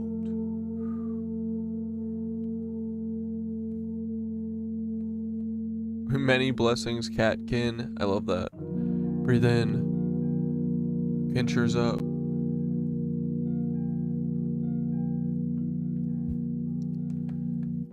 And now.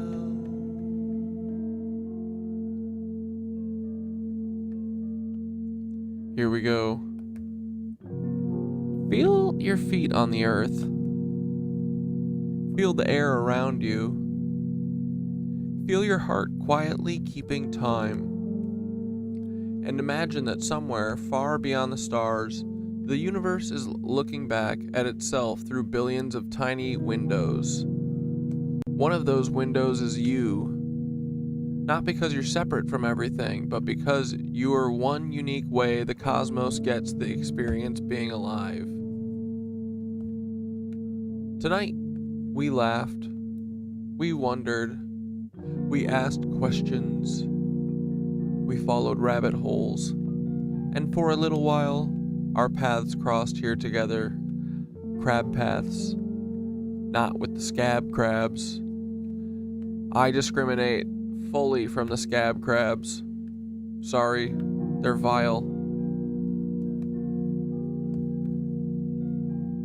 That's a beautiful thing. That is not talking about scab crabs. That little side quest was just my thing. Thoth is not talking about the scab crabs. They're not beautiful. Imagine every kind thought you've ever shared becoming a tiny glowing mushroom in a vast cosmic forest. Ooh. Yeah, your mission's to grow your vast cosmic forest of kindness. No one mushroom lights the whole forest, but together they make the darkness feel a little friendlier. So take one final deep breath in and let it float into the night. Good night, KnitWitches. Go build your little mushroom, your glowing mushroom palaces. But have a good couple of days. I'll see you on frickin' Thursday. Ooh, you ever heard this song? Our cities that we go, occupy, bitch. the ruins of a past people that they are hastily destroying in real Come to time. my house, Everywhere bitch. I go, the Come here. destruction I of dare the you. old brick buildings. Put your Yes, many dukes of them up. have been deemed Put your dukes historical. up. And even that seems silly to me. Why historical? I mean, it's I'm a only rock'em sock'em 100 Paul, to 200 bitch. years ago. It's not even that long Rock'em ago. sock'em robot Paul. Good night, dudes. We'll see ya on I see Thursday. myself in the silhouette of the sunset. Sunset. Still no rest for the undead. Steal your breath like a trumpet. Watch your step, brother. Impressed by collapsed punk beds. Yeah. This cut's never gonna heal. Nope. If I keep investigating the cause, it'll just increase the infection rate. When it's Left to wait in the gauze. Then press pause. Find the place where I left off against Yeah. all betting odds in one ear and out the other. Either way, it's a headshot. I Bang. keep my head high when it gets dark, but never better off, just dead and gone. Don't give a fuck. They tell the cops and fellow ops, they can just let them watch. Bitch. The great fire of every city still has not been caught. Rock out with your corn out. Hell yeah, dude. I want to get corn. Yo, why don't they? None of these fucking stadiums that I've gone to have had food that seems appetizing. None of them have had corn. I just want corn. Who wants fucking sushi at like a fucking hot ass concert? There was 2 places that had sushi. What the fuck are you talking about? I'm recursive cat dad model Version number 696969. Repeating regenerative iterations till I reach the divine. Yeah. Being Ouroboros of conscious stardust, seeking to know thyself ain't a cup. Bitch. Revealing hidden doors of truth till it's time to self-destruct. Me and my Bitch. stepbrother Black Deathicus have made so much room for activity. Bitch. We got all the time in the world to annoy and hurl obscenity. Bitch. And our Uncle Paul, the domestic terrorist, and Aunt Deb, the local lot lizard husky. Bitch. Very simple, give us back what you took. We just want our memory. Bitch. The great fire of every city. Bitch. Still has not been God. Truth wasn't Lost in the book. just has not been taught. Yeah, dude, corn on the cob is fucking elite too. Really, we just want what they took. Kai's stream ended 18 minutes ago. Oh my god, what a drag, bro. He better have gotten paid real handsomely for that. My war paint is Lead lead base. based, so it's in your face like a Head case. but you'll never save the day till you learn to meditate in place. Never raise the stakes or make the same mistakes. Go Idaho, leave them all in a crab-like state. Pagans infiltrated the jail snakes. Will have you praying to Make bail. no choice other than to save self. Escape cells and see it's the same hell. Life's a slap on the head as we punch clocks. Yeah. Sat on the edge till I jumped off. Bitch. The actual bet it's been a fun talk. Bitch. Gladly invest in some bump stocks. Bitch. Great fire Bitch. Yeah. Alright, boys. Have a good night. Sleep tight. Don't let the Fed bugs bite. Dude, I still have to crank out some homework on this shit because this album fucking rules. I honestly, sorry guys, I don't get sick of listening to it because it fucking rocks. Mac and Gabe and fucking Black Death went crazy style on this shit, and I have so many things to do homework for. But anyway, we'll get there, you know, one step at a time. I also gotta fucking memorize 60 pages of this goddamn script, dude. My fucking brain is melting. Alright, boys, have a good night. I'll see you when I see you on Thursday, okay? Ta-ta.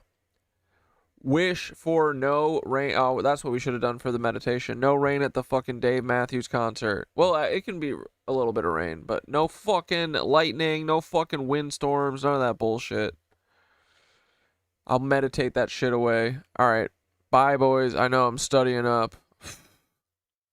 It's tough. But it's going to be great.